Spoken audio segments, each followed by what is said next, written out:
During one night, this kid walks alone toward the criminal's base. One of the thugs tries to slap the boy, but the kid grabbed his wrist so hard that the bones in his arm got crushed. The other one got scared, grabbed the boy by the collar and tried to lift him, but the boy felt like he weighed a ton. The hairy Saitama threw a kick and then grabbed him by the legs with insane strength and launched the thug straight into the base packed with criminals. This kid is about to take on an entire criminal organization alone and finally get his revenge for what they did to him. The question is, where does all that rage come from? This is Tiny. Him and his sister spent their whole lives getting beaten by these criminals. After so many years of suffering, his sister couldn't take it anymore and was killed, leaving him alone in this fight. One day he woke up confused with a power surrounding his hand and with memories of his future. What happened was that the future Tiani was a great warrior, but was about to die. Before being killed, his friend used the only power he had to send him back in time and give him a second chance to change everything. Now Tiani has the power to finally avenge his sister's death.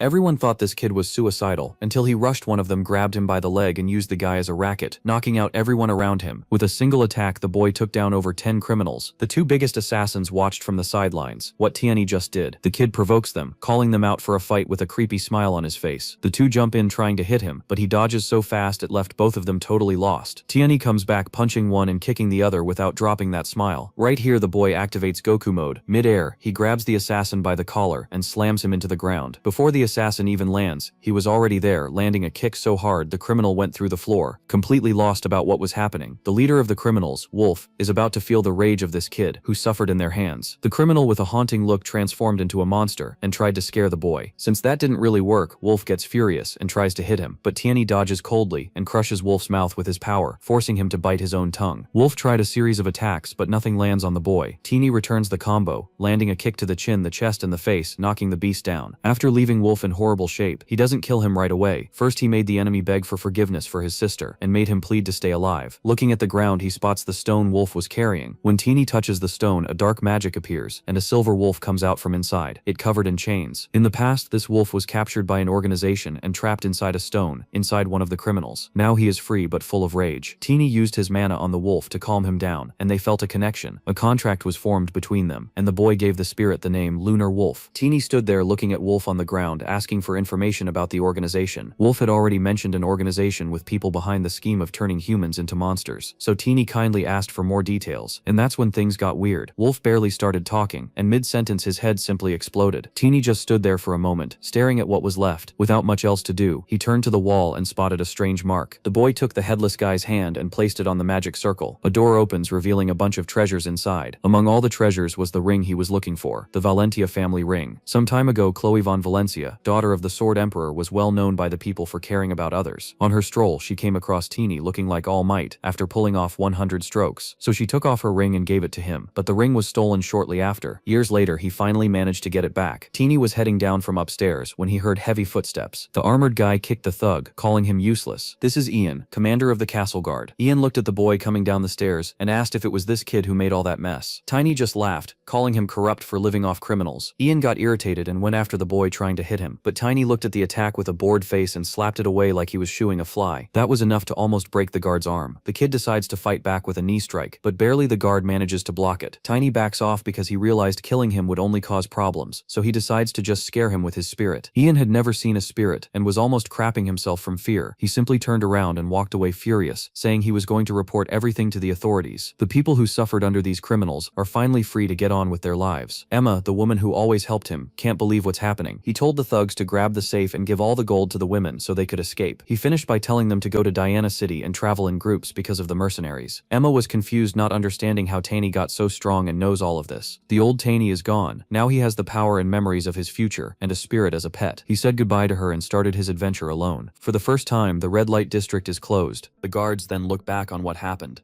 Tiny introduces himself, and the guards ask how long he'd been standing there. They warn him this is the Lord's home, so a normal civilian shouldn't be sneaking around. Then one asks how he even knows the new boss's name. Tiny says he is the new boss and shows them his wolf as proof. That makes them rush inside. Soon Tiny stands before a noble, but with a child's body. People keep looking down on him. Crone, the Grandmaster of the Files Night Order, says Ram told him about Tiny, though he expected someone older. Tiny coolly asks if making guests wait while staring at them is normal manners here. Crone gets annoyed and tells him to remember where he is. Tiny shoots back, saying the same goes for Crone. He shouldn't act above the feudal lord. He reminds Kron that he's the lord's guest, yet Kron still pointed a sword at him. Kron mocks him as someone from the gutter, but Tiny fires back that the real stink is coming from Kron's mouth, the foulest in the Night Order. That pushes Kron over the edge, but the butler steps in and says the lord is waiting. Kron knows that, and Tiny is glad the delay is finally over. Kron then puts his sword away. Still, he warns Tiny to watch himself inside because the lord is very strict. In his head, Kron swears he'll kill the boy once he gets permission.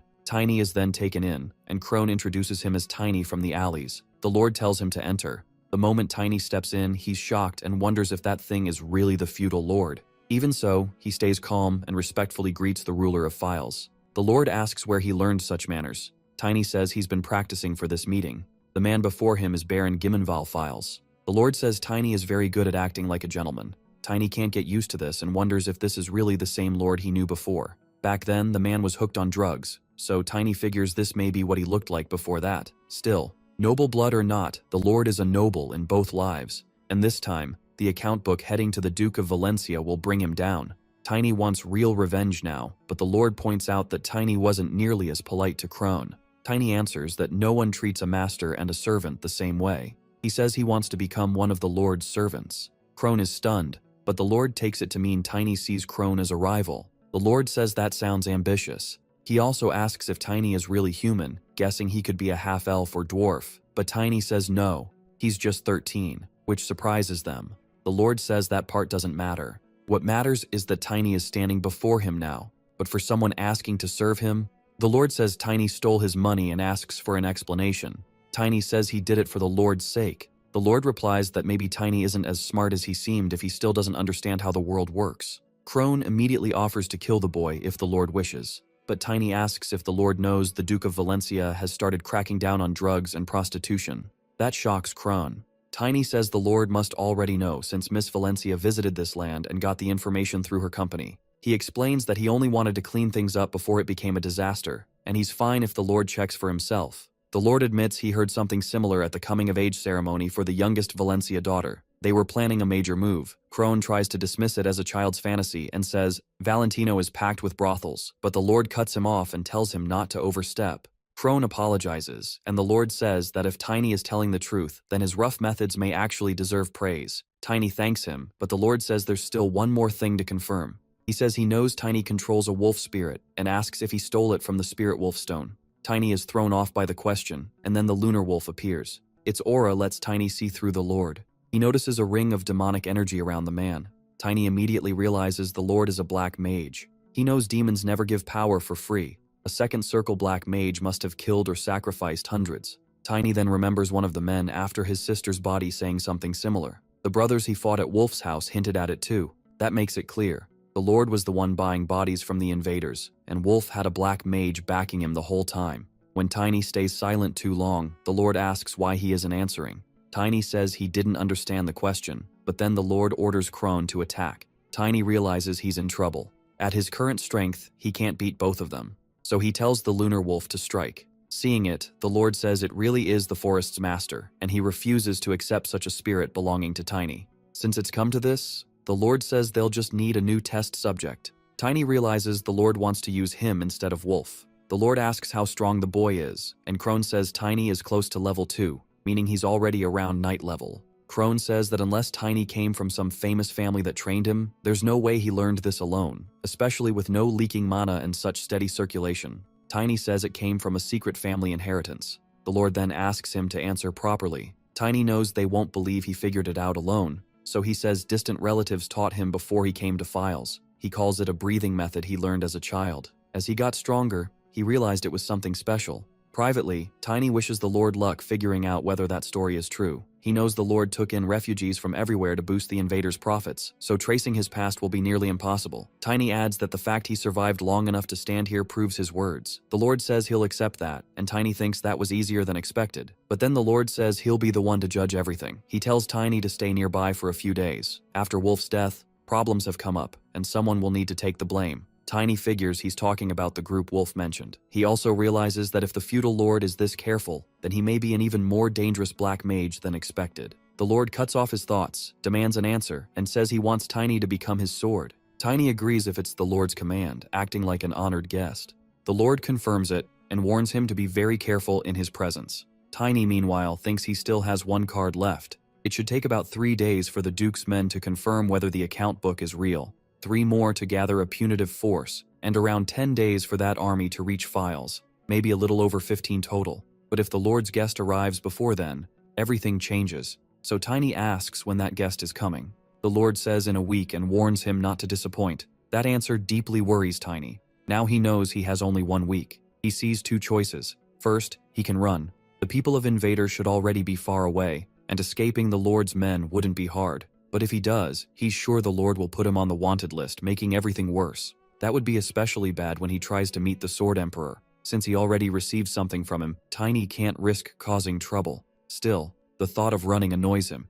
Even without his past life's strength, he's always looked for ways to beat stronger enemies. That leaves the second option, the guest arriving in a week. Tiny starts to wonder, is that person really the Lord's official guest? He remembers the Lord spoke about this guest like they were very high-ranked nobility, but the mansion is strangely quiet for someone so important, so Tiny figures this is a secret visit. That means the person backing the Lord is likely someone who can't appear in public. If that's true, Tiny wonders what would happen if something huge hit Files before the guest arrived. That would draw everyone's attention to one place, and the visit might get delayed or cancelled. It's risky, but this is how Tiny always works. Still, for this plan, he needs to get stronger enough to beat the Grandmaster and the Lord. After training for a while, Tiny heads to eat. In the dining hall, the cook gets so shocked he spills hot soup. The person being served asks what he's staring at, but freezes too when he sees it. Tiny is stuffing himself with an insane amount of food, and they can't understand how he fits it all in. One even wonders if he has dwarf blood, since dwarves are said to eat like orcs.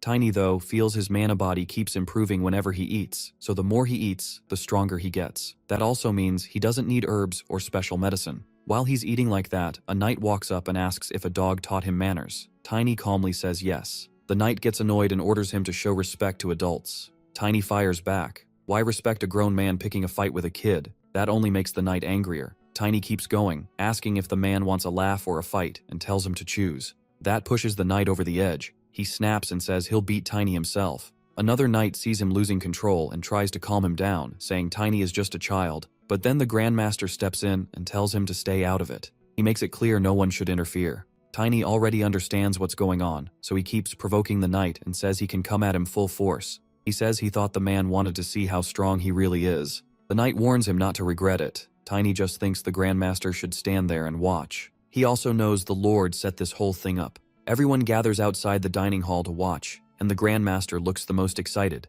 The knight, Grant, says he'll put Tiny in his place. Tiny asks if he's sure. Grant tells him to draw his sword, says he'll end this fast, and mocks him for getting scared. Tiny just sneers and doesn't even take out a weapon. Instead, he kicks Grant hard in the shin, and the pain is so bad Grant can barely hide it. He swings at Tiny, but the boy moves faster than he expected. Tiny goes for another kick and smashes Grant's other leg. Grant is stunned he's been hit twice already. He can't believe this is from a level 1 kid. His leg is already swelling, but he refuses to lose to a child. Tiny notes he's tougher than expected, but Grant is fighting on pure anger now. Tiny dodges again and gets ready to strike back. Grant is still trying to process it when Tiny jumps in and locks him with his legs. Tiny tells him not to worry. He won't kill him. Then he knocks Grant out. After that, Tiny loudly asks if knights are really this weak. Everyone is left speechless because Sir Grant just got beaten by a kid. Tiny looks straight at the Grandmaster, who is clearly furious. Then he turns around and walks off. He knows exactly what he just did.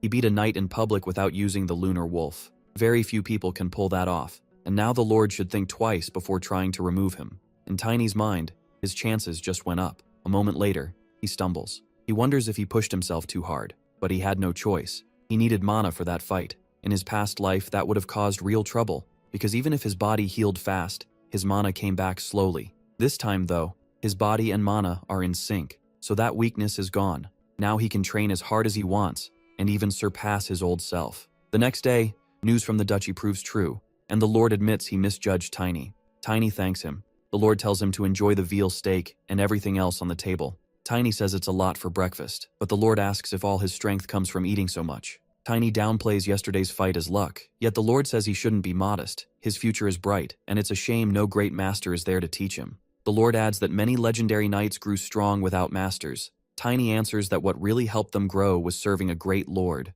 That catches the Lord off guard. He's surprised Tiny knows history and manners and realizes he's no normal commoner. Tiny thinks that's only because he had a whole past life to learn it. The Lord goes on, saying that in the Empire and nearby kingdoms, black hair and black eyes like Tiny's are rare. But with one more detail, his origin gets harder to guess. Tiny doesn't follow, and the Lord says he never expected a foreigner to be worth this much. Tiny is still confused, but the Lord promises he'll explain later. He says he already told someone about Tiny, and that person liked what he heard. Tiny has no idea what he's talking about and privately thinks the Lord is insane. He also figures the Lord only looks this healthy because of the circle, though a demon could strike at any time. In his past life, Tiny believes someone must have abandoned the Lord and removed the circle. The Lord, meanwhile, says he's eager for that person to meet the boy. He adds that Tiny has no idea how impressive that person is, and that they'll put him to great use. Tiny politely thanks him for the honor. After breakfast, he goes back to training. He's worried about that person and the organization,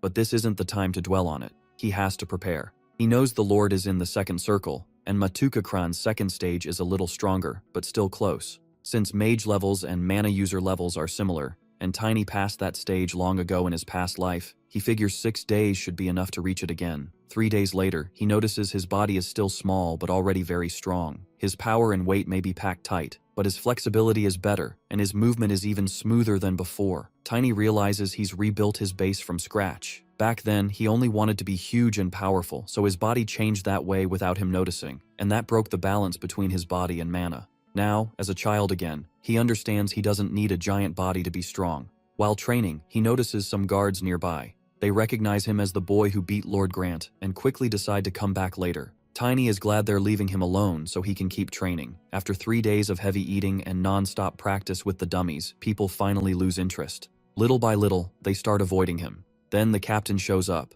Tiny asks what he wants, and the captain says the Lord ordered them to give the boy a weapon. When Tiny sees the captain's sword, he thinks the timing couldn't be better. The captain says Tiny has no idea how much the Lord values him and tells him to be thankful. Tiny looks around and spots armor that looks expensive and fits him perfectly, but when he checks the weapons, there are no axes or war hammers, so he thinks he'll have to spend his own money later. Then he asks if he can take the captain's sword instead. The captain bristles and asks if his blade looks mass-produced. He says it's called grills, made by the famous swordsmith Rogers, a luxury weapon. He adds that a little bird shouldn't eat stones. Tiny, though, only thinks about how much blood that sword has seen. Even so, he says the weapon suits him better than the captain.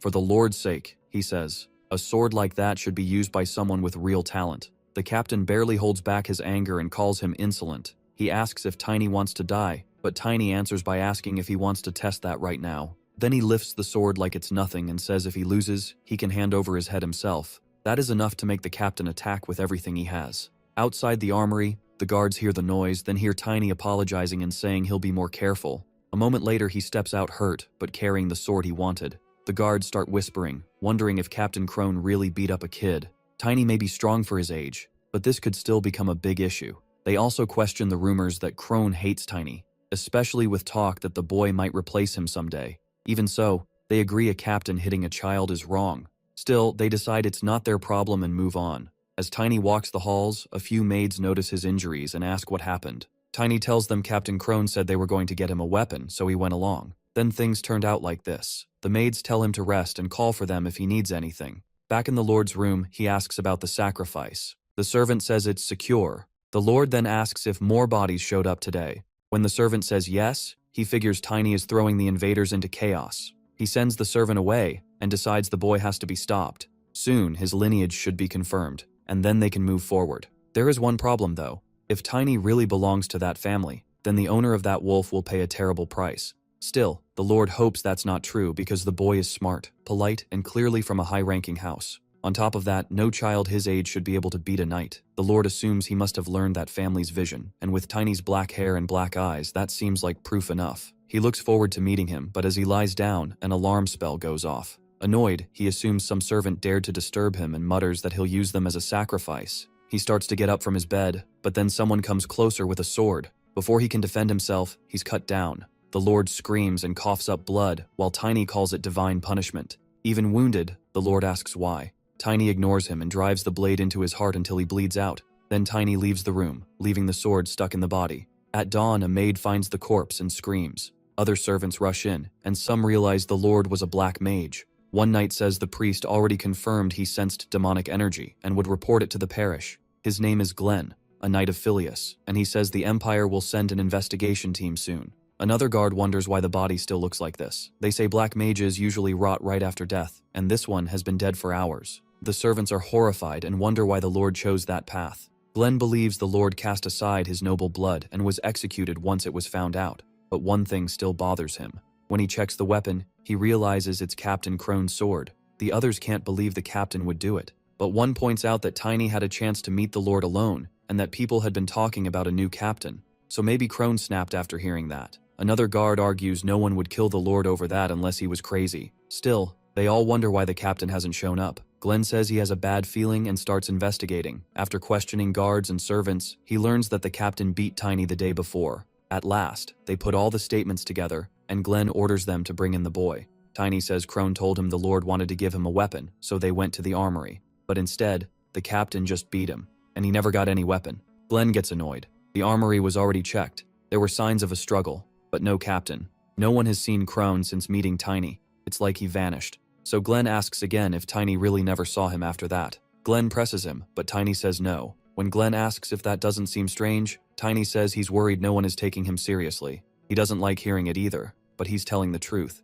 Glenn decides the story matches what the staff said. Tiny then asks what will happen to him since the Lord had promised his future was secure. Glenn just tells him to come back earlier later and lets him go. Tiny thinks this knight is one of the same bastards from this place, but can't remember him. Then it hits him. In his past life, he killed them all, yet somehow doesn't remember this one. He decides going straight back to his room after questioning would look suspicious, so he has to be careful. Later, he returns and is given a mercenary plate and some money. Glenn explains that only commoners registered as mercenaries or merchants can move freely between provinces, and says he checked the identity himself. Tiny wanted one anyway, but asks why he's getting it now. Glenn tells him wasting his talent in a rotten place like this would be stupid. He should go somewhere better. That's advice from someone who's lived long enough to know. Tiny realizes Glenn is really talking about himself. Now he understands why he never saw him before. Glenn must have left early. Tiny thanks him and says he planned to leave anyway. Now that the Black Mage is dead, Tiny knows the Imperial family will have to move. He stopped the man before he could act, but the Duke's investigation team still hasn't arrived. So Tiny decides he'll have to go there himself. Glenn tells him not to forget him if he succeeds. Tiny asks for his name again, and Glenn is shocked. A little embarrassed, he introduces himself as Glenn Liberty, though Tiny can just call him Glenn. Tiny tells Glenn to remember his name too, then leaves. Phileas has no lord now, so everything is resting on that night for the moment. Tiny feels a little guilty because Glenn said he'd need a tracking mage to find the captain. Tiny left behind a mystery no one can solve. Still, now that he has a mercenary plate, he plans to borrow a horse from the guild until the lunar wolf shows up. Tiny realizes it wants to carry him, but says riding a wolf over long distance is too rough. He adds that a human would throw up in 10 minutes on a wolf's back since he doesn't have an orc's balance. The wolf doesn't care and shoves Tiny onto its back. Tiny notes it's still a little small since spirits usually appear the size they were in life. Still, they can also change size to match the mage. As he rides, Tiny realizes their souls and senses need to sync first, so he decides to try it. He uses a level 2 spiritualist skill, Condemnation of Sensory Soul Link. At once, the wolf starts to change. Its body grows stronger than before, which surprises Tiny. He remembers an old friend saying spiritualists are different because a mage's own traits show up in the spirit, things like strength and stamina. Then the wolf suddenly burst forward. It moves incredibly fast and Tiny feels all his senses sharpen. Linked to the wolf, his sight and smell improve too. He figures this will save him a lot of time getting to Valencia, maybe even enough to reach Curran, where the first disaster began in his past life. Back then, disaster after disaster struck, weakening humanity before the Demon King's rise. It all started when Curran's relic vanished. Tiny knows he has to stop that. The 7 sacred relics are treasures given to humanity by the goddess, and this one was meant to be the final sacrifice. But in his past life, the relics were stolen. This time, Tiny wants to stop every disaster and become the greatest warrior so he can stand with humanity against the Demon King. First, he plans to visit the Duke's house, then head for Curran, the Sea Kingdom, where the first catastrophe will happen. Elsewhere, people hear the Imperial family is sending investigators for the Lord's murder. Rumors say he was a black mage, and they worry they might get dragged into it. One man tells his friend they should be careful. The other says it's best to stay out of it. Then they notice a strange mist spreading around a mysterious figure. The city guards order the person to identify themselves. The stranger says nothing and walks through the gate anyway, dropping the guards where they stand. That night, Glenn is still working in the Lord's palace when he senses someone nearby and asks who it is. The hooded figure doesn't answer. Instead, they say they have questions and demand everything he knows about the Lord's death. Using magic, they put Glenn under a spell, forcing him to talk. When they ask where the body is, Glenn says the Empire's team had it placed in a coffin in his room. Satisfied, the figure tells him to sleep and wake up in an hour. When Glenn finally opens his eyes, he's confused and remembers nothing. He figures he just pushed himself too hard and passed out from overwork. Then a guard rushes in with worse news. The Lord's body is gone. Glenn panics because that corpse was the clearest proof of black magic. Meanwhile, in the woods outside Phileas, the hooded figure takes the sword used to kill the Lord and finds its owner already dead and dumped there. They quickly decide the killer must be the dark-haired boy who beat the wolf and vanished after the incident, and swear he'll pay for ruining the organization's plan. The next day, at Lysentia's West Gate, Tiny arrives and notices how crowded the city is. He knows things are still on track, but if he acts too soon, everything could collapse. So first, he wants to get proper gear, and he even feels thankful for Glenn's help. Still, he thinks Glenn already did more than enough. Tiny pulls out 2 gold coins, and that immediately catches attention. 2 armed thugs walk up and ask if he's carrying money. They order him to hand over everything, but they're the ones about to lose. Tiny just asks if they have any money. In his past life, the underworld had an unwritten rule. If a huge shadow showed up in an alley, you hid and stayed silent. Tiny used to face them head-on until one man warned him that killing so many people would stain his soul, and one day regret would come for him. He told Tiny to show at least a little mercy. Back then, Tiny brushed it off. He said he'd never killed real people. Only trash like them, again and again. Back in the present, he beats the local bandits and takes their money. One of them snarls that they're from the Rufus family of knights, but Tiny says they're so weak he's never even heard the name. Furious, they charge again. In reply, Tiny hurls the gold bag right into one bandit's face. The hit sends him flying back, and his partner starts shaking, knowing he's next. Tiny follows with a hard kick straight to his face, throwing him back too. Once all the bandits are down, Tiny walks over to the bag and picks it up. Seeing that, one bandit warns that his brother won't let this go. Tiny doesn't care. He's more interested in how much gold he got, and he laughs right at them. Now that he has enough money, he heads to a weapon shop. The owner shows him leather and iron armor from the southern mountains, saying it can stop most arrows. Tiny thinks that sounds useful. Nearby, some men are talking. One says they can't get close, and another says they can at least watch from far away. That makes Tiny curious, so he asks the shopkeeper if something's going on. The man says the Princess of Valencia is out on patrol. Right away, Tiny remembers that if Irina taught him affection, the princess was the first person who gave him hope. It didn't end well, but that hope still helped him leave Vader. Tiny wonders why both sisters changed his life so much. He thinks that if the princess sees how he's living now, she'll know he's become the kind of person her sister would approve of. The last time they met in his old life, the princess laughed when Tiny gave his name, saying it didn't fit him at all. She tried to apologize and hold it in, but couldn't stop laughing. In the present, Tiny thinks she's probably forgotten him. Still, he vows to find her sooner this time, make her remember him, and get a meeting with the Emperor. Elsewhere, a man points out that Lycentia is one of the biggest cities in the central region. He's Edmund von Lucent, the eldest son of Count Lucent. As he walks beside the princess, he keeps talking about the city's famous goods, but she clearly doesn't care. With a full escort around them, Edmund keeps going, while she stays focused on duty. Then she says trade doesn't interest her, and asks to see the poorer part of the city instead. She asks if they can visit the slums. Edmund is stunned, but the princess reminds him those people live here too. Embarrassed, he agrees to take her there. She remembers her father telling her that if she's being raised as an heir, she has to learn how people really live. He said the poor deserve better lives, and only then can the kingdom improve. She wonders if it's really so strange for her to follow what her father taught. She believes she wants people to face reality and change how they see the world. But once her fiancé is named at her coming-of-age ceremony, her freedom will be gone. That makes her wonder if she should run to the temple, since she's felt drawn there for a while. Still, she knows that would hurt her father, and he wouldn't want her to live alone forever. While thinking, she hears that a child is trying to get through. It is Tiny, arguing with the guards. Edmund steps in and demands to know who this boy is and where he came from, then orders him to leave. Instead, Tiny pulls out a ring and says the princess herself gave it to him. He says she told him to come see her, and even if he's late, he still wants to greet her. Most people think he's lying, but the princess recognizes the ring. Still, she says that's odd because she gave it to a poor little boy and asks where Tiny got it. Tiny realizes she doesn't know who he is. Now he's in real trouble, because the guards raise their swords at him after the princess assumes he stole the ring. With blades at his neck, the guard captain tells him to explain himself. Tiny thinks they met too early. He says it may sound impossible, but he is that child. He figures she can't recognize him because he grew so fast, so he adds more details. He says he was the only dark-haired kid in Phileas, maybe even in the whole duchy. The princess says that can't be right because the boy she met was weak and could barely speak. She adds that he was tiny, cute, and pitiful. Hearing that, Tiny realizes being small and cute never would have helped him much anyway, so he uses his power and summons a small, adorable spirit animal, which the princess instantly loves. She hugs it tight. Even though she's warned it's still an unfamiliar spirit. The princess says only very pure children can get a spirit like that. The statement is true, but not the whole story. The guard captain looks Tiny over, notices his weapons and spirit, and grows even more suspicious. On the other hand, the princess just asks the animal's name. Tiny says it's a lunar wolf, moon in an eastern dialect. That answer catches the guard captain's attention too, while the princess stays focused on the spirit. She says she never thought he could change this much in just a month or two, especially when he hadn't even looked 10 back then. The princess recalls that his name means tiny. He says he's 13 now, and after his mana awakened, his body started growing fast. Vivian, the guard captain, says that sounds highly suspicious. She asks his real age and whether he's mixed blood. She apologizes to the princess for speaking harshly, but says protecting her comes first.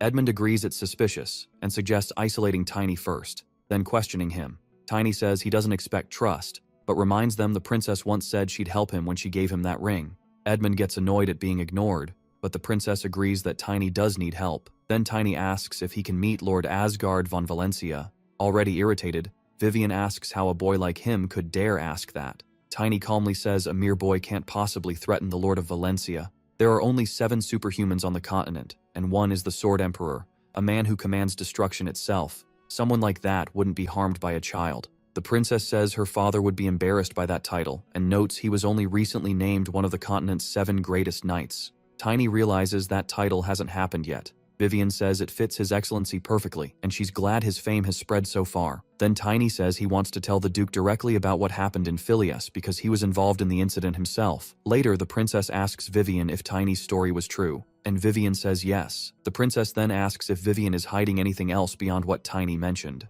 Vivian says no, only that the Lord was a black mage, and it looks like someone else was behind everything. The princess says Tiny saw it happen himself, so his words could be an important clue, and since he wants to meet her father, she needs to head back home. Vivian asks how long the princess plans to keep holding the wolf, worried it might hurt her, but the princess just says it's adorable, which the wolf clearly doesn't appreciate. Vivian studies it more closely, and almost gets charmed too, but quickly pulls herself together. Then the princess asks where Tiny is. She is told that young Master Edmund took him away to speak with him alone. The princess gets curious about that talk, but then the spirit wolf suddenly disappears from her arms. Elsewhere, Edmund says now they can talk alone and asks the boy's name again. Tiny answers, but instead of playing along, he asks what Edmund knows about the Black Mage. Edmund claims he knows nothing and says he only understands why Tiny is so full of himself. Tiny can tell he's lying, and Edmund snaps that he's being disrespectful. He goes on about Tiny's bad manners, then lifts his hand to slap him and teach him a lesson.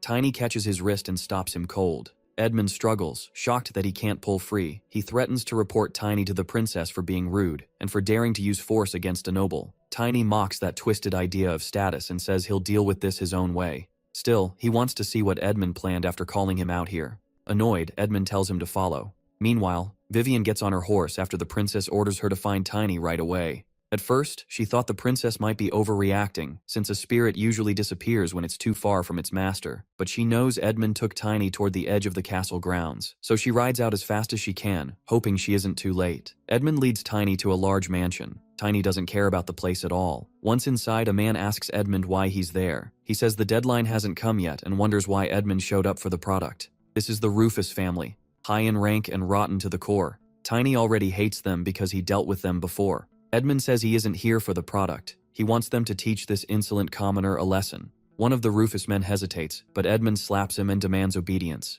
The man quickly backs down. He calls Eric and Tillman to handle it, but the moment they face Tiny, they recognize him as the boy who beat them when they tried to rob him. Tiny greets them with a smug little jab, and both of them freeze in fear. The eldest demands to know why they're hesitating. They say this is the same boy from before and beg Rufus to deal with him. The eldest says Tiny is unlucky and should have watched where he stepped. Edmund sees how confident Rufus looks and likes it. Rufus wants to finish things fast, but Tiny hits him before he can move. The blow sends him flying, straight across the room, and he crashes down unconscious. Tiny turns to the next man, ready for more, but no one else dares to come at him. So Tiny asks if that's really all they've got. Panicking, Edmund shakes Rufus and yells at him to get up and protect them. Tiny says he can try if he wants, but this won't end here. That warning is enough to make both of them crumple in fear. Seeing that, Tiny calls them cowards. Then he looks at the rest and asks if any of them want to fight too. Their terrified faces say no. Not long after, Vivian rushes in, worried about Tiny.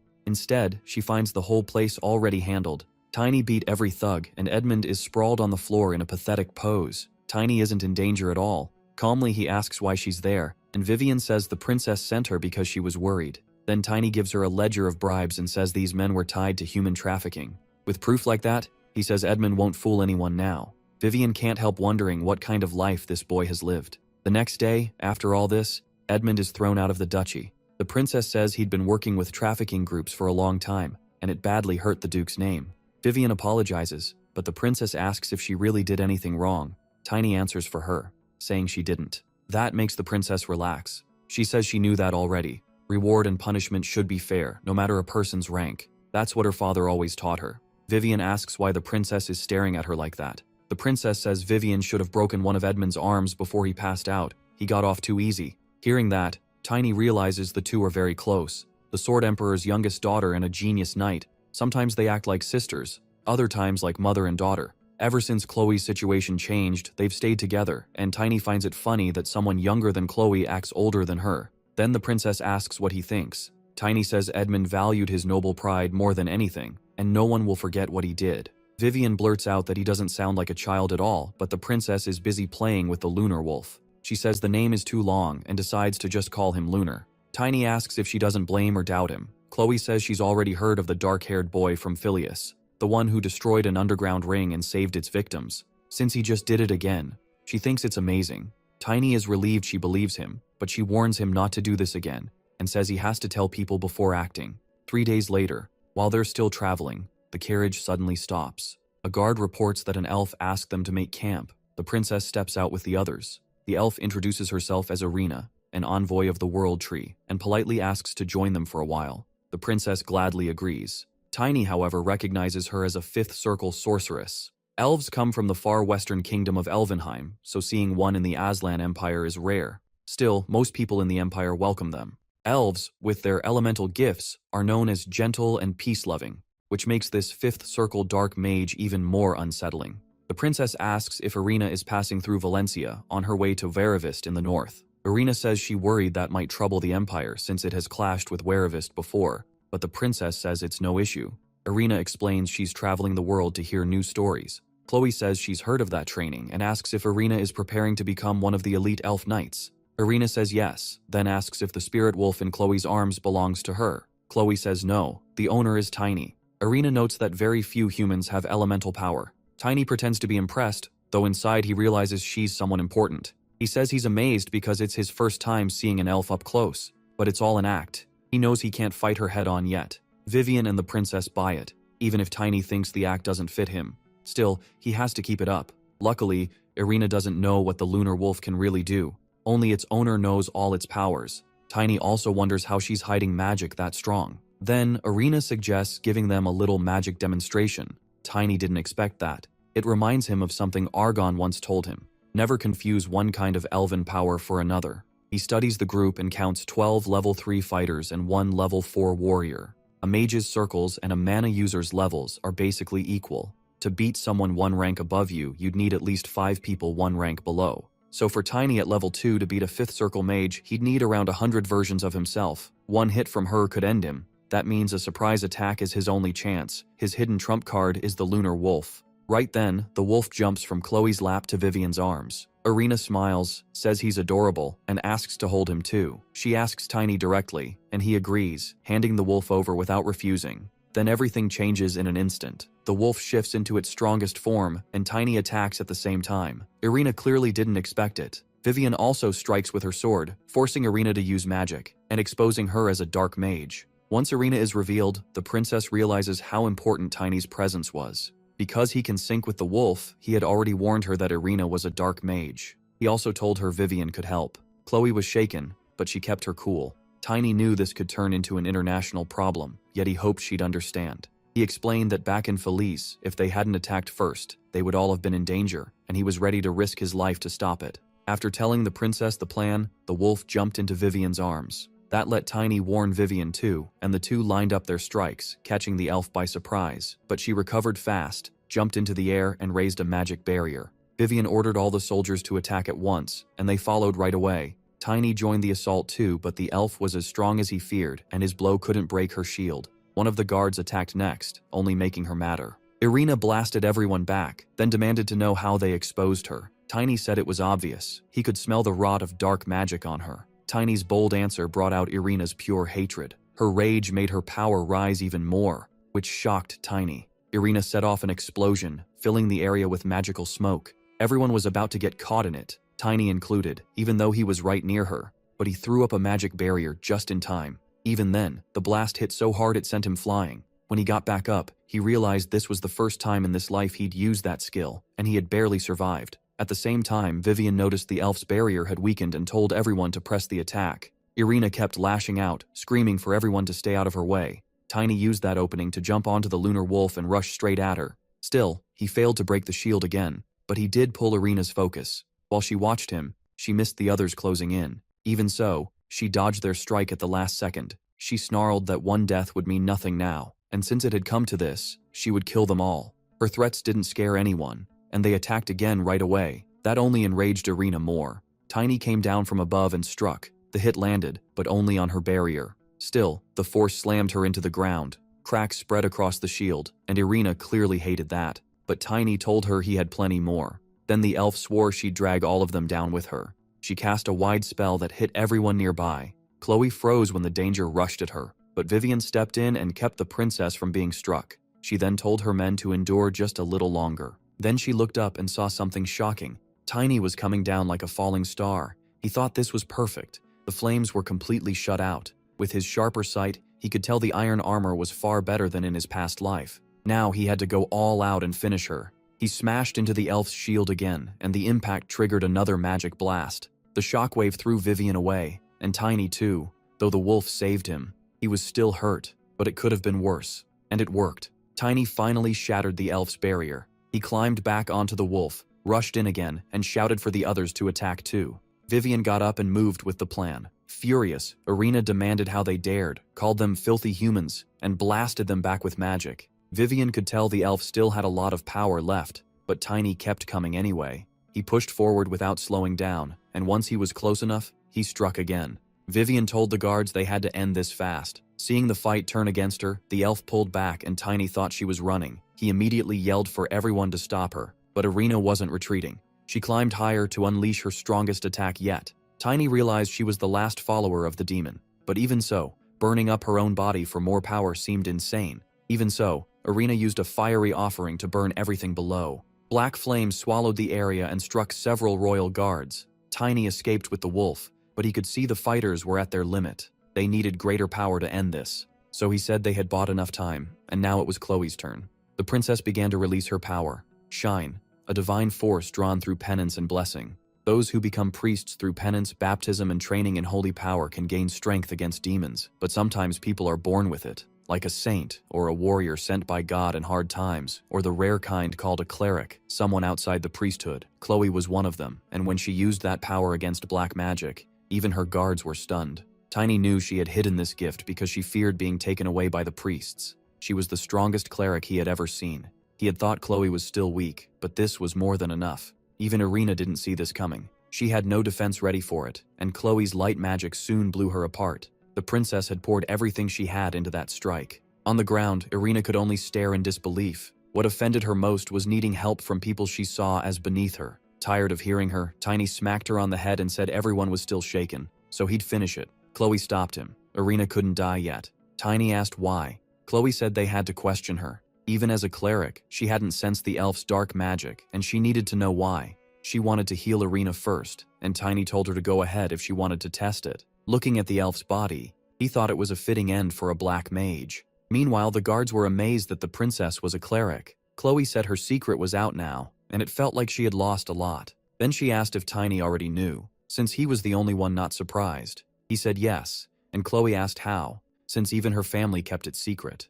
Tiny said he couldn't explain yet, but he would someday. Chloe accepted that and asked no more. That surprised Tiny. He also thought about the mage hunting him and admitted he was already buried in trouble. Chloe had been put in danger because of him, and he said it was his duty as a noble to destroy demonic threats. But Chloe told him if she had died, it would have been because she was too weak, so she had no reason to blame him. This made Tiny think she was still the same person from his past life. Then Chloe noticed he had worried about her and found it sweet. Vivian caught that, and teasingly asked if he hated being called a child. He said no, though privately he knew he was far older than he looked. Vivian said kids his age usually hate that word, so this proved he had a normal side too. Tiny said that had nothing to do with anything. Chloe, meanwhile, remembered her duty as princess and decided she had to report everything to her father as soon as they reached the nearest city. Sometime later, they arrived at the main gate of Taibin. Seeing the welcome, Tiny thought the Sword Emperor was very protective of his daughter.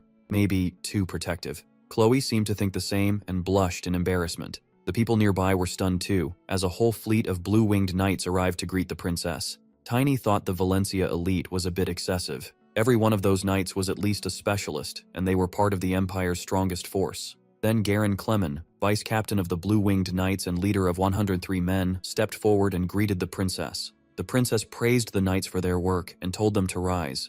Garen said he was relieved she was safe and that His Excellency had been deeply worried. Chloe said she was sure her report already said she was safe, so this response felt a little extreme. Garen asked if she had forgotten the dark mage attack, then added that if not for another emergency, her father would have come himself. Chloe asked what emergency, and the vice captain explained that about a month and a half ago, the Tempest family's relics suddenly vanished. That shocked her. Tiny was alarmed too. He asked if the relic was an artifact, but Chloe wasn't sure. That caught his interest even more. She explained it was a family secret passed only to the head of the house. No one else really knew, so all she could do was guess it was some powerful artifact. Then Tiny said he knew why the relic had disappeared. Everyone there was stunned. Tiny only asked to meet His Excellency and said he'd explain everything then. After that, the Blue-Winged Knights escorted Chloe and her group home. On the way, the vice captain kept thinking about Tiny's words and asked one of Chloe's personal guards about the boy. The guard said his name was Tiny and that he was incredible, even the one who captured the Dark Mage. He added that Tiny was said to be close to expert level, which didn't fit his age at all. That surprised the vice captain, since not even the 7 knights had reached that level so young. It made Tiny sound like either a genius or a monster. Garen Clemen even thought it would have been amazing if the boy had been born into his family. Then he remembered something and said he now knew who had brought the letter from Phileas. The name was too unusual. It had to be him. In the carriage, Chloe stared outside, captivated. She was looking at a field of flowers, and Tiny asked if she liked lilacs. Chloe said yes. Her father and late mother loved them too, and they even named her after the flower. Tiny says the name fits her. Vivian adds that the Duke and his wife were famous for how much they loved each other, and she was the only woman he ever loved. But Tiny remembers something else. Before he died, Chloe's father told him he never really liked that flower and asked him not to forget it. So now Tiny knows the Sword Emperor meant that as a secret sign. He doubts the man would remember his past life, but since he told Tiny to find him right away, there has to be a reason. Tiny knows he needs to meet the Sword Emperor and figure out how to become a great knight. Right now, getting stronger matters most. If he can't reach at least commander rank, none of this will matter. In this life, he wants to crush the people who blocked him before. When they reach the Duke of Valencia's mansion, the guards welcome them home in celebration. Chloe asks if Tiny has ever been to Valencia before. He says this is his first time, and Chloe doesn't really get what he means. Then they both jump when Chloe's father loudly rushes over, thrilled to see her again. Tiny recognizes him at once. He never expected such a terrifying warrior to act like such an overexcited dad. But the old man doesn't care. He's just relieved his daughter is safe. Chloe, meanwhile, is beyond embarrassed. When her father runs in for a hug, she slips away. He asks why, and she tells him everyone is watching and he should act with some dignity. Nearly in tears, he argues that a father should worry about his daughter. Chloe doesn't fall for it and says he should apologize to the knights he sent out for no reason. So he does, praising them and thanking them for bringing his daughter back safely. Then he thanks them not as the Duke, but as a father. After that, he announces a banquet and tells everyone to enjoy themselves. Then he asks who the boy beside Chloe is. Tiny realizes the Duke doesn't recognize him. Chloe says she already told him about the boy and reminds him Tiny is the witness in the Dark Mage case. The Duke admits he's been under too much stress to remember, but Tiny cuts in and says he knows where Tempest is. That shocks everyone, especially Chloe. Even the Duke is caught off guard and calls him a bold little brat. Tiny suddenly feels a strange force pressing down on him. Soul pressure. Still, he He thinks the Sword Emperor isn't at his old peak yet. In his past life, Astina had the best control among the 7 knights, and Jarek could have reached that level too. Tiny decides he can handle this with the power and experience he carried from his past life. Then he asks if they're really going to discuss this out in the open. That nerve stuns the Duke, but Chloe quickly says Tiny is still a child and doesn't know what he's saying. Even so, her father says a clueless child wouldn't act like this and decides he needs to hear the boy out properly. Later, in a private room, the Duke asks what Tiny meant. Tiny says he has a guess about where Tempest could be. The Duke tells him to explain. Tempest is one of the few ancient words Tiny knows. It means time or chance, so if the relic vanished a month ago, maybe its power is turning time back. That makes the Duke listen even more closely. Tiny says it started with a disaster that happens 20 years in the future, then tells him everything, while the Duke listens without interrupting. When he's done, the Duke says the story is too detailed to sound like something a child made up. Tiny even knows the World Tree's guardians, the first Dwarven Hammer, and the Orc Warrior, names that should never be connected. Tiny says they fought beside him for a year. The Duke is baffled, since those races are sworn enemies. He then explains that the family relic says only one person can be sent to the past, using the life of a powerful human, and the descendants must treat that power carefully. Those words were passed down with the relic, though he never truly believed them. Still, what Tiny described feels real, even if he's not ready to trust it completely. So he asks if his future self really believed in Tiny enough to send him back. The Duke says if he had returned himself, he would have used his memories, power, and position to gather humanity and prepare for the Demon King's army. But one thing still bothers him. Why wasn't he the one sent back? Why did Tiny return instead? Tiny says only the Duke's future self would know. He recalls that before sending him back, the Duke said something about protecting his talent. That was when Tiny realized the man had lost his mind. The Duke gets it and guesses his future self didn't even know where Tiny would end up.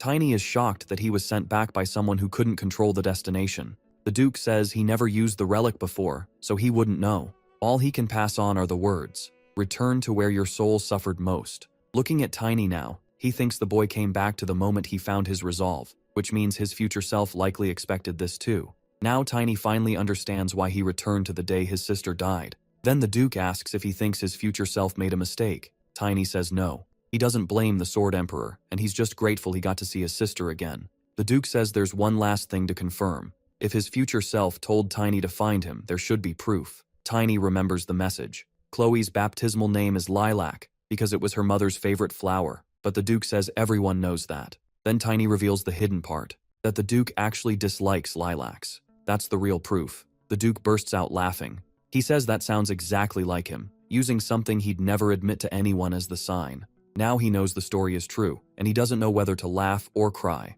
At least now the missing relic finally makes sense, since it was always kept in his room, close at hand. Tiny relaxes now that he's believed, but the Duke says there's still one more thing to check. He orders a knight to be summoned. Tiny asks why, and the Duke explains that while he believes the time travel story, he still can't fully trust Tiny himself. The boy claimed he was Tiny, one of the future's 10 knights, so now he has to prove his future self truly valued him.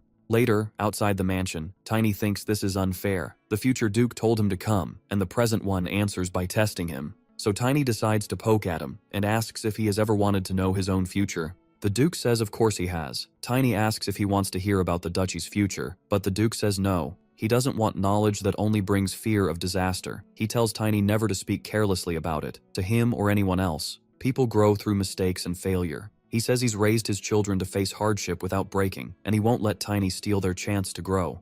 Even then, Tiny says he knows a little about Chloe's future, and asks how someone born with a weak body like him ever got close to this family. The Duke is shaken, and asks if Tiny really knows that little about what happens later. Tiny admits he only knows the nobles eventually fell into chaos. The Duke asks if that's truly all. Tiny asks what else he wants. The Duke reminds him he's the only ally sent from the future and asks how he's supposed to plan if Tiny remembers nothing in between. But the boy's useless memory drives him crazy, so the Duke grabs Tiny by the ear and tells him to remember fast or he'll beat it out of him. Later that night, while reading a report, the Duke complains that it's nearly empty. He also learns there were more than 10 disasters and can't understand what they were or why Tiny is so unhelpful. The truth is, Tiny only learned a few things clearly. Most of the disasters reached him through rumors or comrades. In a grave voice, the Duke asks if he knows anything useful at all. Tiny realizes he needs to grow fast, at least until he can stand on even ground with this man. The Duke says the only solid lead Tiny gave him is about a holy warrior from the Oracle named Cromwell, who was 20 years old, so he should be found and trained.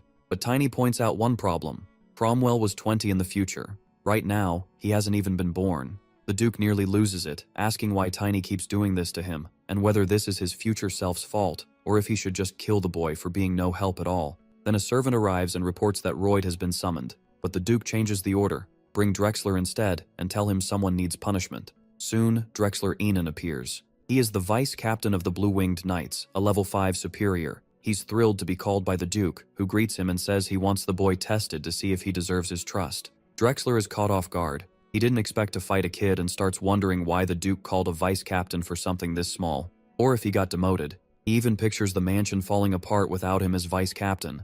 The Duke snaps him out of it and tells him to stop daydreaming. He makes it clear this test matters, so Drexler needs to take the boy seriously. Drexler studies Tiny and quickly notices something odd. Tiny is already level 2, even though he hasn't become a specialist yet, and he's only around 10 years old, so Drexler can't understand how that's possible. Tiny, meanwhile, asks to meet the smith who made Drexler's weapon. He even starts giving advice on making the hammer bigger, but the Duke cuts him off and reminds him to focus. If he fails, the promise is off. The Duke also tells Drexler not to hold back. Then he tells Tiny he'll decide whether to help him based on this fight. Tiny asks if that means he has to win, but the Duke says it likely won't go that far. If Tiny lands even one hit on the vice captain, he'll count it as a win. That instantly fires Tiny up. Drexler raises his weapon, Tiny gets ready, and the duel begins. As he watches, the Duke notices Tiny uses mana in a very unusual way. It's so clear and controlled that he looks like a true genius. Still, the Duke feels that's not the whole story. With knowledge from the future, someone could grow far beyond normal limits.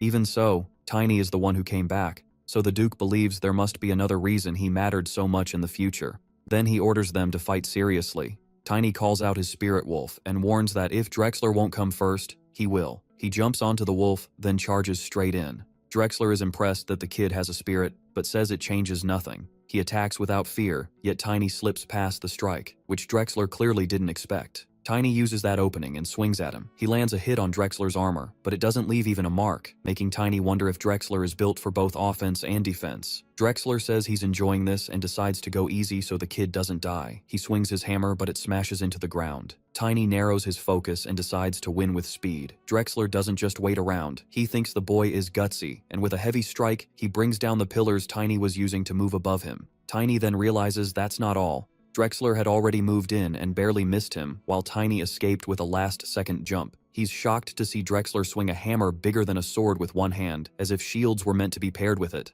That tells Tiny Drexler leans hard into defense. Drexler asks how long he plans to keep running. Tiny keeps dodging from above, and Drexler starts to see just how slippery he is. From outside the arena, the Duke watches closely and realizes Tiny can read Drexler's moves almost perfectly. Drexler expected a simple fight against a 10-year-old, but Tiny still has the instincts of his past life. The Duke is impressed, but not satisfied. He wants to see Tiny's full ability, so he asks Drexler how long he plans to drag this out. That only irritates Drexler more. Now fully fired up, he uses his strongest skill, and the Duke instantly recognizes it as a soul weapon. That shocks him. He thinks Drexler went too far and knows he has to stop this. But Tiny doesn't back off. He charges right at it. The Duke thinks the boy has lost his mind. Their clash explodes in midair, and Tiny is blasted downward at terrifying speed. The Duke calls him an idiot, while Drexler quickly apologizes for hitting too hard. The Duke says he wanted to see Tiny's talent, not his nerve. But Tiny just smiles and says he won. The Duke doesn't get it until he looks at Drexler and sees a cut on his face. When Tiny rushed in, right before Drexler's hit landed, he threw his weapon because he'd gotten close enough, and it connected. That's why Tiny made that jump. Once he understands, the Duke scolds him, saying he could have died and shouldn't risk his life just to win. Tiny argues that he didn't die. He won. The Duke asks if he was always this reckless in his past life. Tiny says yes. To him, if he didn't live like that, life would be nothing but a dark dead end. He asks if this isn't a game where winning is all that matters. He says that's how he's always lived, then asks what the Duke thinks. Did he prove himself or not? The Duke says he'd never fight like that, but he also thinks Tiny must have had reasons in his past life to take risks that insane. Then he says he'll keep his word and give Tiny what he needs most right now. Tiny starts to thank him, but his strength gives out and he collapses in the arena. Sometime later, he wakes up. Seeing the Duke, he asks where he is. The Duke says he recovered faster than expected and reminds him they still have a lot to talk about. Tiny asks how long he was out, and the Duke says about half a day. Tiny then asks if he called any priests. Right then, the princess walks in. She says she's finished recovering and asks where he wants her to take the boy now that he's awake. She also asks if he wasn't planning to hurt him again, but her father says Tiny hurt himself, and he wouldn't harm his daughter's benefactor. Tiny is surprised to hear that, since he thought things were the opposite until now. Chloe says he was caught between life and death.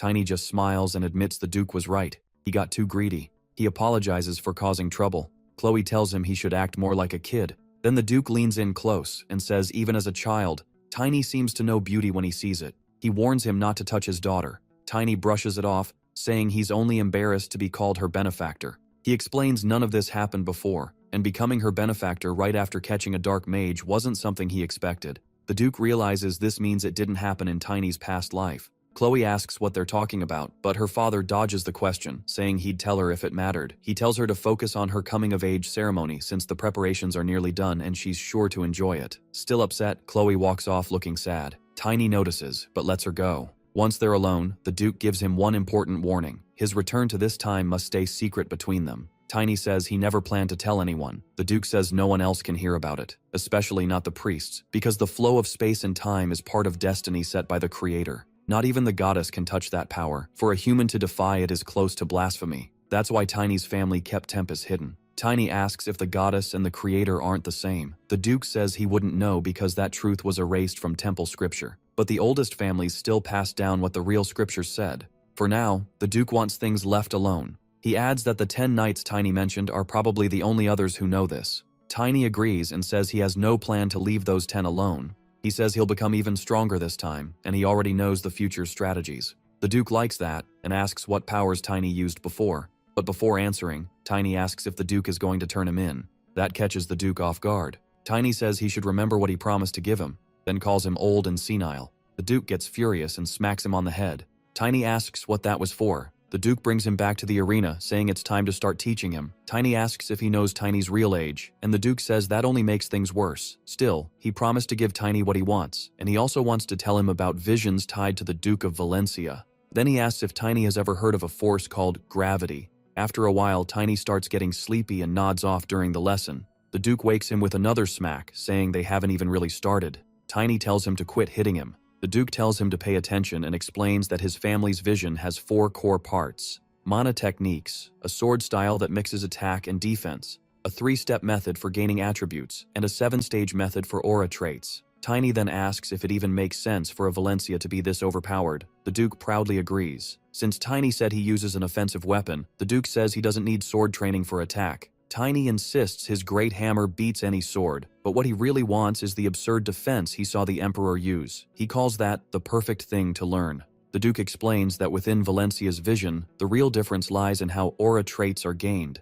Tiny doesn't really get it, so the Duke says that's exactly what he's teaching now, how to gain attributes. Tiny is disappointed because he wanted defense training more, but the Duke already knows what he's thinking. Elsewhere, a group in hoods meets in secret. Their leader says Elaine is dead. The weapon meant to strike Elvenheim is gone. He says the one responsible is a child claiming to be from the Morse family. They must investigate him quietly and keep the Empire out of it. Before ending the meeting, he reminds them that Curran's mission comes first. Back with Tiny, he's covered in bruises, but learns that before he can gain attributes, he needs the right traits first. Tiny says he already has the attributes that suit him best, and asks if the 3rd stage will explode like it did in his past life. The Duke says he already checked after Tiny's body gave out in that last fight. Even as a child, he was heavier than most knights. So the Duke says Tiny's body has been shaped by the vision. Tiny doubts it, but the Duke tells him to think. Didn't he wear armor in his past life? That makes Tiny remember the massive armor he used. The Duke explains that a heavier body can carry heavier armor and absorb more energy. That should slow him down, so why doesn't it? The answer, he says, is gravity. If Tiny masters that trait, the heavier he gets and the more energy he stores, the faster and stronger he'll become. The Duke asks if that finally has his attention. He says this is power beyond what normal experts can match, since objects pull on each other. That makes Tiny even more curious. Still, he can't stay focused on the explanation, which only annoys the Duke more. The old man starts over, but Tiny interrupts, asking why the ground would pull things at all because to him, it makes no sense. The Duke gets more frustrated, but keeps going and asks why things dropped from high places always fall. Tiny just says that's how it's always been. Already fed up, the Duke says that's gravity, but Tiny still doesn't care. The Duke demands he at least try to understand, and Tiny complains that it's way too complicated. He says if he doesn't get it, then that's that. That answer finally sets the Duke off. Calling Tiny a brat, he drags him to the top of a tower and dangles him over the edge by his shirt, making Tiny panic. The Duke says he'll learn by experience. He even uses ice mana to make Tiny heavier and asks again why someone this high has no choice but to fall. In a panic, Tiny blurts out, "Gravity!" But the Duke can tell he still doesn't understand, so he lets go and tells him to feel gravity for himself. As Tiny drops, he thinks the Duke is completely insane, but he also realizes nothing is stopping his fall. If this keeps up, he's dead. So he makes a move and summons his lunar wolf. The wolf appears below, confused, just in time to see Tiny falling right at him. Feeling a little guilty, Tiny apologizes in advance and crashes onto the wolf. The impact gets softened enough for Tiny to survive. A moment later, the Duke shows up and asks if he felt gravity's greatness. Tiny says he felt it with his whole body. Pleased, the Duke says that wasn't even a deadly height. Then he asks if Tiny understands now. Tiny clearly doesn't, so the Duke says they'll keep doing it until he learns. Practice works best. Tiny hates that idea and says talking would be a much better way to learn. After being thrown from the tower over and over, he finally wakes up in bed while magic heals him. Chloe is glad he's awake and says it's amazing he already became an expert, which shocks Tiny because he didn't even realize it. He thinks back on all those falls and wonders how that even happened. Chloe says she's happy he's now her father's disciple, but still asks what kind of training he went through. Tiny doesn't even know how to explain it. Chloe just repeats how amazing it is that he reached expert rank and says she's happy a genius like him appeared in Blue Wing. Tiny asks if she should really be here though. Shouldn't she be getting ready for her coming-of-age ceremony, like her father said? Chloe gets a little flustered and says there isn't much to prepare. She only has to learn etiquette. Tiny pauses, then says she'll do fine. Chloe asks what he means, and he says the ceremony. She tells him to quit teasing.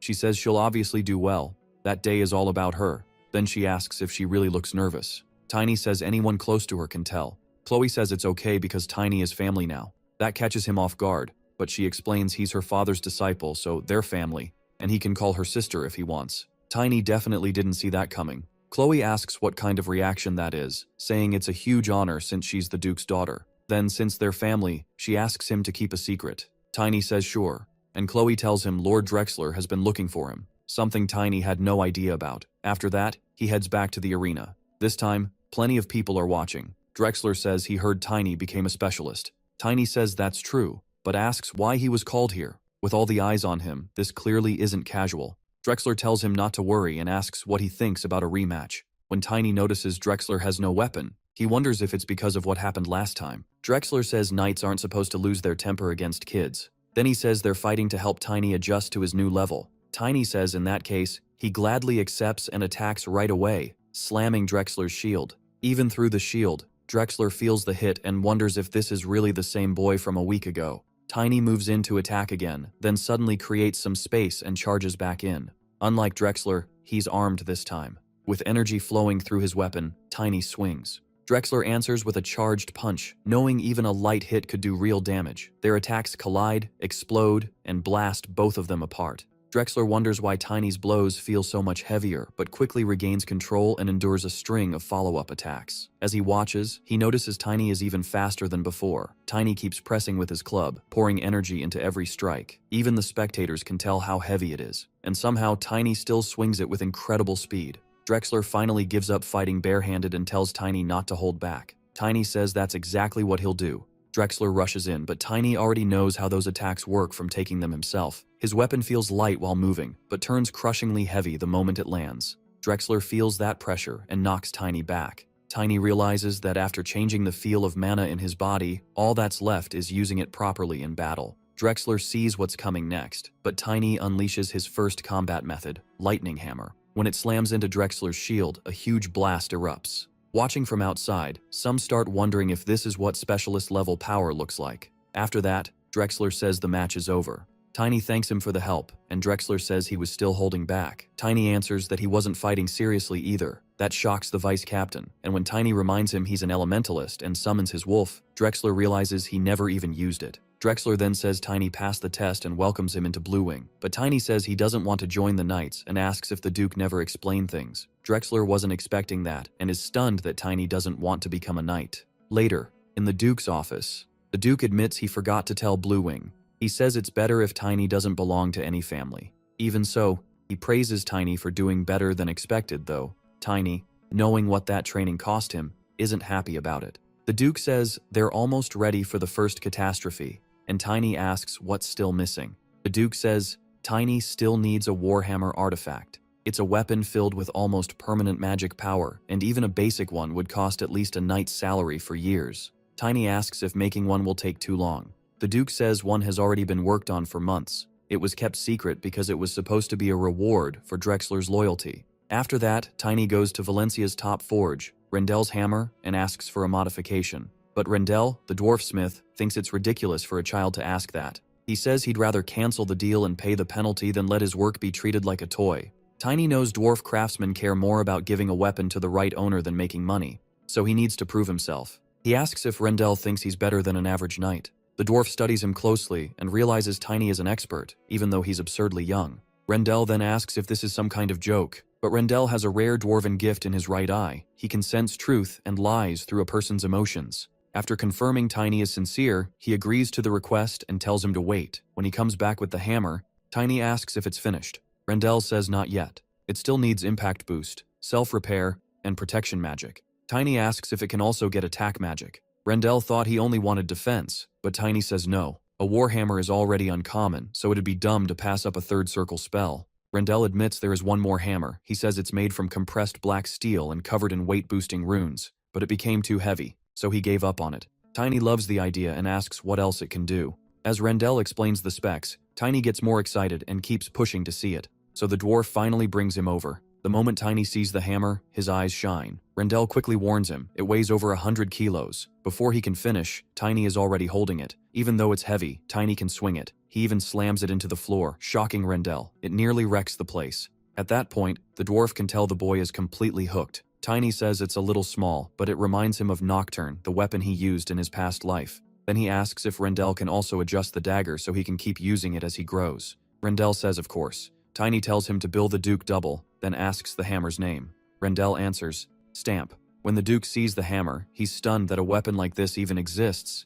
He thinks it's great that Drexler will get one too. Tiny says his own hammer needs about 2 weeks of work, so he'll train until then. He says he's still nowhere near unbeatable. Hearing that, the Duke asks where that kind of thinking came from. Tiny says he picked up some Eastern words because of how he looks, and people often tell him he resembles a demon. The Duke laughs and says the boy really is interesting, and that he made the right choice. He also tells Tiny to keep using those Eastern phrases, since they make him sound less foolish sometimes. Then the Duke says that while Tiny waits those 2 weeks, he'll attend Chloe's coming-of-age ceremony. Tiny asks if the engagement will be announced there. The Duke says it's tied to the imperial family. How could Chloe refuse the crown prince? But Tiny reminds him the crown prince died on his wedding day and asks if he still plans to go through with it. By next summer, every direct member of Aslan's imperial family will be dead. That will trigger the second catastrophe. The Empire, once the strongest human nation, will break apart in civil strife. The princess will be left a widow and the only survivor, known as the heiress princess of misfortune. Even after hearing that, the Duke tells Tiny not to worry. He'll handle it. Tiny says all he knows is that rumors blame the second prince, but he died too. Then he remembers Chloe asking him to call her sister and starts worrying about her. Even in his past life, her father never learned the truth. Everything stayed hidden. The Duke says his daughter is brilliant, but people still don't notice the light in her. Tiny says one day the whole world will. Even if the Duke helped, Chloe was the one who rebuilt the ruined empire. Still, she never looked happy. The Duke says that for his daughter, and the world, he'll choose the best path. He insists he can stop all this because he is Esgard von Valencia. Tiny says he won't stand in his way, but in the end, he'll save Chloe in his own way. That makes the Duke jealous, and he says Tiny is getting too close to his daughter. Knowing how protective he gets, Tiny quickly says he's got the wrong idea. While he tries to calm him down, 2 men talk outside. One asks if all this is for the princess's ceremony. The other says everything is prepared and he's handled the details, so his partner can relax and enjoy himself. The big day has come. The Blue Wing commander tells the Duke more guests arrived than expected. He says it proves Valencia's influence. His name is Janus Freewell, and he promises the day will be unforgettable. He also reports that a guest came from Octor, their infamous third son, known as a parasite. The Octor Duchy is one of the Empire's great powers, and Valencia's longtime rival. The Duke says this is the worst time for someone like that to show up, and orders them to make sure everyone remembers this is Valencia, not Octor. Janus says the needed steps are already in place, and the Duke praises him for it. Still, something else bothers him, so he asks Janus if he's hiding any illness. Janus looks confused and asks what he means. The Duke turns serious, then drops it for now. He says he just doesn't want Janus carrying the whole ceremony alone. But Janus says it's fine. Chloe is like a niece to him. The Duke remembers how little Chloe used to follow Janus around, and even thought she had 3 big brothers. Then he suddenly asks if Janus plans to marry. Janus says no, and reminds him they agreed not to bring that up again. The Duke apologizes. Janus says his lord seems off today, and the Duke says he's just nervous about the ceremony. Then he says Janus must be busy and sends him off. Janus Freewell, the boy who became commander after his father died. The Duke had asked Tiny about him before, but Tiny didn't know anything, so now the Duke wonders if Janus won't be by his side in the future, and it won't be because of illness or marriage. Janus is a 6th level mana user. He wouldn't die in some normal fight, so the Duke figures it must be tied to the second catastrophe. At least, that's his guess. Back with Tiny, he's training and thinking about that talk about Janus. If the Sword Emperor's theory is right, there's a good chance something major will happen on Chloe's wedding day. Maybe more than one person is involved. Then Chloe arrives with Vivian. Tiny asks if she should really be out here with guests arriving, and whether talking to him breaks etiquette. Vivian had warned her too, but Chloe says staying in her room is boring. She says Tiny tells interesting stories, and she gets to see the lunar wolf too. Tiny offers to let her keep the wolf with her for a while, and Chloe says that would make things much easier to bear. Then a man suddenly appears, calling her Valencia's angel and praising her beauty. He apologizes for being bold, but says she's the most beautiful woman he's ever seen. He introduces himself as Thybren von Rochter. Chloe is clearly shaken by the name. Thybren says his family has long competed with Valencia in friendly rivalry. Chloe stays polite and says it's a pleasure to meet him. She greets him calmly. Thybren says he hopes they can celebrate this first meeting. Chloe looks uneasy, but he tells her not to act like she doesn't know why he's here. He says he'll be her future husband, so now that they've met, they should talk, and mentions the fine wine he brought from his estate. Tiny gets furious, wondering what kind of idiot offers alcohol to a minor before an engagement is even announced. Vivian steps in and says Thybren must back away. The princess can't meet guests before the ceremony. Thybren is shocked to be stopped by a female knight and asks how a woman dares interrupt him. His guard tries to pressure Vivian into moving. He says this is a matter between young nobles. Vivian shoots back that this is far more serious than he understands. The guard says his master means no harm and has been sick for years. He asks the princess to forgive his rough manners. Thybren agrees and begs for just one chance. Watching from nearby, Tiny thinks this guy is even worse than the last fool and decides to make him pay. So Tiny calls Chloe his sister and puts on an innocent, childish act. He asks who these weird people are. Thybren instantly demands to know who this rude brat is, then orders his guard Graham to remove him. Tiny moves first and smacks Thybren so hard he goes flying, while calling him trash. Graham realizes Tiny is an expert and gets ready to fight back, but Tiny slaps him too, knocking out a few teeth. People in the distance notice the clash. One noble sees a boy drop a knight with a single slap and can barely believe it. Tiny leaves both men sprawled on the ground. The noble can only wonder who that boy is. After taking that hit, Graham is left wondering how things got this bad. He remembers being ordered to bring Thybren to the princess to create a scandal in Valencia. Graham warned it would shame the Rochter family too, but his master said Thybren would soon be cast out anyway. That stunned Graham. His master added that if things worked out, it might even help that piece of trash, and told Graham to pretend he knew nothing and just follow orders. He even said he was looking forward to seeing Graham finish the job. Now, back in the present, one slap was all it took, and Graham went down. From above, the noble watches a top knight and even an expert get dropped, and wonders who that boy is. His companion says Tiny isn't just a genius, he's a monster. The noble is stunned that the Duke of Valencia is protecting someone like him.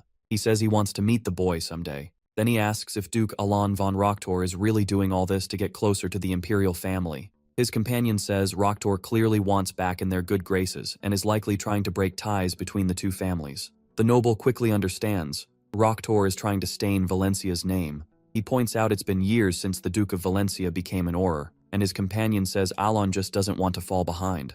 That sounds right, so he agrees. Then he says they should deal with those fools first, since they couldn't even cause trouble quietly. But his companion says there is no need.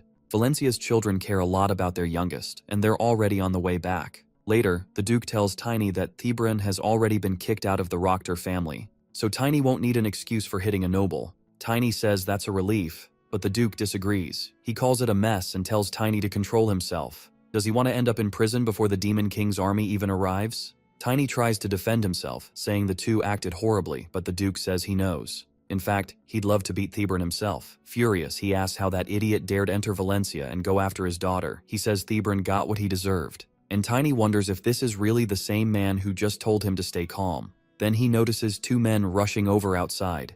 They sprint down the hall yelling, "How dare that bastard touch Chloe?" They swear he's going to pay. Tiny feels like he's seen them before. Then one crashes into him and falls flat. The other stares. An expert just got knocked over by a kid. When he senses Tiny's aura, he asks if he's Tiny, the same boy who fought Drexler. Tiny says yes, but adds that Drexler held back and never used his spirit weapon. They say the rumors were true, and that it explains why his father gave him his vision. They regret meeting like this, but say they're in a hurry and will talk to him later. Then they rush off after Thebron, swearing he won't leave Valencia alive, and Aaron says he wants the first punch. That's when Tiny realizes this is Aaron, Valencia's heir. That explains why he looked familiar. But Tiny still wonders who the other guy was, because in the future, Valencia only had one young master. He starts to wonder if this is another case like Janus. The whole issue with Aslan's imperial family annoys him, because they always treated Aslan blood as the only truly noble line. Only people from that line could attend the banquet. Even Valencia was allowed to bring only a few guests. No one seemed to think about what that could lead to. Tiny knows the noble Golden Dragon's bloodline later froze out and died, but his thoughts are cut off. The noble from earlier appears and says it's always smart to listen for even the smallest sound nearby. Tiny asks who he is and notices the man's face is a magical fake. The noble says he hasn't introduced himself yet. He's Baron Redley von Narsa, a guest at the princess's coming-of-age ceremony. He says he heard Tiny beat a knight and wanted to meet him, then asks if he's from Valencia. In return, Tiny says no, the Duke is only taking care of him for now. Redley says the Duke of Valencia has a great eye. Tiny tells him to watch his words, since he's standing in Valencia. Redley laughs it off, says he deserved that, and makes Tiny wonder how old he really is. Then Redley says if they're already giving each other advice, they may as well be friends, and asks Tiny to have dinner with him. He urges him not to refuse, saying they could have fun and build a loyal friendship. Tiny considers beating him up to reveal who he really is, but remembers the Duke's warning to stay calm. Then the Baron says he heard Tiny is close to the princess and asks if he could arrange a meeting with her. Before he can say anything worse, Tiny smacks him across the face. Just like the others, the man goes flying and crashes right into his servant. Tiny feels satisfied and doesn't care about the fallout. But once the Baron is airborne, he realizes he may have gone too far. The servant gets furious and charges him at once, calling him insolent as he attacks with a sword. Tiny blocks with mana alone. The servant snarls that he'll tear him apart. Tiny realizes this man is stronger than expected, but when he looks closer, he sees the man is using mana to control space. That makes him a challenger. The man says he'll rip off Tiny's hand for his disrespect. Tiny protects himself with mana armor and calls out his lunar wolf. The servant tries to stop him, but seeing the wolf, he realizes Tiny is an elementalist. That brief opening lets Tiny strike, and he lands a punch. But he's shocked right after, because the man blocks it with his forehead and doesn't move at all. Then he grabs Tiny and throws him across the area. Tiny lands safely, but the man is already coming again. Tiny turns to his wolf for help and shields himself with mana, but still gets hit. Even so, he reduces the damage. The servant praises his toughness and says he won't hold back anymore. He raises his sword to attack, then gets ordered to stop. The Baron stands back up. He says this was his fault, not the boys. After that, Tiny meets Janus, who says he wanted to meet him, just not like this. Tiny apologizes, and Janus says the Baron really did look suspicious. The Baron also asks to be forgiven. Janus says he'll overlook it this time but warns him not to forget that Valencia is not very forgiving.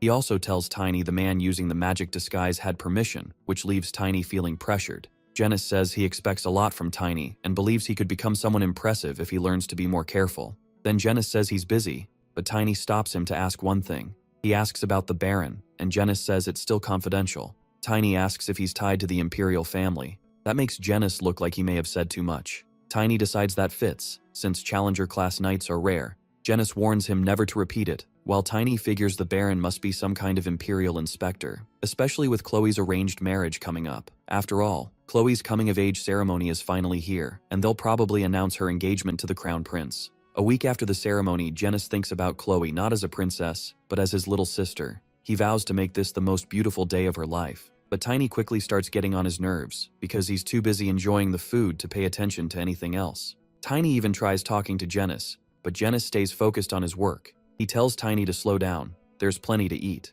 Tiny tries to answer with his mouth full, so Janus tells him to stop before he wrecks his jaw. Tiny jumps at that, but Janice just sees a growing boy with no self-control. Soon the Baron walks over again and asks if Tiny has time to talk, since Lord Janice is so busy. Tiny is surprised the inspector came to the party and admits he was rude before. He thanks him for letting it go. The Baron says it was his own fault for asking too much, and even praises Tiny for reacting the way he did. He adds that if he's rude again, Tiny can hit him. No one would dare strike back. Tiny awkwardly wonders if this guy is a masochist.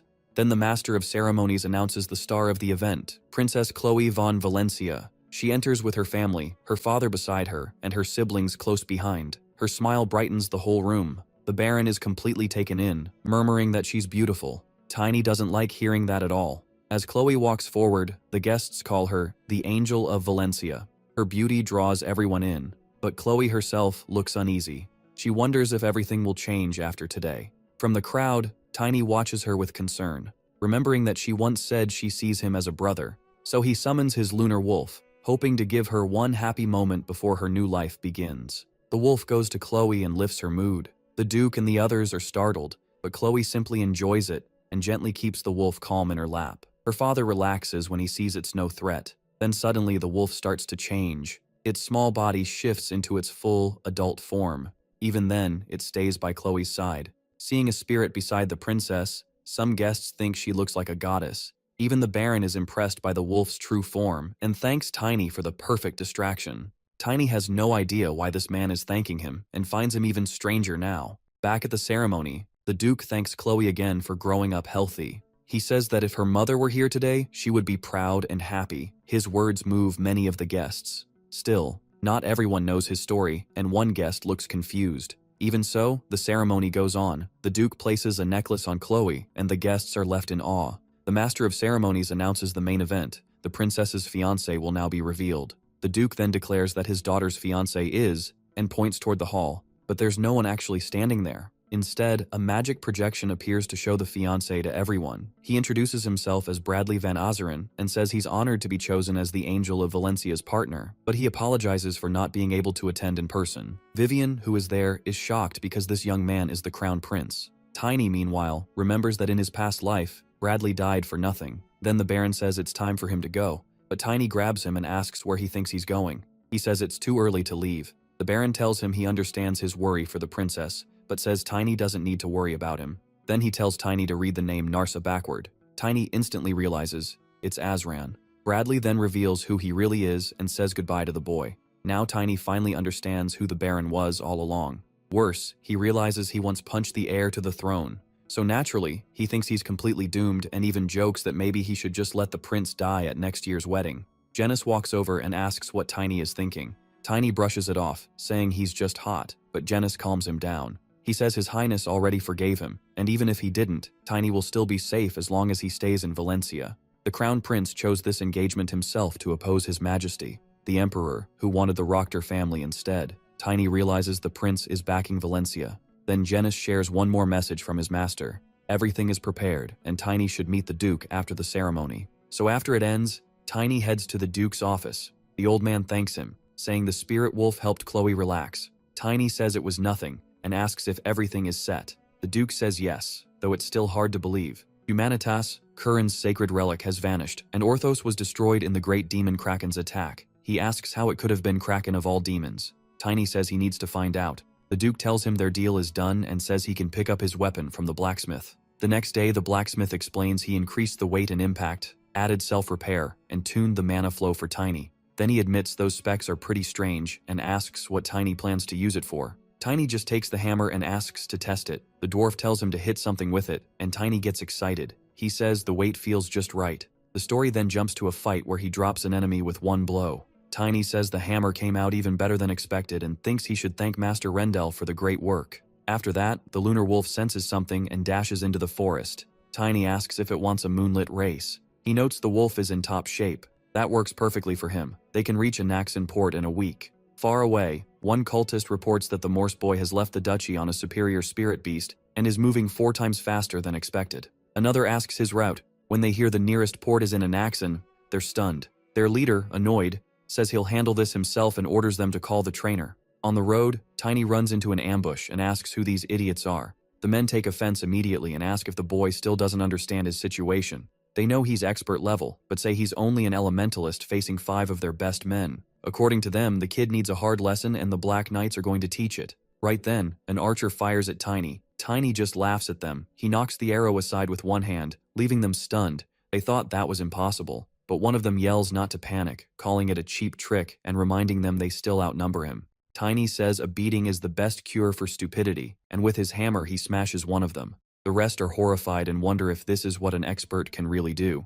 The man he hit goes flying. Tiny then says real knights are impressive, but these guys are just demon followers. The leader freezes in shock, then turns and runs, saying they were not paid enough for this. Tiny has no intention of letting them get away, so he jumps off the wolf and aims to finish them all with one strike. He slams the hammer into the ground, sending a huge shock through the earth and splitting it apart. The enemies are swallowed up by the collapse. Watching them go down, Tiny says with irony that his hammer really is incredible. He decides he'll keep using it even after he grows up.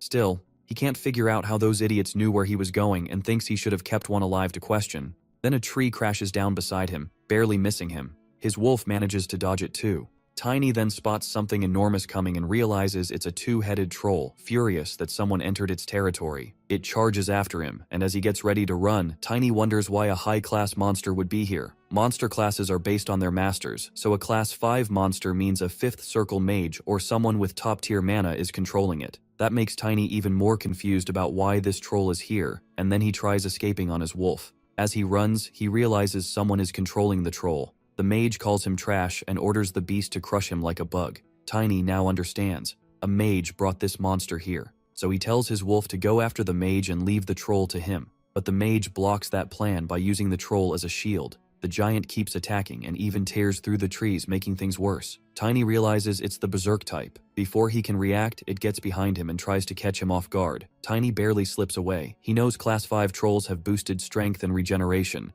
but berserk mode can't last forever. He just has to survive until an opening appears. The troll suddenly spits acid, but Tiny blocks it with a shield. He also notices there are only 2 enemies, so they shouldn't be burning through mana this fast. Before he can think more, the troll attacks again. Tiny swings his hammer back because dodging is no longer possible. The hit shoves the giant back, and the moment it crashes down, Tiny jumps in for a surprise attack. He lands the blow, and the troll screams. The hammer's boosted weight and impact are doing real damage, but the troll gets back up. Even with its knee injured, it keeps attacking. Tiny avoids the strikes and keeps countering because he can't give the monster time to recover. From afar, the mage watches and wonders how much longer Tiny can keep running. Sure, it'll end once he's caught. Then the fight drives Tiny into a dead end. Now he's trapped. The troll is about to crush him when the spell controlling it suddenly breaks. The mage panics as berserk mode ends. Tiny asks if he really thought there'd be no payback. He was just waiting for the right moment in the troll's frenzy. The mage never expected that much strategy from a kid, so he leaves himself open and the wolf grabs him. It mauls him and keeps him from fighting back.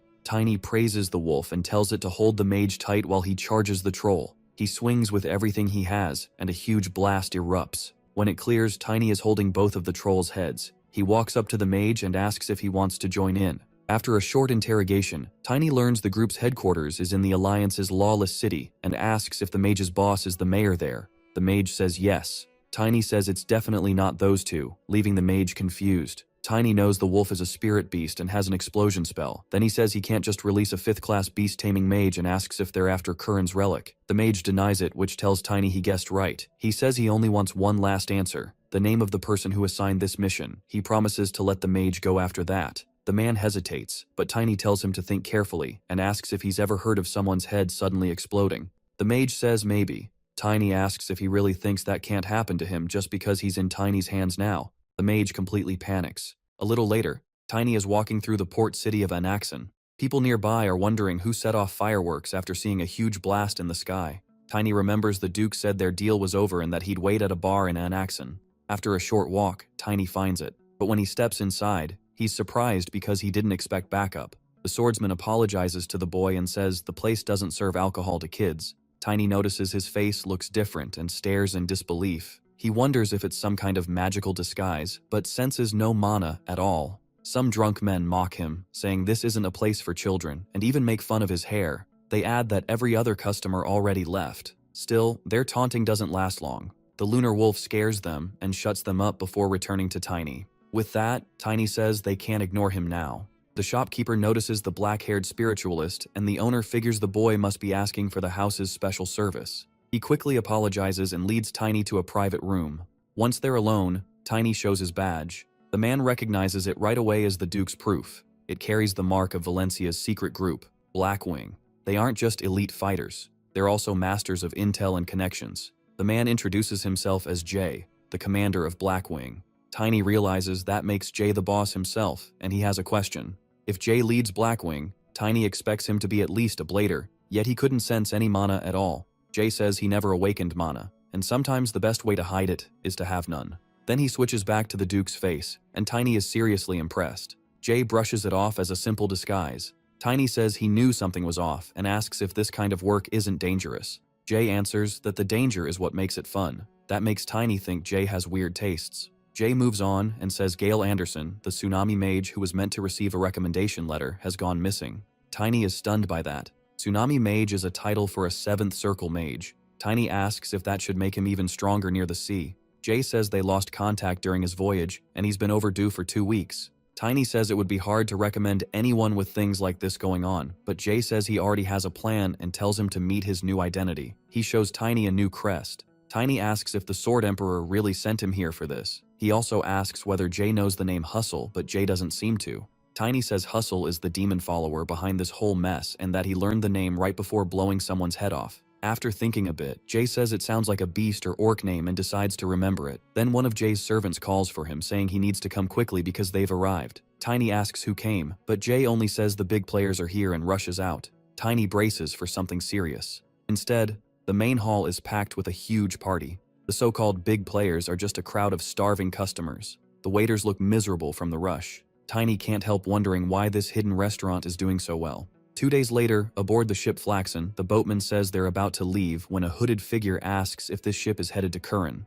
A sailor notices it's a kid and asks for identification. Tiny, keeping a low profile until then, shows the papers Jay gave him. The sailor instantly realizes he's a noble. He wonders why a noble is traveling alone, then quickly apologizes. Tiny says it's fine. He's just a fallen noble now, even if he still doesn't fully get the role. The boatman wishes him a safe trip. Tiny remembers Jay's story about the Moors, a noble house accused of following demons that vanished 40 years ago. Their black hair and dark eyes marked their bloodline, but too few heirs were left to rebuild the family. Now Tiny has to pretend he's one of the Moors' descendants, born after one survivor fled and had a child with an elf. He takes on the role, though even to him the whole setup feels a little odd. Then he feels something change. He quickly realizes magic is spreading through the ship. Tiny senses several presences, even though nothing around him looks strange. He can tell there are more than one or two, and starts wondering what they're after. He even suspects they may be planning to kill everyone on board. While he's distracted, a man tries to jump him, but Tiny reacts first,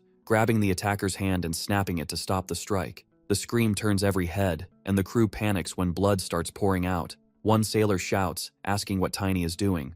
The attacker begs to be let go. His knife drops, but Tiny flicks it up with his foot and kicks it through the air, driving the man's own blade back into him. Everyone freezes at the sight as the man drops, bleeding and twisting in pain. Tiny already knows what he is, so he feels no sympathy. Right after he dies, dark magic starts leaking from the body. That shocks the others even more, and a rotten smell spreads through the ship. Then they realize the man was a demon follower. A sailor thanks Tiny for stopping him, but says he went too far. Tiny grabs that sailor's hand too and asks, almost mockingly, if this is what he meant. Then he uses the same move again, slamming the man onto the deck. Another one gets hit too. Tiny keeps going, sure there are more demon followers hiding nearby. He even swings bodies into other attackers. People run, thinking he's some kind of mad killer. Then one crew member finally realizes everyone Tiny attacked was also a demon follower. With a hard look, Tiny turns to his final target, the man posing as the ship's captain. The captain steps onto the deck and asks what happened. Seeing the bodies, he acts shocked and asks how this happened. Then he notices Tiny and even apologizes for the trouble. He claims demon followers caused the chaos and asks for Tiny's help with the investigation. Tiny laughs, calling him a fine captain and an even better actor. Then he smashes the captain with his hammer, sending him flying and crushing him on impact. The terrified crowd looks over at the body and sees he was a demon follower too. Later, in the city, someone reports the whole incident. These demon followers, they say, were behind the Flaxen operation 5 years ago. There were 5 low-rank sailors, 2 specialist navigators, and the captain, a Blader-class knight. King Imudvan Karen is impressed by the report.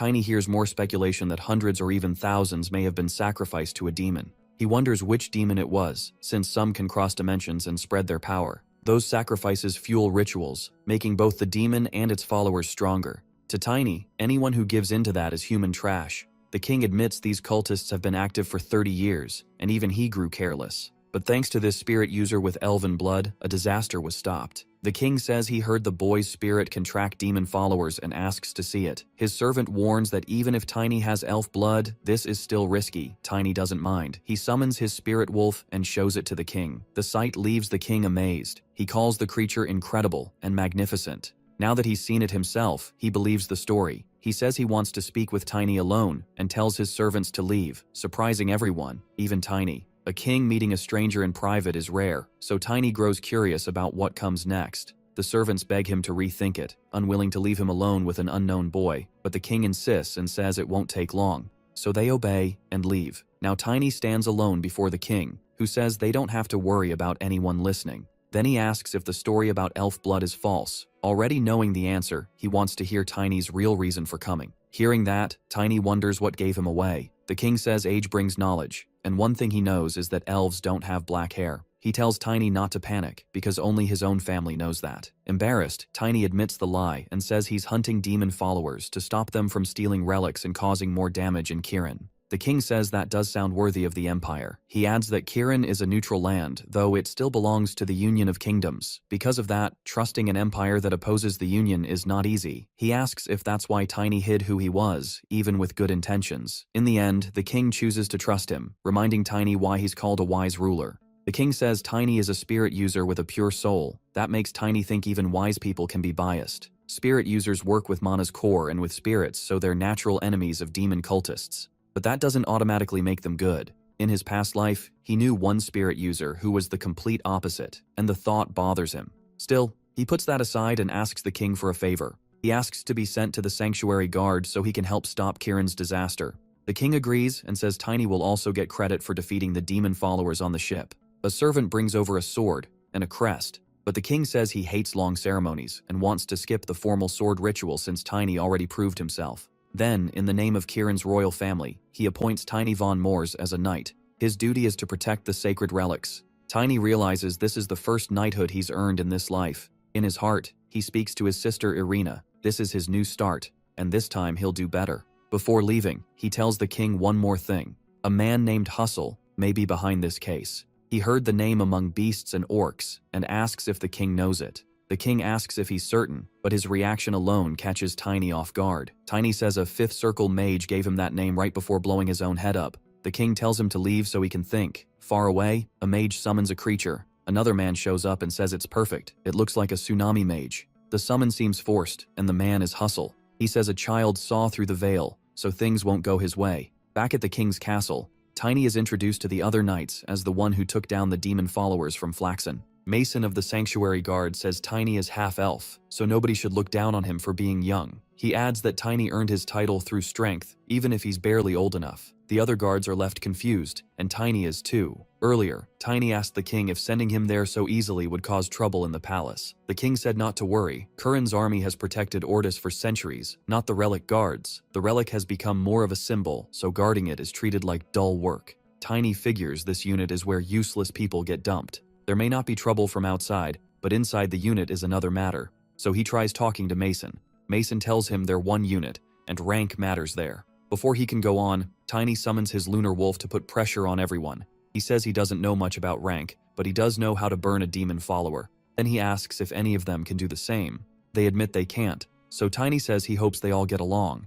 Even so, he still can't stop thinking about the king's reaction, which makes him think he knows Hustle. Soon, a man asks if he's the elemental user who beat all those demon cultists. He walks up and says it's good to meet him, introducing himself as Truman, captain of the Sanctuary Guard. Tiny greets him politely, but after reading his strength, he realizes Truman is only expert level, pretty weak for a captain. Still, Truman says he heard Tiny joined by choice and asks if it's because he's interested in divine artifacts. Tiny decides to test him and see what the old man is after, wondering if he's tied to the disaster. But Truman reacts the exact opposite way. He lights up and says Tiny came to the right place, which completely catches him off guard. Truman explains that the artifacts may look like symbols, but their job is to drive away evil beings. Still, they only work in about a 1-kilometer range and usually can't block demonic energy above level 1.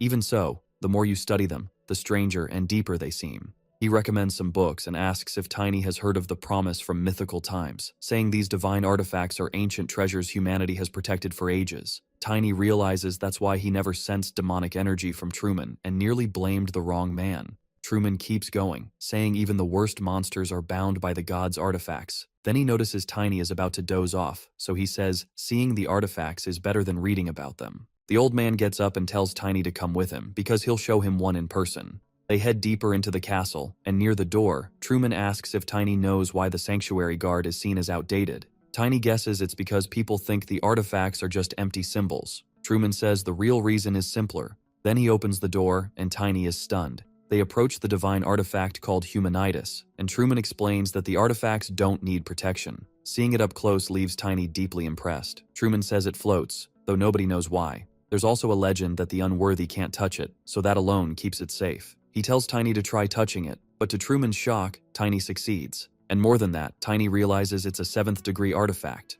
a harmless mass of light whose power rejects anything not from this world. Tiny also notices the barrier is speaking. Since Truman can hear it too, Tiny wonders if it's because of his mana sensitivity. Then he realizes the barrier itself is also an artifact. It even moves, and Truman is amazed. He realizes Tiny is actually communicating with the artifact. Back at the training grounds, Truman says Tiny has a real gift for shocking people. He says he served there for years and has never seen anything like that. Tiny thinks Truman may not be strong, but he truly loves this job and does it well, which makes him very different from the others. A little later, they run into Greg Simbo from the Imperial Order. Truman asks what he's doing there, and Greg says he didn't come for the captain. He walks up to Tiny and asks if he's the famous half-elf saint. Tiny says he's only a quarter elf and not a saint at all. Greg says he doesn't buy the story that this kid punished dark mages and demands to know how he can say that so boldly. Then he charges, saying he'll tear off the boy's mask. Tiny expected pushback anyway, so he dodges, grabs Greg's arm, and flips him down, the same way he handled the men on the ship, and he slams the knight, who is twice his size, into the ground hard enough to make a loud crash. Even then, Greg won't stay down. Tiny figures if he can still talk. He went too easy, so he grabs him again, swings him around, and smashes him into the ground. Truman watches from a distance, and Tiny wonders if he should act more proper. He keeps a straight face and thanks Greg for teaching him so much, which only confuses Truman more. And Truman isn't the only one watching. Another knight sees everything from afar and is intrigued. Soon more knights come to challenge Tiny. One is Robert Dumbell of the Imperial Knights, who heard Tiny beat Greg and wanted proof. He got it in the worst way, with a clean punch to the face. Tannen Royer and Edgar Albert, also Imperial Knights, step up next to challenge him. They have no chance, and Tiny humiliates them in front of everyone until another fighter steps in. His name is Randolph Grantius, the commander of the, and he gets sent flying too. Tiny says Randolph is at least a little less useless than the others. He spared him, so now he wants something back, a favor in return. Tiny asks if he knows someone named Hustle. Randolph says he doesn't know anyone by that name. That only confuses Tiny more because nobody he's questioned has heard of Hustle. Then another knight arrives, saying he's impressed Tiny beat Randolph. Tiny asks who he is, thinking this might be someone important or just another weak challenger. Instead, the man introduces himself as Liam von Peterson, Grandmaster of the Imperial Knights. Tiny stays calm and quickly apologizes, addressing him as Your Excellency. Liam tells him to drop the formal talk. He says an old man like him is just glad to see such a gifted young fighter. Then he asks Tiny to duel him too. And in return, he'll share what he knows about Hustle. Liam says the duel alone is enough payment, which surprises Tiny. He never expected a martial artist with challenger-class mana to ask him for a duel, much less offer the very information he wants. Liam says he'll take it easy on him, but tells Tiny to show his best. Tiny smiles. This is exactly what he wanted, and says only an idiot would refuse. He jumps at Liam at once, swinging his hammer and thanking him for the match. Liam blocks it, and the impact shakes the ground. Tiny warns him that if he underestimates him, he could get badly hurt. Then Liam notices Tiny has grown lighter. When Tiny tries to sweep his legs, he can't move him. The resistance is too strong, and he realizes Liam has a stone attribute. Liam grins and says Tiny is fun to fight. Tiny doesn't lose focus. He backs off a little. He expected this. This is a defensive skill from an entry-level challenger. The heavy knight in bright armor says he's taking back his promise to go easy. Now that he's seen Tiny's ability, he plans to attack with full strength because that will make it more fun. Tiny feels the same and doesn't plan to hold back either. As he swings his hammer, he thinks Liam doesn't need advice on skill, maybe just more experience and results. The way Liam shifts his weight for power and drives force into his weapon makes Tiny feel like he's the one who should be learning. Liam says genius isn't enough for Tiny, he's a monster. Tiny takes that as a real compliment, since he already thinks the same. Then Liam says this should be enough. He slams the ground, throwing off Tiny's balance and leaving him open. Tiny barely blocks, but Liam still throws him. After that, Liam says they should stop. It's gone far enough. Tiny thanks him for the duel, but Liam says he should be the grateful one. Even at his age, this was something new. As promised, he agrees to share the information, and what he says shocks Tiny. Liam admits he hasn't felt like this in years. Tiny realizes Curran wasn't lacking talent after all. Then the Grandmaster says he'll tell him what he wants to know, and Tiny gets excited to finally learn the truth he's been chasing. Liam says a man named Littman serves in the Imperial Night Order, but only answers to His Majesty. Tiny is thrown off because he asked about Hustle, not Littman. Liam says that's all he knows, except that Littman has been traveling from place to place. So maybe he knows the Hustle Tiny is looking for. He asks if Tiny wants him to set up a meeting. Before Tiny can answer, a guard calls for him, saying the king urgently wants to see him. That completely catches Tiny off guard. He goes to the king, who says the man beside him has found the person Tiny was searching for. Then he introduces him, Lord Littman, a specialist from the Eastern Continental Route. Tiny is confused. They already found him, and he never even asked about him. If this is Littman, then Tiny wonders if he's the same man Liam mentioned. Littman greets him politely and calls him the hero who wiped out the demon followers. When Littman asks if he'd been searching for him, Tiny says yes and returns the greeting. The king can tell Tiny is acting strange. Meanwhile, Tiny thinks if the king planned this whole show, he could have at least warned him first. Littman tries to talk, but Tiny quickly says that based on how he looks, he may have roots in the Eastern continent. So when the king asked what reward he wanted, he said he wanted to visit the East at least once. Littman says the king gives rewards generously. He adds that every new route found over the last 10 years brought him favors he feels he didn't earn. Even so, the king tells Tiny not to head east yet. First, he has to keep his promise and wipe out the demonic cult's base. Tiny already planned to do that, but the king's sudden mention of the cult feels odd. Right away, Tiny grows suspicious of Littman and checks him carefully. He senses no dark aura, so Littman seems clean. If he were a cultist, the lunar wolf would have reacted already. Still, Tiny notices a strange mana, something mixed between beast and human. Remembering what Jay said, that starts to make sense. Littman says answering so quickly proves Tiny is a capable saint. The king then announces Littman will help Tiny destroy the demon followers. Littman asks what he means since he was supposed to start searching for Sergale the next day. But the king orders him to drop that mission. The danger in front of them comes first, and Littman is the best man he can send right now. Littman is clearly annoyed, but even though he's worried about Gale, he accepts the king's order. Tiny keeps watching him and still feels no demonic energy, yet he becomes convinced Littman is Hustle. Later, he meets the king and says Littman isn't a demonic follower. The king agrees, but says checking was still important. He tells Tiny to confirm it for himself while working with Littman. Tiny asks why he didn't explain sooner, and the king says he couldn't. Tiny asks if it's because of a mana oath. The king says yes. A mana oath binds the speaker, and if it's broken, lightning strikes with power based on the oath's circle. A third circle oath only causes a small shock, but it can still be dangerous for someone old and near death. Tiny asks why the king would go this far, when Littman has served him for decades and Tiny has only met him twice.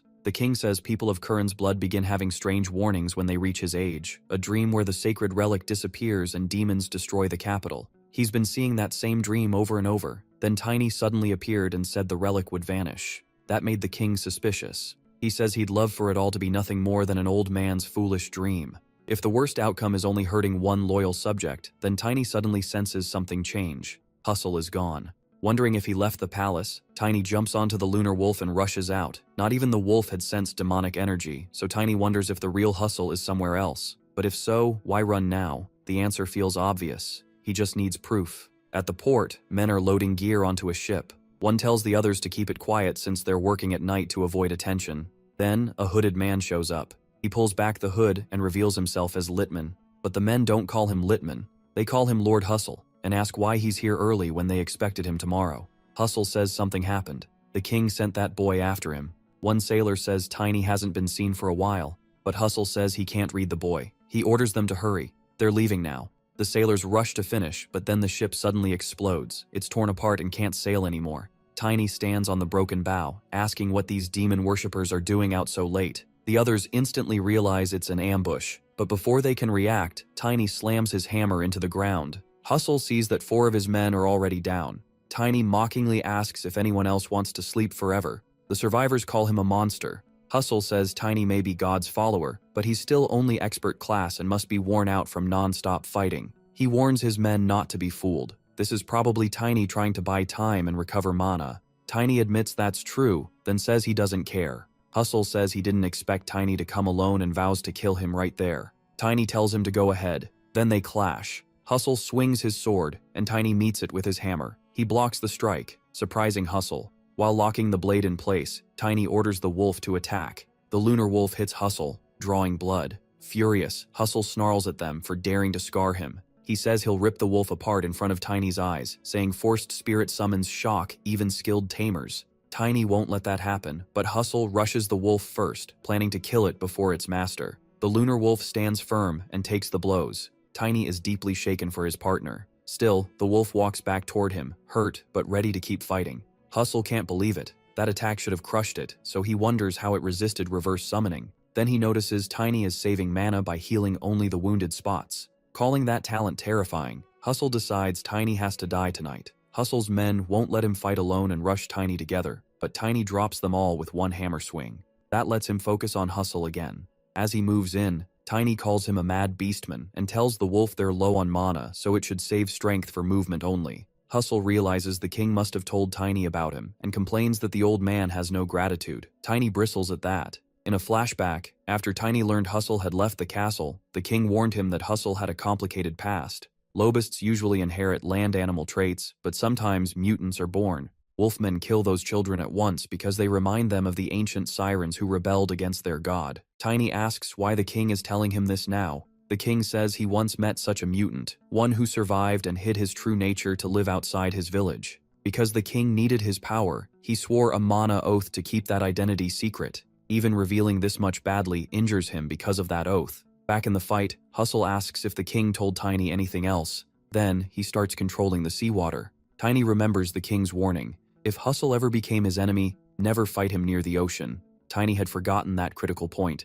Now he understands. Hustle is a killer whale mutant. Beside the sea, Hustle gets ready to strike. He attacks with blasts of water aimed straight at Tiny. Tiny barely dodges, but Hustle keeps firing one attack after another. Each blast grows stronger, and they keep coming right at Tiny. In the middle of it, Tiny notices Hustle's ore weapon gets stronger in water. Soon, one attack lands, and Hustle says it's over. But then the impossible happens. Tiny and the wolf burst out of the wave and charge again. As he attacks, Tiny tells Hustle he's the one dying today. Still stunned, Hustle struggles to block the non-stop assault. He also realizes Tiny's healing is unnatural. Hustle grows more frustrated, knowing help for Tiny could arrive soon. He can't drag this out any longer, so he braces himself and keeps fighting. Then Hustle backs off, and Tiny thinks he's running away, especially when he dives into the sea. That only makes Tiny angrier, but he soon sees that's not quite true. Hustle surfaces again and says he's no ordinary specialist, and that Tiny's death will just be delayed a little. Then he dives again. In his whale form, Hustle moves through the water. Tiny knows he can't chase him into the ocean. Then he gets a vision. The wolf shows him something. He sees the wolf walking through the air. Tiny had no idea it could do that, and asks if it's one of its powers. The wolf confirms it. Tiny asks if it can use that now if he helps, but then realizes he doesn't know how to do that yet, and hopes for another chance. Tiny remembers Hustle saying he'd delay his death, and starts wondering what he's really up to. In a nearby cave, Hustle goes deeper inside and says everything is perfect as usual. Then he meets the Wave Mage, the man he's keeping locked up. The mage is furious and keeps cursing him out. Hustle asks if that's any way to treat someone helping him, insisting he still cares about him. He warns that if the mage refuses to eat and passes out, the monster under his control could break free. Deeper in the cave is a giant sea monster that the mage is constantly holding back. It's clearly enraged by being trapped and keeps crashing into its prison to escape. Hustle calls it an amazing, precious miracle his group obtained. He says if it gets out, it will send a telepathic call to its mother, and if it dies, she'll know right away. To him, Karun's destruction is only a matter of time. Then he tells the mage that if he wants to save his hometown, he'd better work harder to keep it sealed. The mage angrily says divine punishment is waiting for him. Hustle just laughs and says he already got that punishment the day he was born, and what's coming now is just revenge. Once Hustle leaves, the mage feels a little relief. Even so, he keeps all his focus on holding the monster inside the magical cage, swearing he won't let Hustle get what he wants. Later, Tiny returns to the royal palace. Liam is with him, and the king confirms the sailors were all demon followers. When asked about the cargo, Liam says it was ritual supplies worth about half the kingdom's yearly food stock. That makes the king realize he should have doubted Hustle much earlier. Hustle once told him he would prove mutants could help the world. He was ambitious and clearly capable, so the king can't understand why he betrayed them. Tiny apologizes, but says Liam told him almost nobody knew about Litman or what he did. The king says that was exactly what Hustle wanted, since he was trying to avoid beastmen killings. Tiny argues they still should have seen it coming. People with big ambition don't stay hidden. Liam doesn't like his tone, but the king agrees and says the royal family should have noticed Litman's evil sooner. Still, he says regret won't fix anything. Calling Tiny a little hero, he asks if there's any way to find the demon followers now that Hustle is gone. Tiny says yes, but he'll need the king's help for one part of the plan. After that, he heads somewhere else. He knocks on a shop door, and Jay answers that they're closed. Tiny introduces himself, but Jay doesn't know it's him because of the hood. Even so, he asks what Tiny brought with him. After hearing the story, Jay realizes Tiny ran into a demon follower who was hard even for him to spot. Now he sees why things got so messy, but Tiny says the man showed no demonic energy at all. Hustle is just cooperating with the demon worshippers. Jay says some people really do choose that path, and he's honestly stunned Tiny came straight to him. He says he's wanted for a long time to show Tiny what the Black Wings can do. Tiny asks, what if he still has that chance? Jay asks what he means. Tiny lifts one of the boxes he brought and says the king ordered him to gather every artifact left behind. He adds that if Jay really is part of the Black Wings, then they should have someone who specializes in tracking magic. This is their moment to prove themselves. Tiny tells Jay to get a tracker to inspect the artifacts so they can trace the enemy. Then he asks where that mage is and tells Jay to bring them now. But Jay says that won't be easy. Desperate, Tiny asks why. Jay explains they've tried this before, but the enemy is extremely careful and always removes the evidence. Tiny starts thinking all his effort was for nothing, but Jay says it's not hopeless.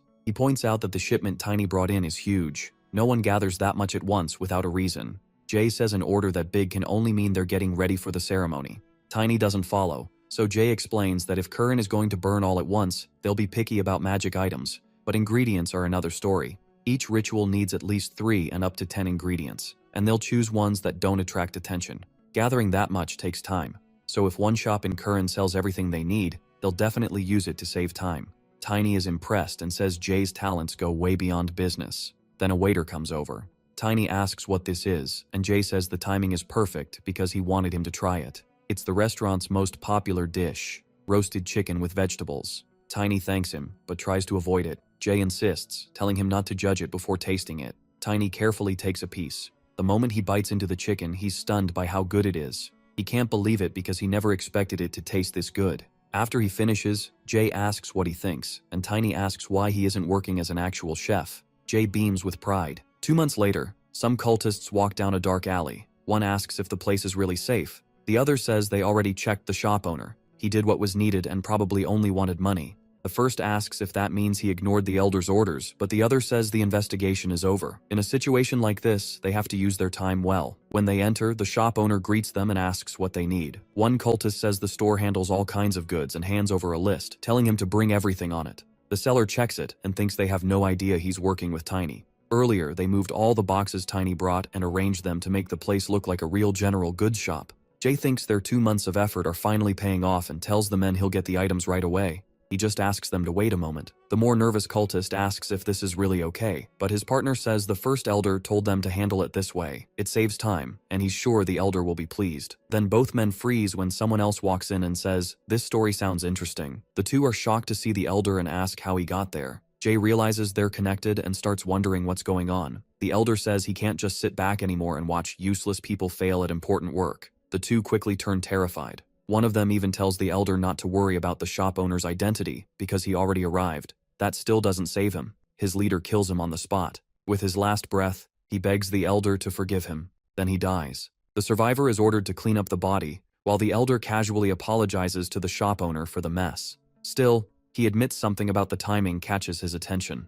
It feels like too much of a coincidence. Then, just like he did to his own man, he hits Jay with magic and watches him suffer. Later, Jay wakes up to Tiny trying to help him. Tiny asks what happened. Jay says he just got lucky, though Tiny still doesn't get it. When the elder attacked, Jay realized right away he couldn't use any mana at all, and knew that had saved him. The elder looked around and commented that the shop was quite nice, Then he pulled his magic back from Jay. Even so, Jay was left on the floor in terrible pain. The elder tossed a bag of money onto the counter, saying it should cover everything, but warned Jay to keep stocking certain items. He also threatened him. If he told anyone what happened, he wouldn't recover so easily next time. After explaining all this, Jay says he was lucky he still hasn't awakened mana. Tiny asks if the elder just walked away after that. Jay says yes. The man clearly believes he can kill him whenever he wants. Tiny points out the elder ignored Jay because he isn't a mana user and even left signs behind. That means they should bring in someone who can track magic. But Jay is still worried about one thing. Before that, he wants to confirm something. Tiny asks what it is. Jay says this may be even more dangerous than Tiny thinks. The pressure he felt was like when the Duke trained him, the same kind of overwhelming aura he sensed from the Dark Mage. So Jay thinks the Elder may be on the level of a 7th Circle Mage. Tiny says it doesn't matter how risky it is. He still has to act. And even if the plan fails, he'll make it work somehow. Jay says that sounds exactly like Tiny, and now he understands why His Excellency praised him so much. Then he stands and says he'll trust him. A month later, Tiny has tracked the demon worshippers' movements and believes they'll hold a major ritual on a nearby island in a few days. He plans to raid it with Blackwing. He has already reported everything to the royal family and is waiting for backup. The Emperor has sent reinforcements too. Then Tiny notices someone coming. The senior knight says several knights are currently on leave, including Lord Lamb. Tiny asks if he and Lord Lamb are close. The knight says they're friends and often drink together. He asks if Tiny wants to join them for dinner sometime. Tiny politely turns him down. The Grandmaster then asks if he'll be taking a break too, and Tiny says he will soon. The Grandmaster realizes there's no changing his mind, so he simply tells Tiny to rest well, and Tiny thanks him. A few days later, when the operation begins, some knights say the main members of the order are away, so they can't let this chance pass. Tonight, they'll take the relic, but Tiny was already waiting, saying their vacation plan was clever. Still, their filthy behavior was too obvious. Then he looks at one man in particular and says he didn't expect to see him there, Grandmaster Truman. Tiny asks him to explain himself. The others snap back that Tiny is just an outsider, so what does he know to accuse the Grandmaster? They say Truman trained many royal knights and helped rebuild the Order of Knights, so what's wrong with him taking on the duty of protecting the faith? Tiny asks if Truman really came from the Order. Truman says that was long ago. Back then, he quickly realized his limits because one of his comrades was a once-in-a-generation genius. So he tried to earn recognition through hard training, but all he got was an empty barony and an order sending him away. He says it was deeply unfair, and even the current king did nothing about it. The only one who reached out was Lord Littman, another man looked down on for his background. He gave Truman a new purpose, a world that valued knowledge, not just personal strength. Together they dreamed of building a new kingdom. Tiny asks how he plans to build a new kingdom while helping demon worshippers. Truman answers that it's far too late to turn back now. Then they move to seize Tiny. Tiny says that's fine by him. He swings his hammer, and Truman is shocked to see the others go down so easily. Tiny says, this is better. Soon, only Truman is left. He reaches toward the fallen men, still unable to believe what happened. Then he says he'll finish this fast and throws out a sphere. Tiny blocks it with ease, sending it flying back the other way. It starts breaking apart, and Tiny realizes it contains dark magic. The sphere bursts, spilling something into the air, and Tiny braces himself. But this is no normal weapon. It twists into something far worse, then becomes a creature, a demon. Staring at it, Truman can't understand how a demon came out of a holy relic, but he gets his answer first. The demon attacks him before anyone else. It grabs him and crushes him, feeding on his blood. Truman screams in agony. Tiny tries to save him and slices off the demon's arm, but the severed limb crashes down and slams Truman into the floor. As he dies, Tiny asks where he got that sphere. Truman says Lord Littman gave it to him and told him to use it only in an emergency. Losing its arm sends the demon into a rage, and Tiny notices it trying to fuse with the sacred barrier. He thinks there's no way Truman and the others didn't know this would happen. Still, he tells Truman to stay alive. He still has a lot to answer for. Then Tiny sees the demon moving toward the barrier. He has no intention of letting that happen, so he charges in with his hammer and drives it through the demon's abdomen, blasting it back into the wall. Tiny goes in for the killing blow, but the demon spreads its wings and escapes, leaving Tiny furious. The monster gets even closer to its goal. Elsewhere, near a boat, Tiny's allies finish shutting down a ritual. A hooded man says it looks like the same ritual is happening on other islands too, and asks his partner if he knows what kind it is. The other man says it's a large-scale concealment spell. The hooded man asks what that means. His partner says he's not sure of every detail, but they need to move quickly, because if this is concealment magic, then the real target must be Corin. At once, the hooded man realizes Tiny is in danger. Back with Tiny, he grows alarmed as the demon nears the barrier, but he knows protecting the mission comes first, so he rushes to stop it. Right before the demon can touch the barrier, Tiny slams into it at full speed and cuts it off, determined to keep it away from that power source. He orders it to get its hands off the barrier, then smashes its head with his hammer. The hit drives the demon into the ground, and it roars in rage. Still airborne from the force of his strike, Tiny uses the opening and goes for the final blow. This time the hit shatters the demon to pieces. Tiny says he didn't know a demonic beast at this level could move like that inside a sacred barrier, and realizes the demon worshippers are using much higher magic than he expected. Then he notices Truman is gone. Tiny takes off after him, saying the old man was spared and paid him back by running. He refuses to let Truman escape, so he follows the blood trail with Wolf right behind him. Truman is limping through the sewers. He can barely move because of his wounds, but he knows there's a hidden passage nearby and struggles toward it. As he reaches the door, he remembers the demon and thinks not even Tiny could have beaten it. Believing he's about to die, Truman wonders if this is really what he wanted, sacrificing his own men for a foolish dream. Even the sacred relic that once comforted him may truly be gone now. But Tiny arrives before he loses consciousness. Truman is stunned. He never thought Tiny could defeat that monster. Tiny asks why he looks so shocked. Is it because he's still alive, or because he found the secret passage Truman hid with magic? Truman realizes this boy truly is fearless. Tiny, meanwhile, is surprised Truman built a place like this under the Capitol without anyone noticing. Truman says it really does seem to be his end. But Tiny says not yet. He still needs answers, and asks what the cultists are planning. Truman doesn't know that, but he does know one thing. He forces himself up and tells Tiny, "Don't forget Sock." Tiny didn't expect that answer, and before he could ask more, the old man dies right in front of them. Tiny sees he had already reached his limit. He says if the old man had never joined the demon cult, he wouldn't have ended like this. A moment later, his wolf arrives, and through their link, Tiny senses a huge mana source behind the door, so he decides to open it and check for himself. Inside, a man is lying on the floor. Tiny recognizes him as the Wave Mage, but when he gets closer, he realizes the man is already dead. Then he wonders what his wolf actually sensed. Looking deeper inside, he finds a baby kraken and can't understand why an ancient monster is here. Then something pushes into his mind, and telepathic memories flash before him, leaving him confused. Right away, he says this is exactly what he'd expect from a Wave Mage. Even in death, the man was still protecting Corin. Then Tiny feels a dark presence closing in, packed with overwhelming energy. He figures it's on the level of a glutton. There isn't much time left, but he knows 2 spells still need to be finished. First, he pours mana into the spell that had stopped working. A beam of light shoots up, lighting the sky so clearly it can be seen from far away. It forms Gale's message overhead. The king sees it and is stunned, unsure what it means, until his son arrives. Henry von Corin says they're in serious trouble. A giant tsunami is coming, and a normal evacuation warning won't be enough. He urges his father to declare the highest alert. The king thinks that if this really is the Kraken, even the sacred relic may not stop it. He wonders if this is truly the end of Corin, until Tiny appears and asks if he's already given up. He walks in carrying the mage's body. A servant snaps that this rude brat shouldn't be there, but the prince recognizes the corpse and asks if it's really him. Tiny says it is Lord Anderson. He fought for Corin to the very end and died doing it. When the prince asks who could kill a 7th Circle mage, Tiny says Anderson was caught in the cultists' plot. The prince is furious that Corin has lost its last pillar, but Tiny says there is still hope. Even now, Anderson left them something behind. Because he cared for the kingdom, he left the shield that can save Corin. The prince is shocked, but the king says that even if Gale had a plan, Corin may still fall. He explains what he couldn't say before. The barrier has limits. The sacred relic can stop monsters, but against a top-class demonic creature like the Kraken, it may do nothing. The prince says the Kraken is only a legend and asks if the king truly believes it's behind the tsunami. Before the king can answer, Tiny says the sacred relic will work. He tells the king to remember the promise from the mythological age. Sacred relics are treasures passed down since ancient times, and anything made by divine power is affected by them, even monsters. The Kraken came from that age and was created by the gods, so if the promise holds, it can be stopped by the sacred barrier. The king agrees. Since the Kraken isn't like other monsters, it might work. He orders everyone to be gathered inside the palace at once and calls for every mage who can help hold back the tsunami. If the palace overflows, they'll use the nearby mansion and send the rest to the continent by ship. He adds that the imperial family will provide whatever is needed,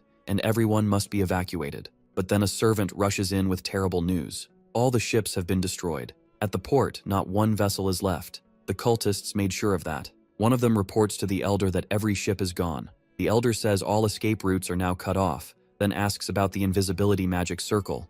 His subordinate says they heard a knight reach the barrier, and after that, contact was lost. The elder quickly realizes the imperial family is onto them, so he orders every reinforcement they can spare to buy time. Still, he doesn't think this is all bad. Fighting a challenger-class opponent inside the sacred barrier would be hard even for him. Without the barrier knight, things get easier. Now the stage is set. Chiron won't be able to stop the coming tsunami. The Imperial mages have already drained themselves trying to hold it back, and in that chaos the cult will unleash the sea's disaster. The Imperial bloodline and the light of the sacred relic will be cut off, and Chiron will fall. The elder tells his followers that after all this time, they can finally spread Malone's name across the world. 2 days pass, and much of the city is already underwater. The king says everyone is exhausted from holding back the tsunami. Tiny tells him he looks terrible and needs rest. But then Tiny feels something wrong himself and drops to one knee. The king worries about him. Tiny insists he's fine. He just thinks it's finally here. Then people spot something approaching. It rises from the water.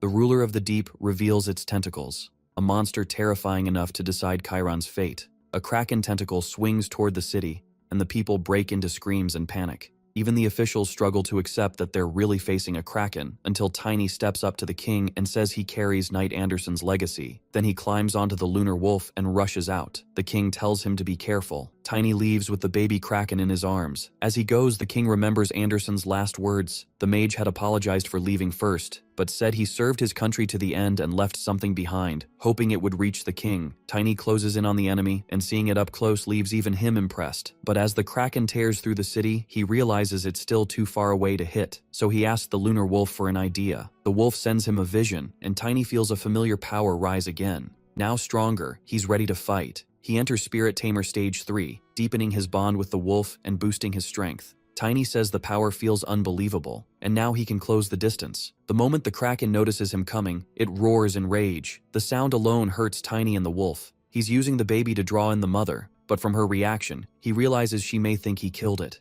Even so, he decides to press closer. The mage had marked the baby with their image, so even if the kraken isn't as smart as the legends say, it should know who really killed its child. Once he's close enough, Tiny makes his move. He throws the baby far away, forcing the mother's attention onto it. The baby is still under the mage's spell, and the mother kraken scoops it up. From a distance, Tiny wonders if the plan worked. Then the kraken erupts in fury. Even Tiny is shaken by how enraged it is. But before anything else, a tentacle lashes out and smashes the building he was standing on. Tiny barely escapes alive, but the wolf is hurt, and he realizes everything may have been pointless. With the wolf no longer able to shield him, Tiny starts falling, until an ally appears and saves him. The newcomer catches him mid-air, dodges a tentacle by inches, and carries him off. Then Tiny realizes it's Grandmaster Janus. He asks if Janus should really be here when he has duties elsewhere, but Janus tells him not to worry. The Emperor gave the order himself. Tiny warns this could cause political trouble if he meddles in Corrin's affairs, but Janus says he's disguised, so it won't matter. He's posing as a young challenger rank knight with 2 elements, silver light mana, wind, and ice. A knight like that is anything but normal. Janus notices the kraken has suddenly gone calm and asks Tiny if he knows why. From a distance, Tiny spots signs of the demon cultists. When he gets closer, he confirms it and wonders why they're there. He remembers the kraken's last attack and starts to think it may have been aimed at the cultists, not him. If that's true, then his plan, and Anderson's final gift, worked. But then the female kraken grows wild again, shocking both of them. Tiny can't see any cultists nearby, so he knows he needs more information. He asks Janus what happened to the magic ritual. Janus says it was a linked magic circle filled with demonic energy, and he and Jay destroyed most of it. Tiny knows he's the only one who can tell the cultists apart, and that this matters if they want the sacred relic to work. So he gathers what strength he has left, and tells Janus to take him to the sacred relic. Using the ability he got from the wolf, he plans to identify the real targets. Soon he spots the cultists moving through the city and charges after them with the wolf again. Janus follows and asks if it's really okay to leave the kraken alone. Tiny says the cultists are after the sacred relic, and protecting it comes first, because only then will the promise from the myth age still hold. The kraken keeps getting more violent. The people watch in horror as it comes closer, while guards stand around the sacred relic. Then they hear a sound coming from it, though some still think they're safe. The castle grounds are locked down. The guards know they have to hold this place. Then someone approaches, and everyone tenses up. A cultist steps forward and says the concealment spell barely worked, probably because of the barrier. Another says it doesn't matter. Even inside the barrier, crushing a few insects will be easy. Their leader decides to seize the guards by force. He casts his spell to control them, and the guards are terrified. They can't resist the darkness pressing down on them. The cult leader is clearly pleased. Close by, Tiny and Genis reach the relic, but a group of cultists spots them and is told not to let Tiny get any closer. Tiny groans that he already has enough to deal with, but Genis steps in first. He moves to clear a path for Tiny, so he attacks from range, keeping the cultists away from him. Just what you'd expect from the Northern Wind Knight. With incredible speed, Genis throws them off balance. Then he asks how these enemies can even touch the relic. They shouldn't be able to get near the barrier. Tiny says they may not be normal demonic cultists. He's seen something like this before. Even so, it's still disturbing, and with all the chaos they've caused, this may not even be the worst outcome. Genis asks what he means, but before Tiny can answer, someone shows up. It's Lord Liam coming to help. He asks Tiny what kind of mess the world is in now. Tiny starts to explain, but a Kraken attack cuts him off. He wonders why it changed so suddenly, then sees the reason right away. A group of cultists appears near the relic. Worse, they come out carrying the sacred object. They've taken the relic's core and sealed it with dark magic. Tiny realizes they're stealing the relic, and that's why the Kraken attacked. The promise of the mythological era has been broken. Genis says this really is the worst-case scenario. Along with the Kraken, 7 circle dark mages appear. Their leader says Tiny came back sooner than expected, and this lineup is interesting. The descendant of Morse, plus 2 challenger-ranked knights. He doesn't know who the last one is, but he's sure that man ruined their great plan. Then the cult elder declares he'll kill them all here. He unleashes Black Thunder, aiming straight at Tiny. Genis sees how dangerous it is, and decides to step in. Tiny tries to stop him, but then notices Lord Liam has moved to shield him too.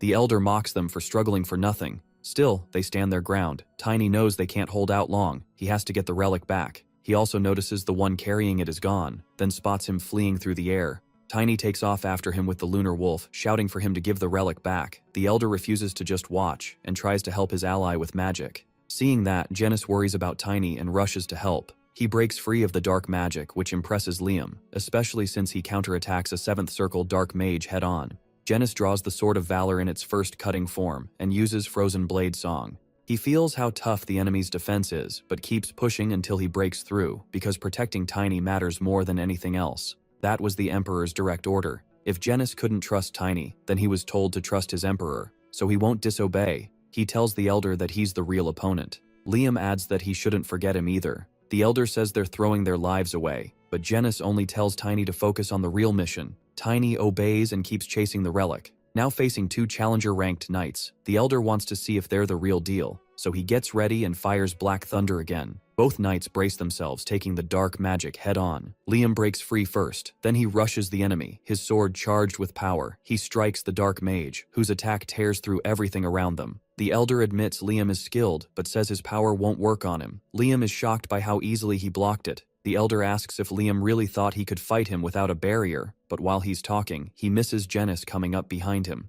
Genis lands a clean hit, sending him flying.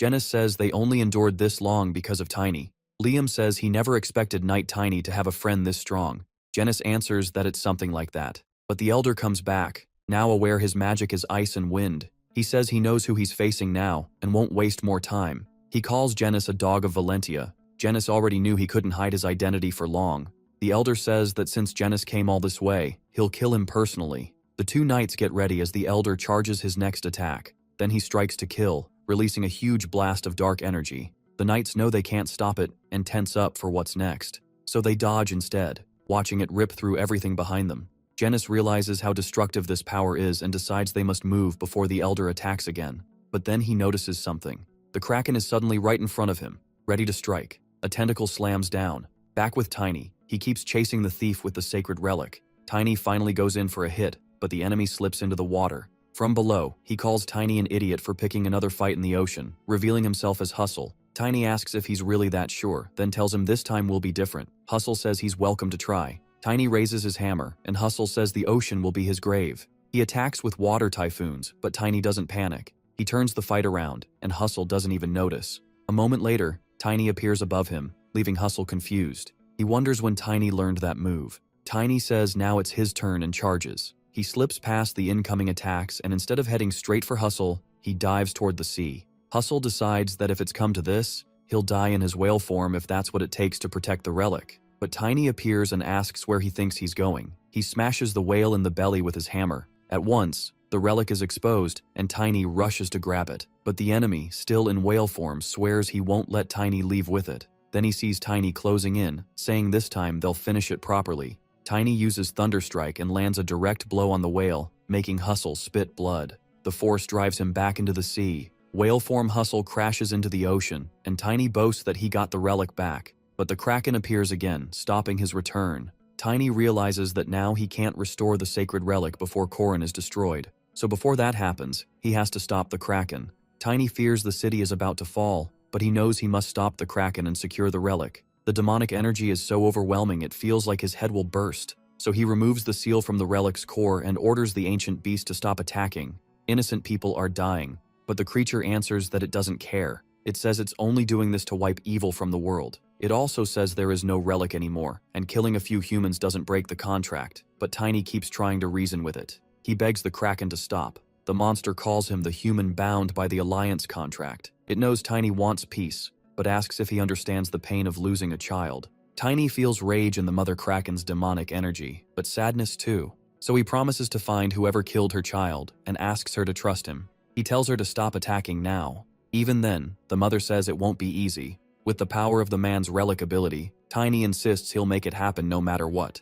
At that, the Kraken says she'll lend him some of her power so he won't fail. Her attacks stop. Back to Genis. He and Liam are recovering from the fight. Genis says he was lucky not to die. For a moment, he really thought that was the end.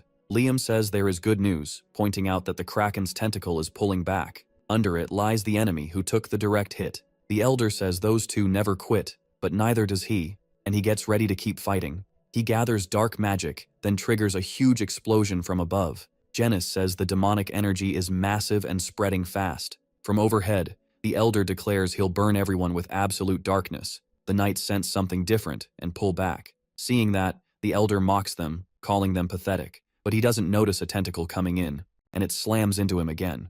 When the tentacle lifts, the Elder realizes 2 direct hits in a row can't be chance. Then a third attack comes, and the Kraken smashes him away again. Watching this, the heroes realize the creature is targeting him and wonder why. Even from a distance, the Kraken's rage is clear, and the Elder starts to realize it's all aimed at him. Not just through physical attacks, but through demonic energy tearing into him too. The heroes quickly notice it. When Liam sees that dark power spreading, he tells Genis to run, but Genis stays put, leaving Liam confused. He explains that the energy is only hurting the Elder, not them. That means the Kraken knows exactly who the real enemy is, and Tiny must be involved. As for the Elder, he's basically being tortured, and he decides that if it's come this far, he may as well end it now. Then something strange starts to happen. Liam asks what that sound is, and soon they spot roots growing fast. From them, a giant man-eating plant bursts out and attacks the heroes right away. Genis and Liam block the assault, but the roots begin wrapping around them. At the same time, the Elder is still screaming in pain, when the plant suddenly grabs him too. Liam is stunned by what he sees, and right after that, the plant retreats. Not wanting the Elder to get away, Liam breaks free from the roots and then helps Genis escape too. With both of them free, the chase is back on. Liam says he can't let the Elder reach the castle, so he and Genis rush after him and storm in at full speed. But the moment they get there, they find everyone turned into zombies. The guards have been brainwashed, and now they attack anything in sight, starting with Liam and Genis. They're following an order from the great man. The Elder reveals himself and says the two of them ruined his great work. Still, he hasn't lost everything. He says he can at least finish one goal and taunts them. If they want to chase him, they'll have to fight these innocent soldiers first. That makes both heroes hesitate, and they start wondering where the Emperor is. Liam says the Emperor could be in danger and swears he'll protect his honor no matter what. He tells Genis to go easy on the soldiers, then charges in, without holding back. Genis points that out since they were supposed to be careful, but Liam says he's using the flat of his blade, so none of them will die. Then he says he has to reach the Emperor and tells everyone to move aside. Genis watches and figures Liam has things under control. Near the Emperor's chamber, the Elder cuts down the personal guards without mercy. He complains that those in his way delayed him and says he at least has to hurry now to reach the precious Imperial family. The Emperor finally realizes this is the mastermind behind everything. The Elder answers that, as a reward for figuring it out, he'll end the current Imperial bloodline today. But someone steps in, saying the Elder will die first. The old man notices a knight has already closed in, and scoffs that such attacks won't work on him, but Genis's move distracts him, long enough for Liam to strike from behind. Liam quickly apologizes to the Emperor for being late. The Emperor is relieved to see him alive, but the Elder gets back up at once and says that only means more corpses. He tells them they're about to watch their own deaths come closer. Liam is shocked the Elder still has that much power, and realizes that even if he dodges, the Emperor won't. There's only one thing left to do. So he apologizes to Genis and pulls him in like a human shield, saying he'll do anything to protect his majesty. Still, he covers Genis's body with armor first, and the two take the hit head on. Liam remembers being named leader of the Imperial Knights by the Emperor himself. When the dust clears, Liam blames himself for slowing down and thinks that if he were stronger, he wouldn't need tricks like this. Then a voice tells him that demonic power slips into weak minds. It's the Emperor, and he tells Liam not to give up. Even he, after making so many wrong choices, refused to quit. Seeing the Emperor using healing magic, Liam tells him not to overdo it, and says he already feels better thanks to him. Genis gets up and tells Liam not to ignore him. He asks how someone who came to help ended up as a shield, and says he won't forget it. Liam promises he'll make it up to him. But first, they need to finish the Elder. Furious that they survived, he prepares another attack. Genis says they'll only get one shot, so they have to break the Elder's magic. The Elder declares, this is the end, but Genis answers with the swordsmanship of Valentia. He gathers power for his strongest move and launches several magic swords at the Elder using Madmind's melody. The Elder is stunned that a mere challenger managed to hit him, but then he realizes that wasn't the whole attack, because Liam is already behind him, ready to strike. Liam unleashes his ultimate technique with the Imperial swordsmanship of Corrin, Stone Thunder, and throws his sword. It lands cleanly, followed by a massive explosion. Soon the prince asks if it's over, and the Emperor says things look favorable, then collapses from exhaustion. They realize the Emperor has fainted, but Genis spots an even bigger problem. He picks up a severed arm and says all they really did was tear the Elder apart. The Elder still managed to escape, badly injured but alive. While fleeing, he runs into someone else. From above, Tiny rides in on his lunar wolf and asks why the old man has the sacred relic instead of his subordinate. The Elder falls into despair. He can't understand why the shadows aren't answering him, especially since this mission used a third of their whole force. And now, he's badly wounded too. At last, he comes face to face with Tiny and sees the relic in the boy's hands. A magic prison forms around them. Tiny asks what the Elder thinks now that the relic is back in his hands. The old man says he doesn't care how Tiny reclaimed it because it no longer matters. He attacks at once, but Tiny orders his wolf to strike back. He doesn't stay on defense and rushes straight at the Elder. Seeing that, the old man is thrown off. Tiny uses the Iron God's armor, getting heavier as he gains speed, then lighter when he jumps. With that iron body, his blow hits even harder. He slams into the Elder with ease. The old man can't believe it, watching Tiny break through his magic barrier. Tiny says he's not just breaking through, he's going to crush his skull. He calls his lunar wolf, and the two charge again, making the Elder even more terrified. With his defense gone, he's wide open, and soon takes a direct hit from Tiny's hammer. The Elder rages at this, while Tiny notices how much weaker he's gotten and gets ready to hit him again. But when he looks closer, he sees the Elder breaking the magic field around them. On top of that, the old man is charging another attack. Using every bit of dark power he has, he forms a sphere of demonic energy and says Tiny forced him to use this, so now he'll show no mercy. The Elder's body starts falling apart, and Tiny realizes this is a human sacrifice attack, made of pure, dark energy that keeps growing faster and faster. Before firing, the Elder calls Tiny trash, then gathers even more power, and swears he'll burn him in the most painful way possible. Once the energy is fully charged, he launches the attack at Tiny. Tiny feels the dark energy closing in behind him and realizes a long-range barrier won't help against the Elder, so he uses the anomaly the relic taught him. Only superhumans can do something like this, but Tiny's soul alloy is energy itself. Then the dark power hits him. The Elder cheers.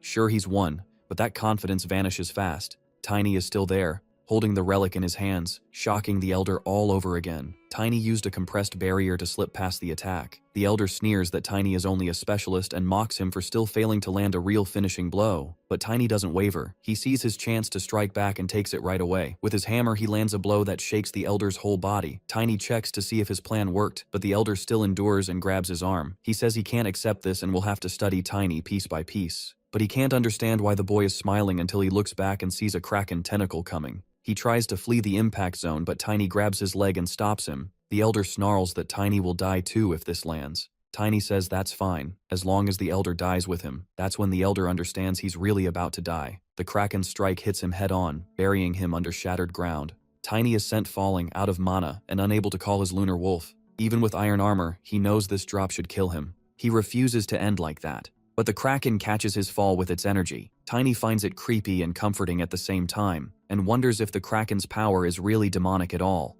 Safe at last, he hears the kraken thank him, saying that through Tiny, it was finally able to awaken its resentment. Tiny is glad he could help and tells it not to worry. Afterward, the kingdom of Korin announced it had nearly fallen to demon worshippers, but a young hero saved them. That same boy crushed the enemy and sent the Kraken back to the sea. The king thanked him deeply and gave him the title of Radiant Knight. 3 months later, Tiny seemed like a completely different person. Janus walks up and asks if this can really be true, because the Tiny he once knew is clearly gone. Janus says Tiny has changed a lot in only 3 months. Tiny says it's thanks to a secret technique he used to focus on getting stronger for a while. Janus says it's still amazing, then points out how quiet everything is. Tiny figures it's because the coronation is close. Janus says they should head there too since it's a big event, and asks if Tiny wants to walk first. As they walk, Janus mentions the place was fully rebuilt while he was recovering. Tiny asks if he's really okay to be up and walking already. Janus says his injuries caused a post-rebound effect, but he's almost completely healed now.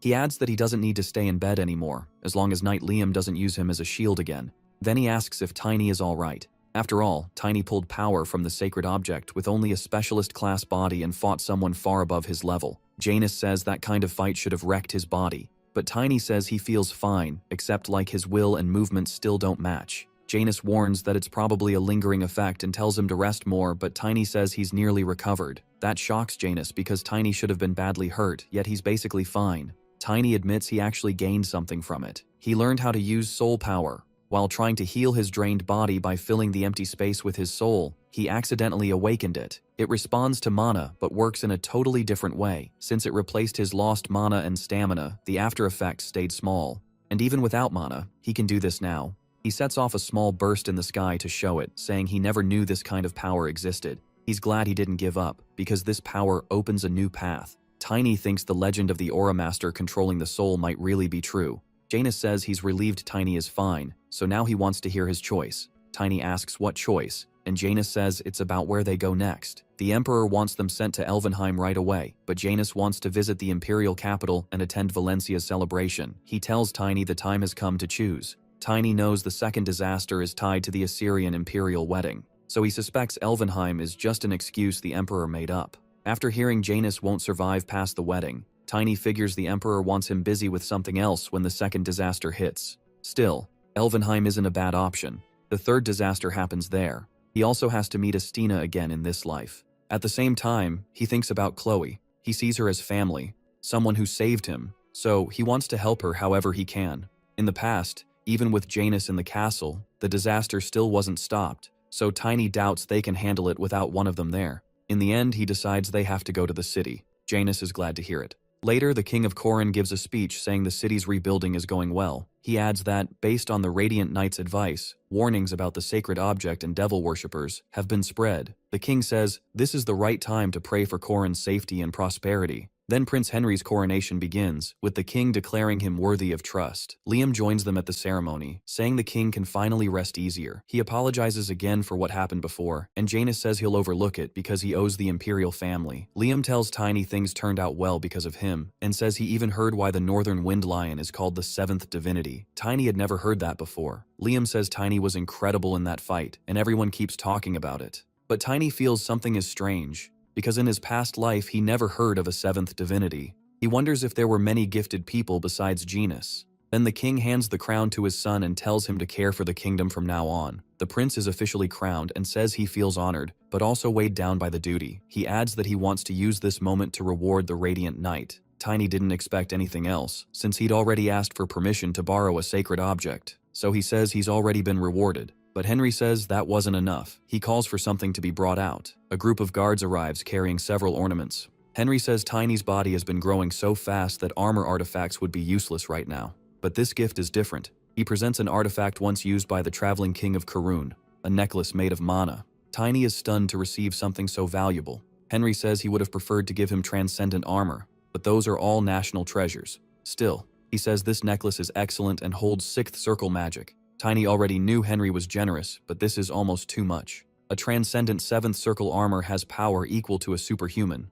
Even the continent's 10 knights have only seen treasures like that once or twice, except the Master of Arms. King Aemon tells Tiny not to worry because even if the necklace's mana is fully used, it refills in a day. Tiny says it's more than he deserves, but he'll accept it with honor. The new king tells him to think of them whenever he sees the necklace, because Karun will always remember him and hope he succeeds. After that, everyone salutes the Radiant Knight and celebrates Tiny's achievement. Later, he walks through the city, and Genis says the people here are kind. But Tiny brings up something else. He says Genis should be the one to keep the necklace. Genis doesn't get why and refuses to accept the gift. Tiny explains that he still can't use a lot of mana at once, so the necklace would be wasted on him right now. That's why he keeps pushing Genis to take it. Genis still doesn't like the idea, but Tiny insists until he finally gives in. Genis says he'll hold onto it until Tiny is ready to use it himself. Tiny is glad he managed to convince him, because he needs Genis to get stronger. Soon, he plans to bring him to the place where he died in his past life. When they reach the beach, Genis says they need a boat, but Tiny says they won't. That catches Genis off guard. Tiny tells him they need to save both time and money, so they ride the lunar wolf toward their destination. Genis isn't used to it and starts feeling sick. Tiny gets worried about him, but Genis says he'd rather swim than keep riding like this. Tiny tells him they're almost there. Tiny realizes he's so used to the wolf that he forgot how rough it feels for other people. Then Genis gets even worse and starts throwing up on the way. After a while, they finally arrive. Some locals come over, and seeing the two of them, they mistake them for beggars. Tiny is caught off guard by that. Genis says he thought he was going to die and suggests renting horses for the rest of the trip. Then he starts noticing something is wrong. Tiny checks on him, but then notices something too. His things are gone, including his money pouch. He wonders if they lost everything in the ocean. Genis blames himself and feels awful about it. But Tiny tries to lift his spirits, saying money can always be earned again.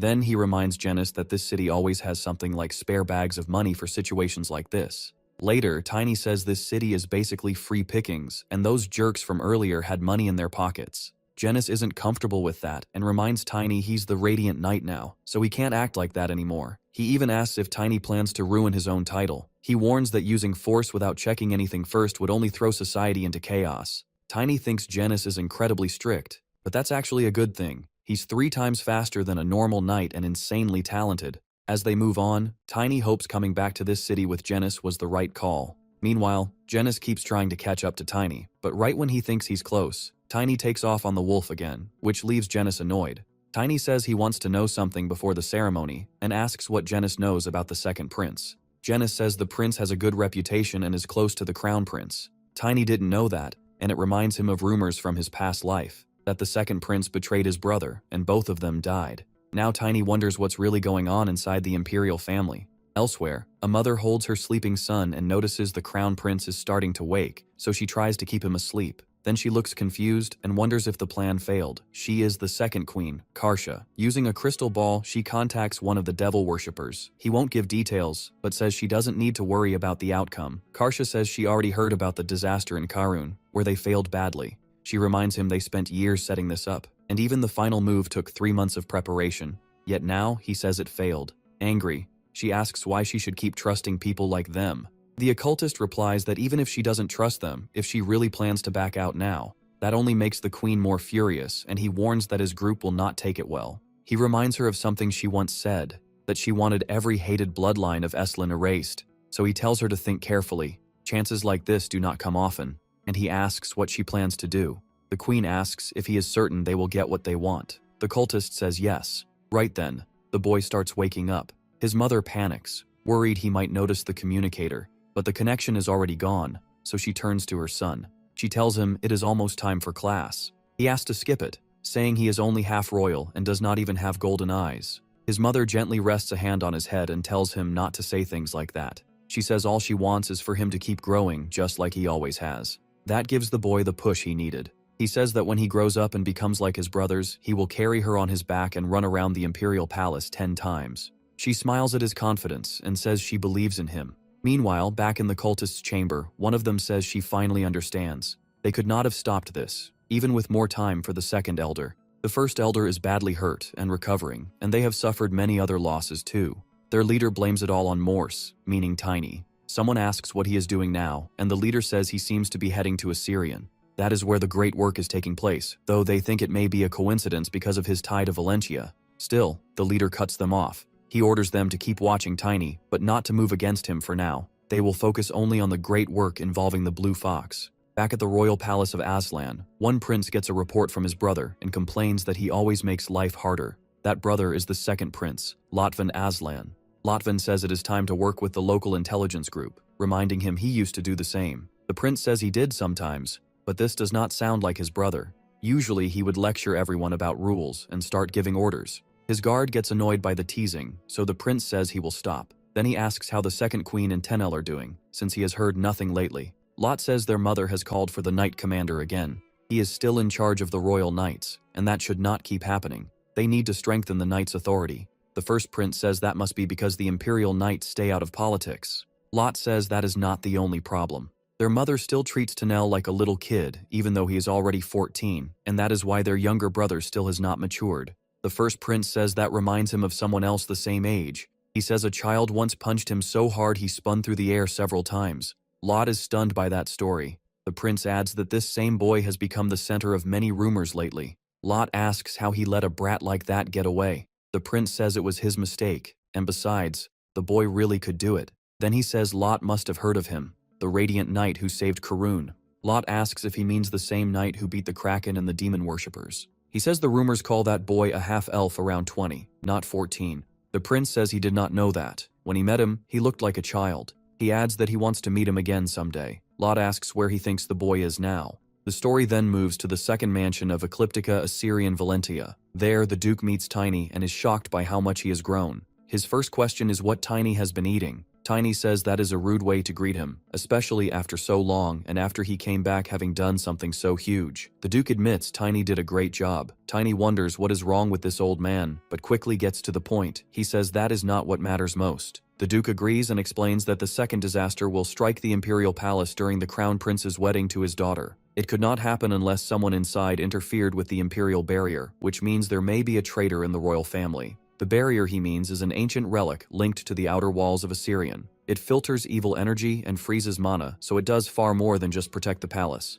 Only the royal family, royal knights, and royal mages are free from that restriction. So without help from someone on the inside, the second disaster could never happen. That means a human traitor holds a high place around the royal family. The Duke says the only one he trusts is the eldest prince, his daughter's fiancé. Tiny says the culprit was probably tricked by the demon worshippers. Since Prince Bradley was already chosen to inherit the throne, there is no reason for him to kill the royal family. The Duke says Tiny's connection to Valentia could help if they find proof. Tiny mentions that in his past life, rumors blamed the second prince, but the Duke says that is likely false. He says the second prince is a principled man with no hunger for the throne. Tiny answers that you can never fully know a person. Then the Duke asks what happened in the second disaster. Tiny says every direct royal died, including the Emperor's younger brother, the iron-blooded mage. The Duke quickly decides the traitor must have been fooled too and used by the demon worshippers. Then he says that would only happen if that person were as foolish as Tiny, which instantly annoys him. The Duke reminds him he is a reckless brat who never listens, so the insult fits.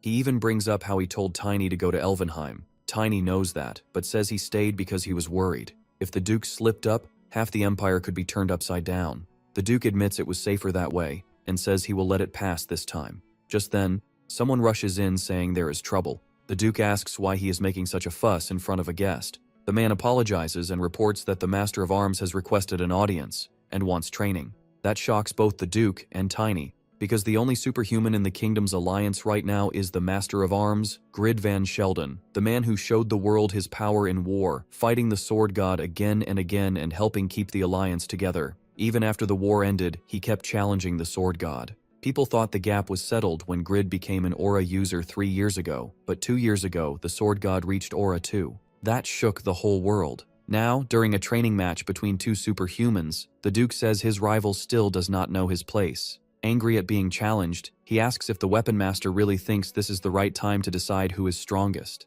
Tiny asks, why not take the challenge? He says that under one condition, it could help their plan. 1 week later, at the Colosseum outside the capital, a huge crowd gathers to watch the fight. Some even spot Tiny and call him the Radiant Knight. Janus sees the massive turnout and thinks it makes sense. Two superhumans are about to clash. Still, he remembers the wedding is close. One spectator asks why the Emperor accepted this challenge so near such an important event. Another says he heard wounds from Aura never heal, so this could become a national loss. A third asks if another rumor is true, that the Emperor does not like the wedding. Janus says he is a little worried and asks the Duke what he thinks about the Emperor allowing the duel, especially when he had wanted something else instead. But the Duke tells him not to worry. Even without permission, he was going to ask to join personally. He says the Emperor probably just trusted him. Tiny thinks the Duke's loyalty may be even stronger than in his past life, when suddenly word spreads that the Crown Prince has arrived. He came to watch the match himself. People quickly decide that the rumor about trouble with Valentia must be false.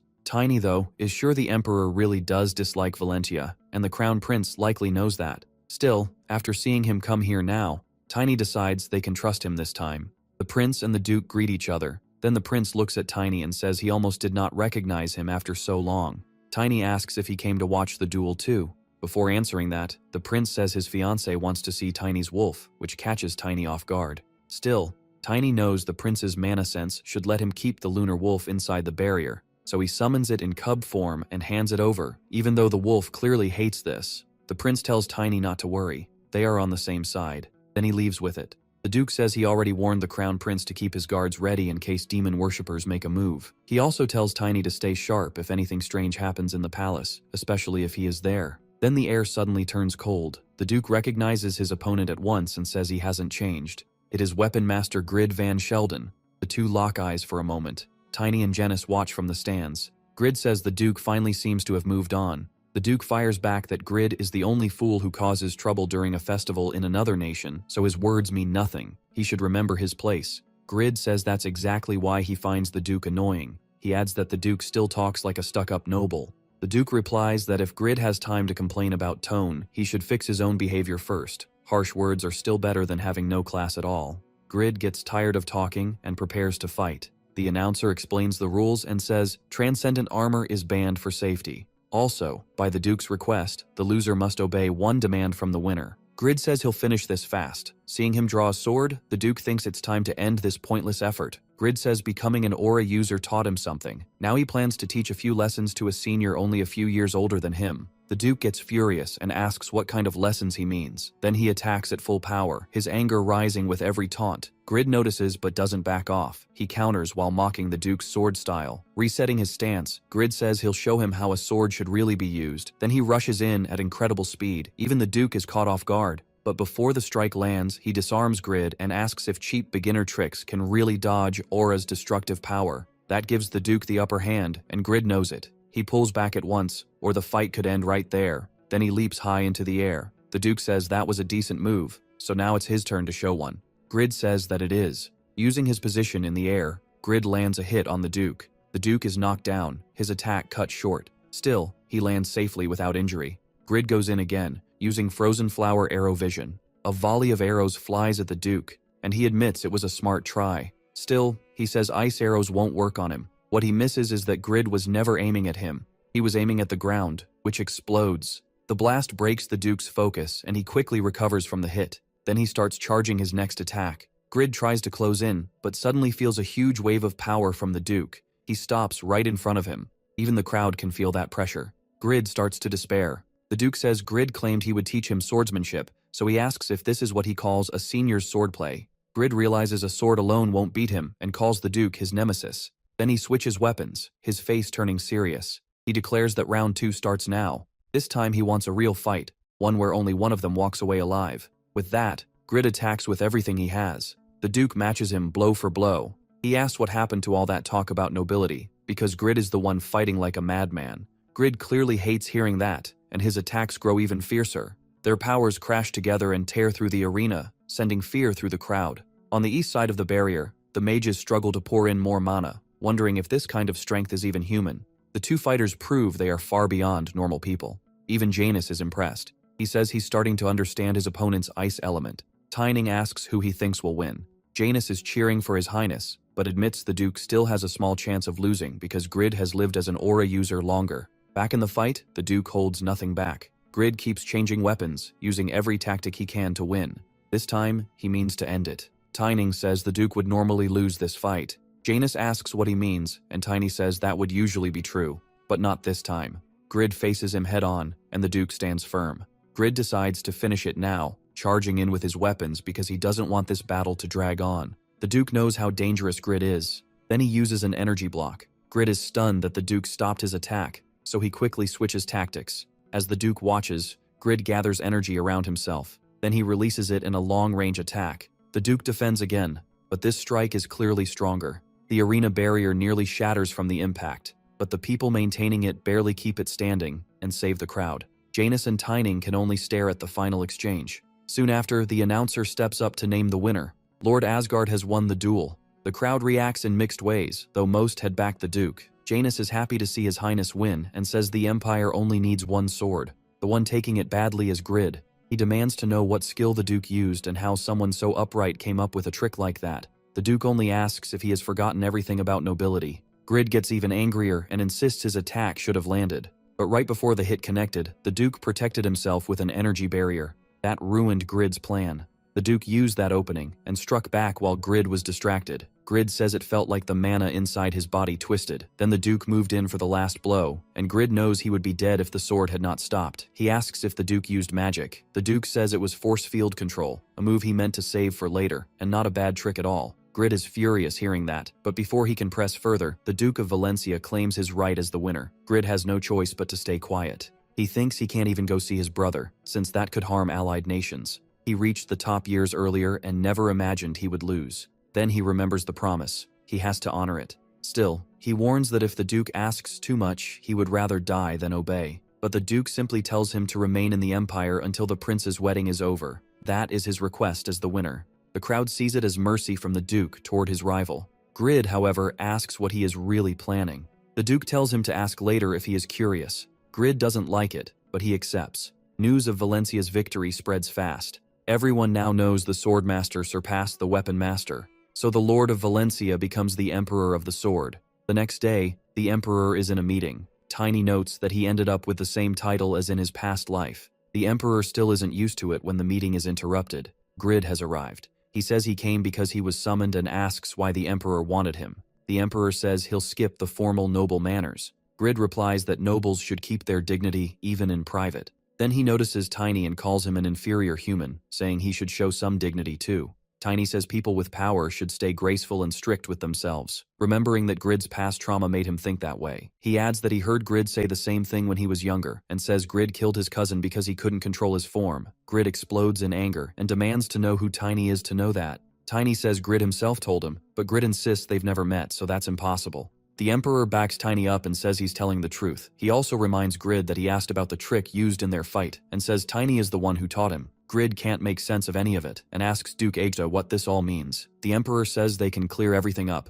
He just needs Grid to calm down because there's something important he must know. Grid is ready to cut Tiny down because he hates what he's hearing. Still, he takes a deep breath instead, thinking this must be what a terrible friend feels like. The Emperor says he never thought he'd hear his old name again at this age. Grid says the name is too long and he won't use the full thing, not even in private. Then he tells Tiny to speak, but he warns that if Tiny says anything crazy again, he won't walk away unharmed. He tries hard to intimidate him and says he'll cut through skin and bone. Tiny just laughs, saying that sounds more like the old Grid. The Emperor tells Grid to stay calm and hear Tiny out. Tiny says Grid Van Sheldon should be 56 this year, and normally they would not meet until 15 years later, when Grid's bright blue hair had already turned half gray. After hearing everything, Grid admits it actually makes sense, and says he really would do those things. Then he asks if Tiny means the future is going to be awful. Tiny tells him not to worry, the 10 nights will stop it this time. Grid comments that those 10 nights still sound strange, and asks about the other 2.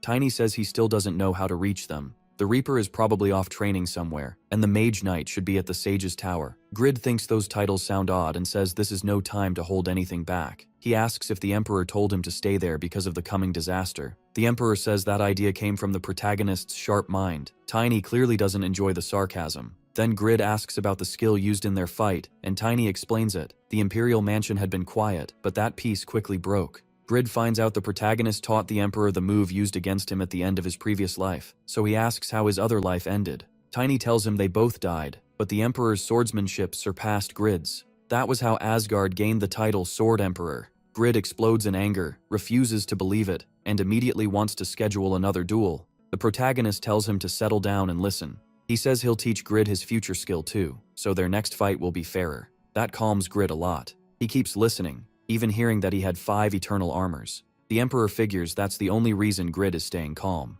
Even then, Grid still finds the story suspicious. He asks why the protagonist is telling him all this. They may become allies later, but right now they're nothing to each other, and Tiny could have kept that knowledge for himself. Tiny asks if that really matters when the world might end at any time. To him, a glorious life means nothing now. He says he's sure Grid is a true warrior who would die before breaking a promise. So he tells Grid everything he wanted to know. In the end, Grid trusts him and agrees to help. The Emperor tells them this talk must stay between the 3 of them. Grid says he's not an idiot and can keep it secret. Even so, the protagonist stresses it again because he knows he and Heinen always stir up trouble after saying things like that. Grid looks a little embarrassed, then thinks this Heinen sounds just as wild as he is. The Emperor tells him to be discreet and stop rushing in blindly. Grid doesn't like hearing that, but he accepts it and leaves. Tiny and the Emperor watch him go. Afterward, the Emperor says it turned out well. It also helped create a link between the Alliance and the Empire, since Grid is nearby. He's the Duke of the Kingdom of Selden, the center of the kingdom's magic towers and alliances.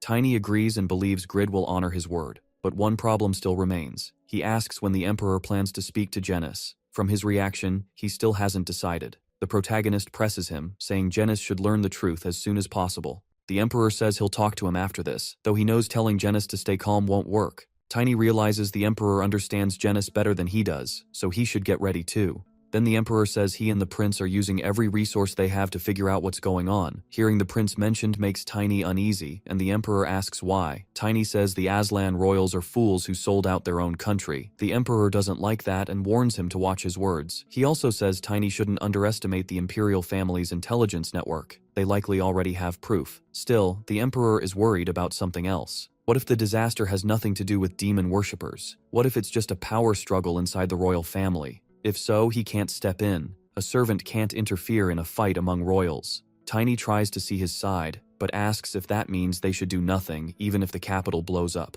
The Emperor says it's only a possibility, but the state of the Imperial Palace's defense makes him doubt even more. Tiny says the answer is obvious. The Emperor already suspects someone in the Imperial family, and demon worshippers may be involved too. Tiny adds that he is also part of Valentia, so the Emperor asks what he's suggesting. Tiny tells him to share more about the royal suspects. He'll deal with them himself and then run.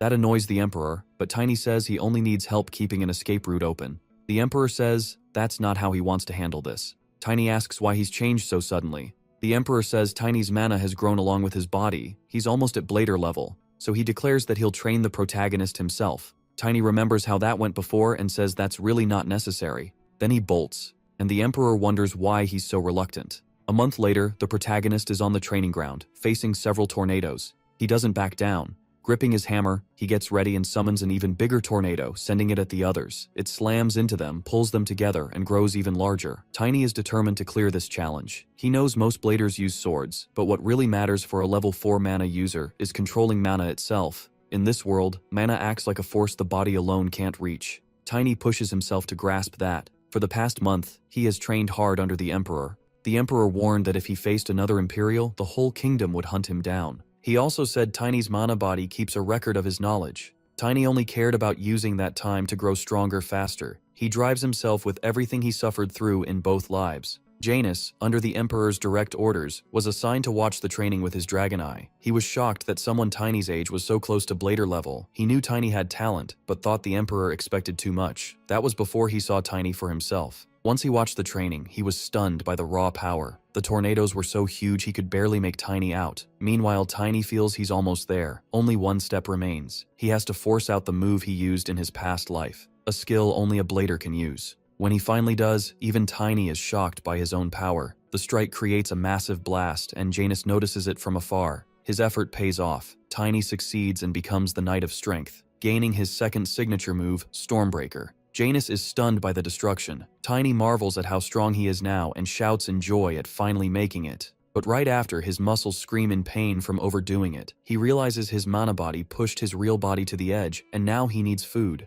A heavy diet to recover what he burned away. Then Janus walks up, clapping. He says it's amazing for someone so young to reach Blader level. Tiny asks what he's doing there. Janus says the Emperor ordered him to watch, and that Tiny blew past his limits faster than expected. Tiny figures the Emperor must have guessed something. His hunger gets even worse, so Janus invites him to eat. He tells him they should grab something together because he has something to say too. Janus tells him to come along. He knows a great place nearby. After that, the protagonist shows up with red-dyed hair and asks why Janus made him do this. Janus says it was a direct order from the Emperor, leaving Tiny even more confused. Janus explains he has a mission. Draw as little attention as possible because the Radiant Knight is too famous right now. From now on, the protagonist will go by Torin. He'll act as a knight apprentice of Valentia and Janus's servant. Tiny asks if all this is really needed, but Janus says those are the Emperor's orders. He adds that if Tiny refuses, the Emperor will twist his face, which Janus calls his master's idea of a joke. Tiny knows the Emperor would actually do it. Janus then warns him to be careful from now on. He needs to keep his dignity and stay calm, because that helps body and spirit move as one and lets him go further, or so the Emperor says. That makes Tiny remember Estina scolding him in the past for beating up some thugs. She said he may have had his reasons, but she was still disappointed. If he learned to control his temper, he'd be much stronger. Tiny realizes her words sound a lot like what Janus just said. Then Janus says Tiny's mana color seems to have changed when he reached Blader level. Tiny notices it's different from his past life. Janus explains that in Valentia's view, the mana of someone with strong faith and will takes on the color of their spirit, which means they're more likely to become aura users. And to keep that faith strong, they need to control their temper. Tiny wonders why his color changed this time. Then he remembers the Moon Wolf. Those beings are made from spiritual force, so if spirit can shape mana, maybe he can make one side lighter and the other heavier. Janus watches as Tiny starts testing the idea. He focuses his energy and creates something that even shocks Janus. Tiny compresses it as much as he can and pours in everything he has until he tries to trigger an explosion. Janus can't believe he actually pulled it off, but Tiny wants to find out exactly where his limits are. A moment later, the ball of energy he launched into the sky explodes and the blast was visible even from far away. It even startled nearby people. Janus realizes that, no matter what, it was amazing. Tiny only thinks about how useful this will be in a fight. Janus asks how he pulled it off, but Tiny still doesn't know. Seeing Tiny use 2 huge abilities in one day only proves how gifted he is. Janus wants the answer the moment Tiny figures it out, and Tiny says his advice helped a lot. Still, he asks if Janus is really okay talking about the vision. Janus says it is. After all, they're like family. That makes Tiny genuinely happy. Then people start whispering about him, and Janus realizes Tiny is already attracting attention before they've even begun, so he warns him to be more careful next time. After that, they head somewhere else, a very upscale restaurant. Tiny hates the idea right away. When Janus asks why, Tiny says it looks expensive. He also eats a lot, so they'd be better off eating back at the mansion. But Janus reminds him the captain of the Blue Wing has plenty of money, so Tiny agrees. What Janus did not expect was that Tiny meant it when he said he ate a lot. Even the waiters are stunned by how much food he orders. Plates keep stacking up, and Tiny eats like he hasn't had a meal in days. Janus feels like he learned something important today. A human can pack away a shocking amount of food. Meanwhile, Tiny feels his mana growing stronger, and his gravity element is improving too. Before, he could handle 8 times the weight. Now, he can control 16, and only superhumans could resist him. After all that food, Janus asks if he's full. Tiny says he still has room for dessert. Then the bill comes for 150 portions, and Janus pays it with clear pain. After finally eating everything he wanted, Tiny says he's satisfied, until he looks at Janus, who was full after just 1 plate. But Janus is still holding the menu when the waiter shuts the doors. Tiny says he has a question and asks what this restaurant really is. Janus decides to stop circling around it and uses magic to block sound in the area. Tiny is impressed by how precisely Janus controls mana and the elements. Janus explains that this is a great restaurant, but it's also a branch of the Royal Intelligence Organization. In the capital, it's called the Dragon's Eye. Tiny had no idea this group even existed. Janus adds that the whole Dragon's Eye backed the prince in the succession fight, so it's the only group inside the palace that people from Valentia can truly trust. The Emperor told Janus to bring Tiny here because Tiny still doesn't grasp how useful royal ties can be. And that's not the only reason he came. In about 10 days the wedding will happen. Royal knights, royalty, and direct heirs of Valentia can attend, but the knights available weren't skilled enough. So the Emperor wants Tiny to sneak into the wedding disguised as a servant. Tiny says it's a great plan, but asks why they didn't do this earlier. Janus tells him not to underestimate Valentia. They already secured him a spot and a fake identity. Then Janus gives him something for emergencies, a document showing where the artifact is hidden. Since Tiny protected Corin's artifact well, they expect him to do the same in Valentia. Janus tells him not to stress about it. He just needs to study the map carefully because it'll help a lot. Once the talk is over, they get ready to leave. But Tiny notices something odd. On the way out, the waiter asks if the menu was useful, and Janus says it was. At the same time, someone walks past Tiny, and with his magic eyes, he realizes it's the prince in disguise. They sit down to talk, and the prince says he didn't expect to see Tiny there. Tiny says the Duke of Valentia told him the two of them are doing everything they can to find the demon worshippers. Bradley says it's always better to be careful, and being near the one who saved Corin helps him feel safer. Tiny then asks if the prince can speak about what's going on inside the royal family since he needs that information to protect everyone from possible threats. But right after saying it, he realizes that was way too direct and figures the Emperor will scold him for it later. The prince answers that Tiny has probably already learned most of it from the Dragon's Eye, so he asks what exactly Tiny wants to know. Tiny asks if the prince thinks anyone in the royal family wants to destroy the country. The prince doesn't understand why he would ask that, but says there are 3 suspicious people. Tiny wants their names. First, the prince names the second empress, his sibling's mother. Tiny is surprised. He expected the second prince, not his mother. Then the prince mentions a palace rumor. 10 years ago, after the second empress rejected a proposal, her whole family was murdered by the prince's father. Tiny is shocked by that. The prince says it's only a rumor, but if it's true, that would explain a lot. Tiny asks for the next name. This time the prince says the royal knights. In Aslan, knights are looked down on and treated worse than mages, so some of them might want to bring down the empire. The last person the prince names is his own father, the emperor. For some reason, his father deeply resents the Duke of Valentia, and the recent duel only made it worse by raising the Duke's fame again. The prince warns Tiny to be careful too, since he's close to the Duke. He says his father has a powerful secret force, and that fact is highly confidential, so Tiny needs to stay extremely discreet. Tiny thanks him for the information, and the prince says it's nothing. Now that they're done talking, he has to go. He has a meeting with his father and his fiancée later that day, but says he'll see Tiny again. That night, Tiny returns to the Valentia mansion and reports everything to Asgard von Valencia. He says the situation is worse than expected, and the Duke is surprised the prince has thought this far ahead. That only makes things harder. Soon after, Tiny senses that the moon wolf is near Chloe and sending a signal. Meanwhile, in the Assyrian palace, inside the princess's chambers, Chloe is being taught manners and proper behavior. Her instructor says she's doing very well, so today's lesson can end early. Then she leaves, and Chloe is alone. Chloe wonders why the position of her fingers even matters while sitting, and asks what kind of weirdo would care about that. Seeing only Vidian there, she says she should have stayed in the sanctuary, though at least the moonwolf is nearby. Then the crown prince arrives and tells Chloe she did great today. She's surprised to see him and points out that he's been visiting a lot lately. A little shy, the prince says all his tiredness disappears when he sees her face. Chloe wonders how the prince of the empire can say things that sweet so easily. He asks if she remembers they must visit his majesty later. She says yes, and she's been getting ready for it. Bradley warns that his father may speak harshly to her,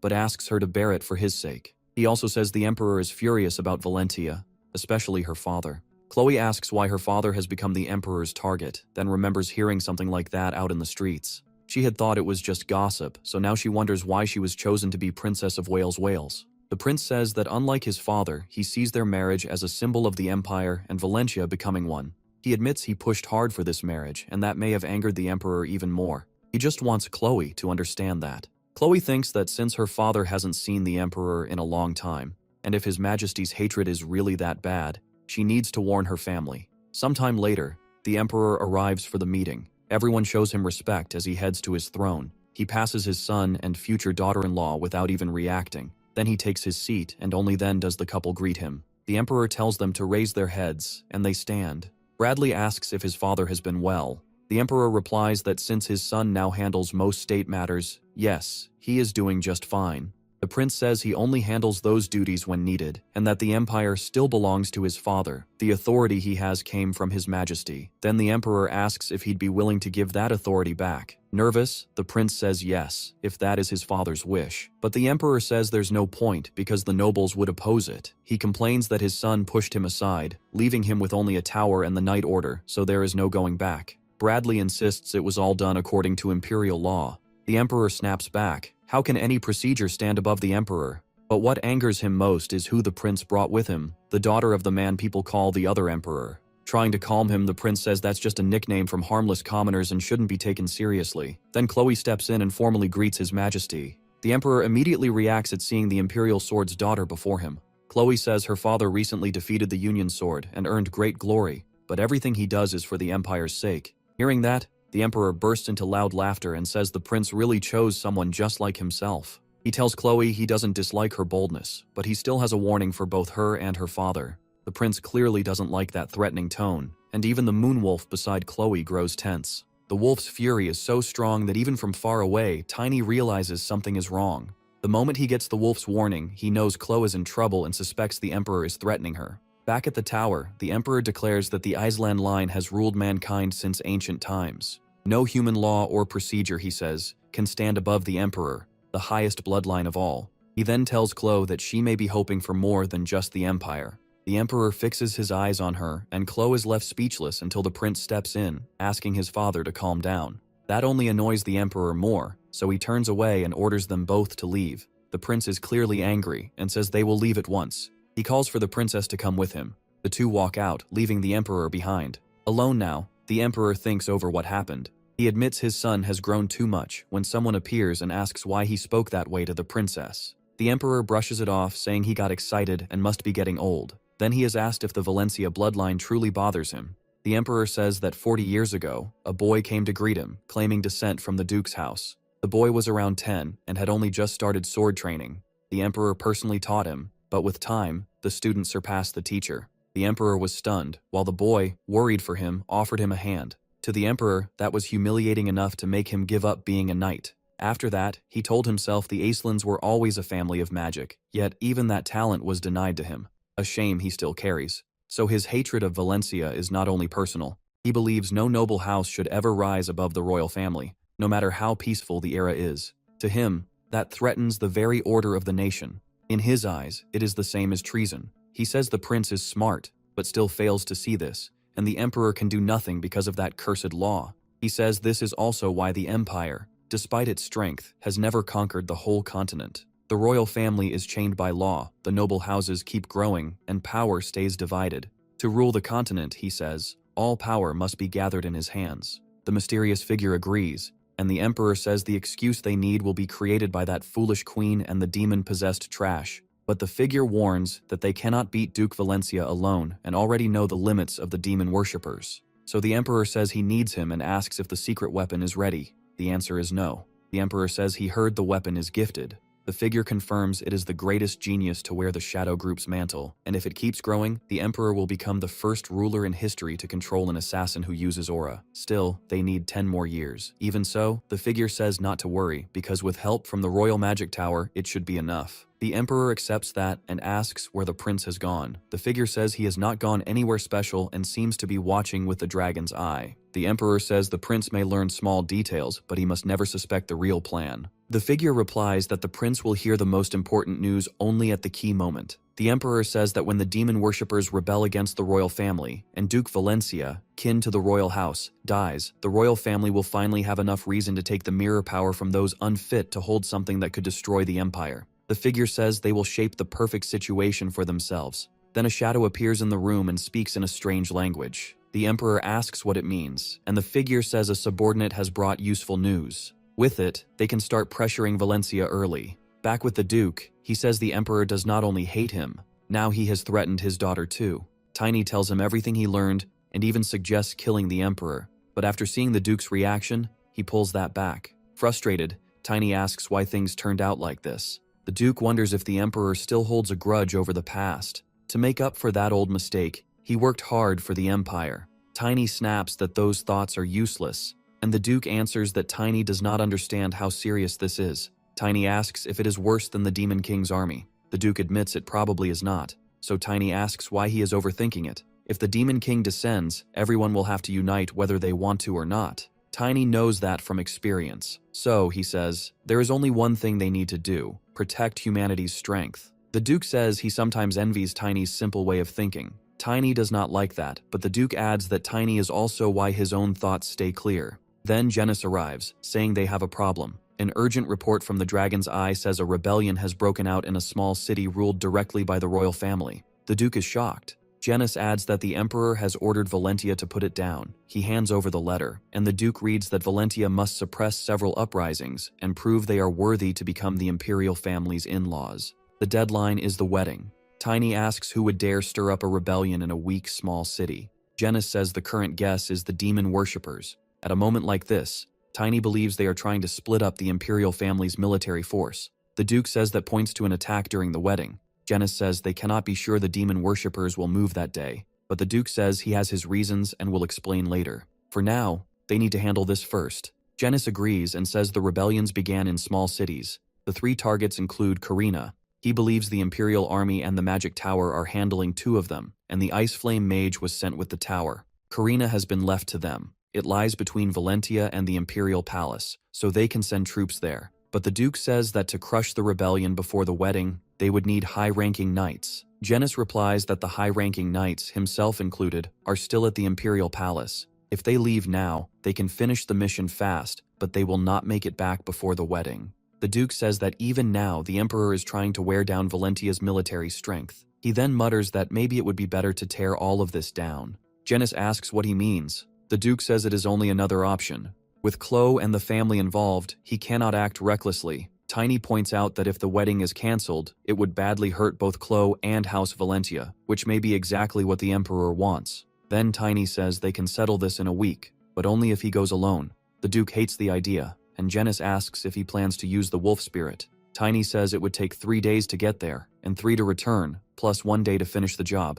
The others understand the plan, but still call it too dangerous. Even if it is a small city, the Duke says there should be at least 100 knights there, and they still have no idea what trap the demon worshippers set. He insists Tiny cannot risk his life over something like this, but Tiny says this is a chance, and if there is an opening, they have to take it. That is how he has always lived. Then he asks if they can borrow a sacred artifact from the imperial family. The prince hears about this and is stunned by the request. He asks his servant why Valentia wants such an important relic. The servant says Tiny once used its core in Corin, which surprises the prince. He thinks it over for a moment, then approves the loan right away, saying this is the least he can do. He still feels bad for failing to stop his father. As for the Emperor, he is soon told that a sacred artifact is missing. The news shocks him. The shadowy figure says the prince is involved, and that the relic vanished after a Valentia knight named Torin came to the palace. The Emperor says the relic is little more than a symbol, but the shadow says Torin likely went to Carina instead of the place assigned to Valentia, and if he uses that sacred object, the demon worshippers will be burned away by holy light before they can even get near him.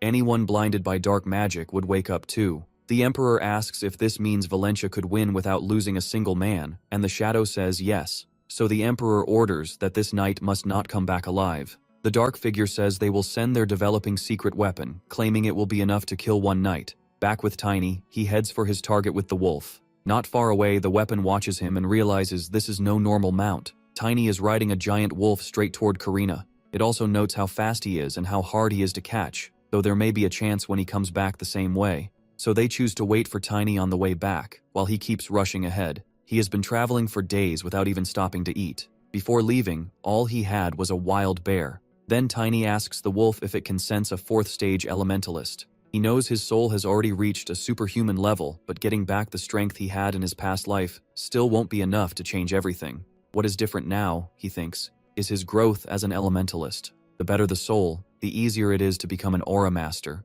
The 4th stage still feels too heavy for him, but he believes he'll solve it someday, and he can always ask Destina for help. After thinking it over, Tiny stops the wolf, spots the city ahead, and says he'll be back after this. In Carina, right before the inner palace, one of the rebels is furious. He keeps repeating that he did nothing wrong. The people behind the revolt are full of rage. A flashback shows how he ended up here. His family had bowed to Carina's lord for generations, and he was sick of being treated like a toy by those bastards. He started thinking they all deserved to die, since he had done nothing to earn this life. Then someone came and fed that hatred. A demon worshipper named Jiran approached and told him the city now belonged to the Lord, so he had to prepare for what was coming. The man asks if he means the knight carrying the sacred relic, and Jiran says yes, the knight left the imperial palace 4 days ago. He adds that the knight will arrive soon and wishes him luck. The man still doesn't fully get what's about to happen. Jiran tells him not to panic. While the knight has the sacred relic, they can't make a move. The man figures there must be another way, and asks what he should do now. Jiran tells him to control the chaos.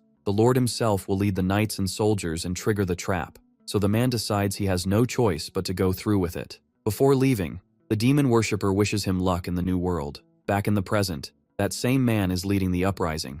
Elsewhere, the demon worshippers meet. One asks about the Lord, and another says he probably can't do much. For now, they'll gather information while he handles the knight. They want to know how he brought the relic. Then a loud blast makes them panic, thinking the knight is already here. Their leader tells everyone to stay calm, until he sees an explosion in the city himself. With it comes Tiny, the knight they feared, and the leader orders everyone to stop him. He says running is pointless now and commands them to activate the trap at once. He barks for one of them to hurry. Tiny is faster than the spirit, then sends him with the others. Tiny says it's nice of them to gather up, because he's about to wipe them out. Then he activates the relic. In the city square, the sacred relic's power spreads over a huge area, hitting even the cultists who were hiding. They never saw this coming. The relic's light slams into them, and they realize they need to trigger the trap before it's too late. Their leader cries out that this is for the new world and begs their dark gods for power, but Tiny appears and shuts him down, telling him to survive this hit if he can. Then he throws his hammer and lands a direct blow. The instant it connects, a huge explosion erupts around him, killing the enemy and wrecking part of the area too.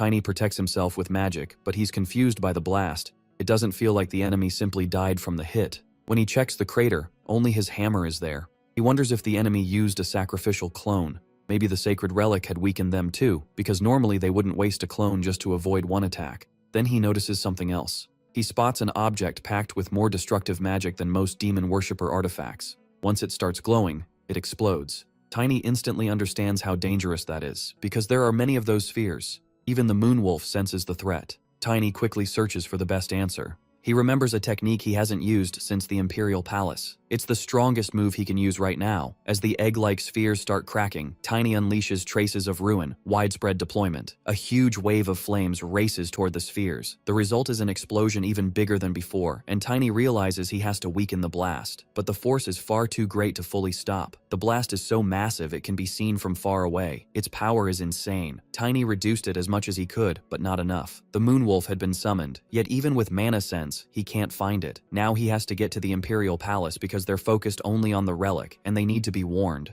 Tiny storms in, kicks the door open, and demands a communication device right now. The revolt leader begs for mercy, saying he only followed orders. Tiny doesn't care, he just wants the device. But the man says a small town like this doesn't have one. So Tiny rushes back out. Even for a place this small, he can't believe they truly don't have a communication device. He tells the wolf it's only just recovered, but they need to push a little farther. If they go straight, they'll reach the destination faster. Then, in the middle of the ride, Tiny gets attacked. He doesn't even see where it came from. As the strike closes in, he's caught off guard, but his link with the wolf lets him dodge at the last second. The Moonwolf's timing is perfect, and Tiny realizes that without his expanded senses, he would have died on the spot. But then a kunai flies in and hits him in the face. Another attack comes from below, and Tiny recognizes this ability. After dodging with the wolf, he asks the Reaper what she's doing here. Then he notices she isn't the same Reaper he knew in his past life, and he can't tell if it's truly the same person. His attacker has no interest in talking.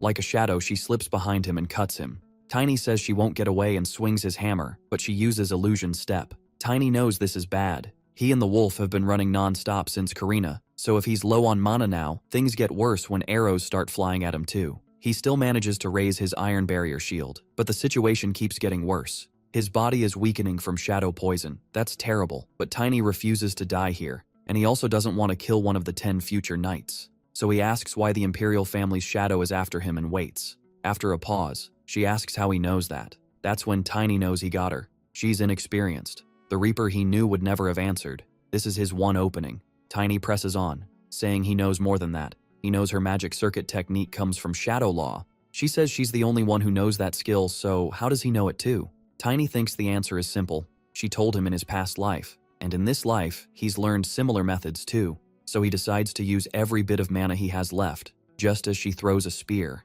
Tiny decides to copy her technique as much as he can. With the wolf, he moves even faster. His attacker sees him using illusion step and starts wondering if he was telling the truth. That tells Tiny she took the bait. Still, he knows he can't pull this off again. Then he tells her they come from the same place. She asks if he's Tiny the Bright Knight, a Morse. Tiny is thrown off by that reaction. She says she thought it was just a fake rumor and asks if he's really a descendant of that family. Tiny says yes. She steps closer, still shocked. She says she never knew there was another Morse descendant besides herself. Tiny had no idea she was part of the Morse family, and the Luna he knew never mentioned it. Luna says she believes she was the last one. They told her to serve the Imperial family and return to the region. Everything she did was for her family, so she can't kill one of her own. But then she asks how Tiny knew she worked for the Imperial family. Now he's in trouble. Luna may be awkward to talk to, but she isn't dumb, so he says only the Imperial family and Valentia knew he was heading to Karina. If someone tried to kill him there, the Imperial family was the obvious guess.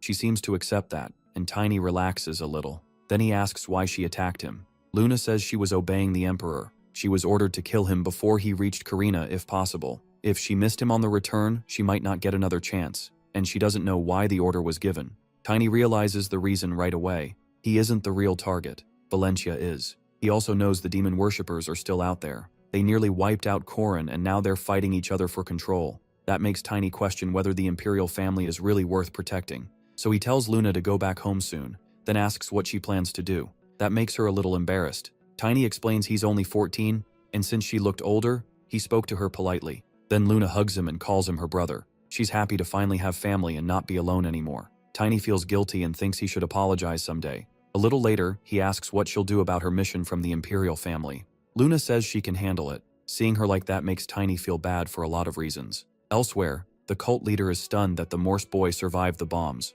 Worse, they learn he'll reach the city in 3 days and warn everyone. But one of them doubts anyone will believe him. Even they struggled to accept it after seeing it themselves. Tiny also entered the city without revealing who he was, so his warning may be ignored. Still, the leader calls him too dangerous to leave alone and orders the plan moved up. One follower worries this could ruin everything ahead. He asks when the Imperial family will gather again, but the leader rejects that concern. He says the wedding isn't the only time the Imperial family meets. There will be an etiquette rehearsal the day before the wedding. Every royal except the Emperor will attend. That gives them their chance. One of them asks what they should do about the Emperor. The leader says the Blue Fox will handle him. The scene shifts to the second queen. Harchia says the plan changed again. Because of that, she's starting to doubt whether their allies can still be trusted.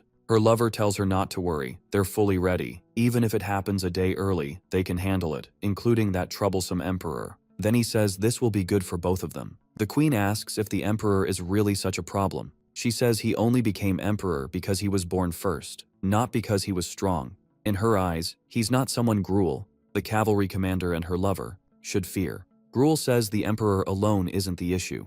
The real problem is the loyal mages around him, especially the blue blood mage. The queen adds that they also can't forget the royal assassins. The queen answers that it isn't. She says those cursed people destroyed her family. She saw it herself. Her parents and siblings were killed by the shadow. So she says Gruel should understand why she's willing to go this far. After all, he knows that better than anyone. Gruel says these next few days will decide everything. If they win, their child will become emperor. Harchia says if they fail, everyone is finished. Gruel says he knows that well. In the Emperor's chamber, he also learns the plan has changed when his mysterious advisor arrives. The advisor reports that the second queen moved the barrier stone into the inner palace earlier. They now plan to act the day before the wedding. The Emperor knows the rehearsal is the last time the whole royal family gathers before the wedding, but he says he will not be there. The advisor thinks they may try to attack the Emperor then, though they still don't know how many enemies will appear. The Emperor dismisses them as filth touched by demon, saying they can't possibly succeed. Still, he says the real problem is Asgard.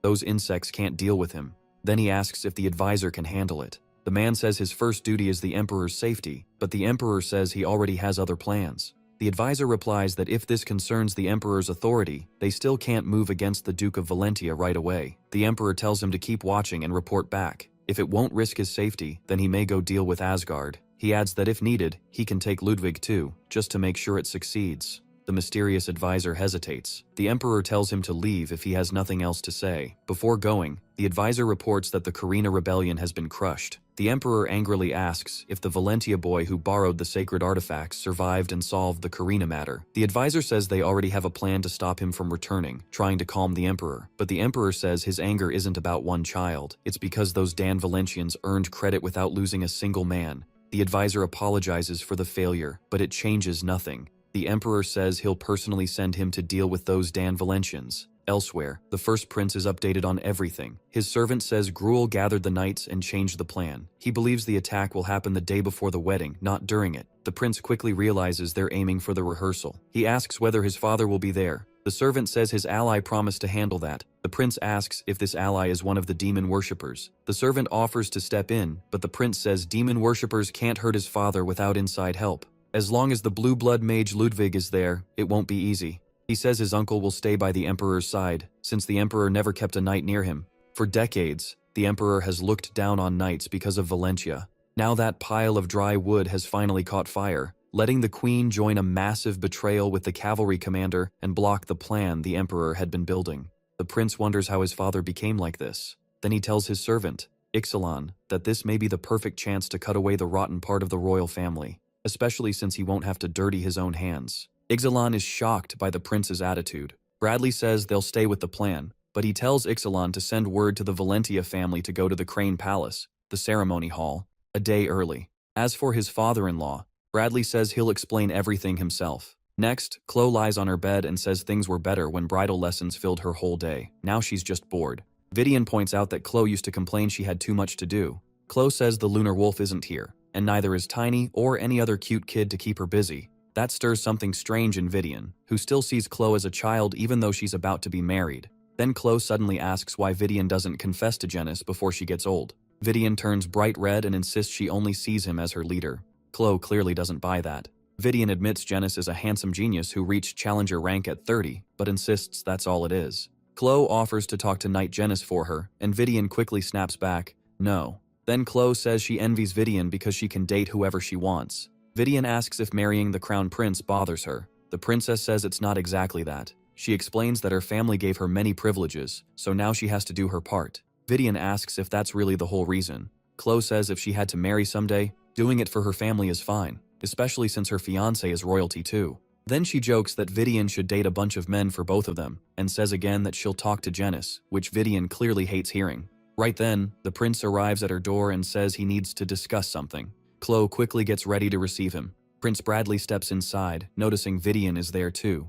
Getting right to it, he tells Chloe that he has something very important to discuss with her. Back with Tiny and his wolf, they've run hard and finally reached their destination, exhausted. Tiny only wants to report to the Duke and get some food, but the Duke's children rush up to him. He asks why, and they say their father sent a message. The date changed, and Tiny must head straight to the wedding as soon as he arrives. At the rehearsal hall, the priest announces the wedding rehearsal is starting and tells everyone to stay quiet. He also warns them not to make mistakes during the royal ceremony. Earlier, one cultist gave an infiltrator a sphere and said that when the plan starts, he must pour mana into it and throw it to summon the destroyer. Gruel, the infiltrator, asks if there will be some kind of signal. The cultist only says he'll know when it happens. Gruel is left confused. He had already met the Duke and noticed how careful he was acting. Now he wonders if the Duke knows something. Either way, he needs to remove him, so he calls for Estroel, saying the Duke of Valencia is acting suspicious and may know something. Then Gruel tells him what to do. From afar, the Duke notices the two plotting and wonders what they're planning. Even while staying careful, he still can't sense any dark energy or strange mana from the demon worshippers nearby. He's been watching them ever since the Crown Prince asked him to. Before the rehearsal began, the prince found a chance to speak with the Duke alone and warned him that a coup would happen during the rehearsal.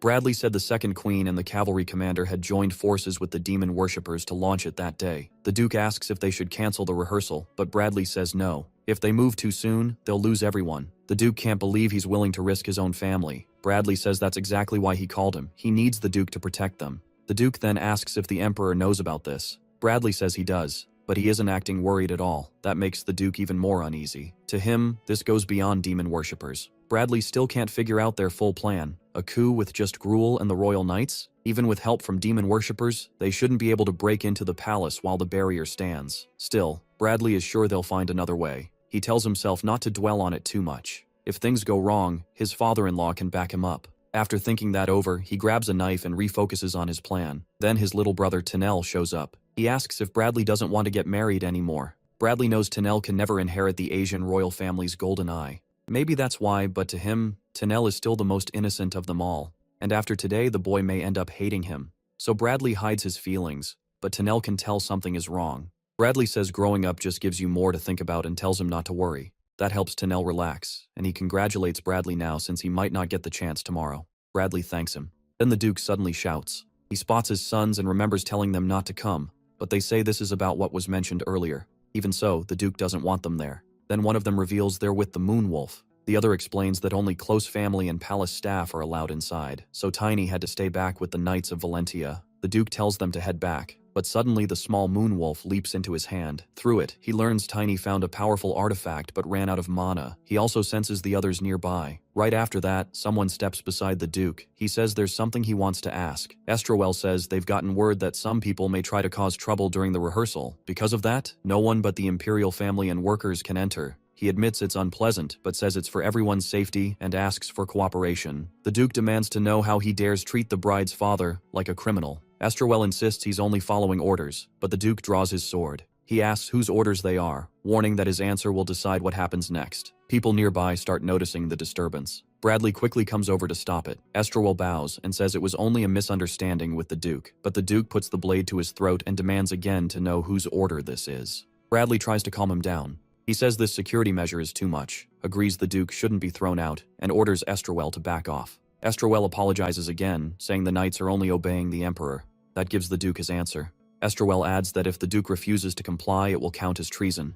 While they're focused on that, Tiny uses the wolf to slip away. He's worried about the old man, but he has to deal with the threat first. Tiny saw the suspects earlier, so he thinks he can track them down. He also needs to figure out how to get rid of the bombs, so he hurries off with the wolf. Back with the Duke, he's still furious about being forced out of the rehearsal, but Bradley says if this truly came from his father, they have to obey for now. He tries to persuade the Duke to step back. Watching from afar, Gruau starts to suspect the prince knows something. Still, he doesn't care. As long as the bombs aren't wasted on the Duke, most of the nobles will die, and many of them will fall outside the main hall. The Duke says these traitors are hiding behind the Emperor's name. Bradley says he knows, but he has no proof to stop them yet, and by the time he checks, it'll be too late. The Duke then asks what will happen to the nobles inside if they're left with the enemy. These people are using strange artifacts no one understands, and the guests are in danger without even knowing it. Bradley says that to cut away rotten flesh, you may have to lose some healthy flesh too. He adds that he has a bigger plan and tells the Duke to stay calm. A moment later, the church bell rings. The priest asks for attention and says there was a problem outside,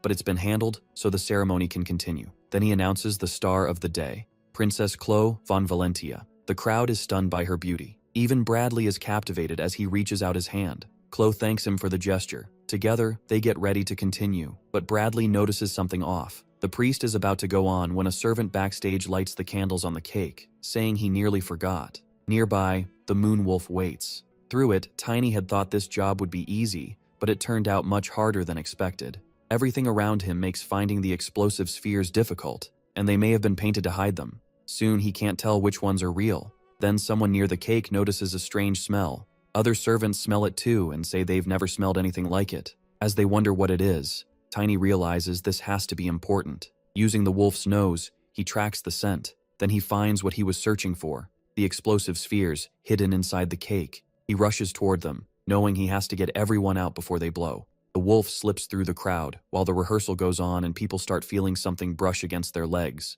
Tiny realizes there's no clean way to do this. He'll have to act fast and rough. So he changes the wolf into its bigger form and starts forcing people away from the cake. With a roar and bared fangs, it sends everyone panicking. It even smashes the wedding cake. From afar, Gruel sees everything. When he spots the wolf grabbing the spheres, he wonders if this is the signal he was told about. But the wolf isn't attacking the nobles, so Gruel realizes someone is interfering. Tiny scrambles to gather all the spheres, thinking he can still escape with them. If he can get far enough away, he can spit them out safely. But Gruel won't let him leave. He attacks, and one sphere slips from the wolf's mouth. Tiny sees it fall and panics. The moment it hits the floor, it explodes. Even the Emperor sees the blast. His brother says the demon worshippers must have made new artifacts. The full damage isn't clear yet, but the Emperor says it doesn't matter, even if some relatives die. His brother reminds him the prince and his fiancée were inside too. The Emperor doesn't care. If they die, that only gives him a better excuse. Once he takes back control over the nobles, he plans to conquer the whole continent, and this will be the perfect reason to start a war. His brother is horrified by that. Then, the blast throws debris everywhere. Gruel rises and shouts, "Death to the royalty!" That call sets his men in motion. Now he knows for sure. That was the signal, and no one could miss it. He decides it's time for even more explosions. Bradley, meanwhile, loses sight of Chloe in the chaos and fears for her. As he searches, he sees nobles already lying dead. He expected danger, but not slaughter like this. He remembers what the Duke said. This has gone far beyond what he planned for. The day before, he had spoken with Ixalan. Ixalan told him the Emperor would be killed by demon worshippers the next day, and if that failed, his own personal guard would finish the job. Back in the present, Bradley realizes he almost died before carrying out his plan.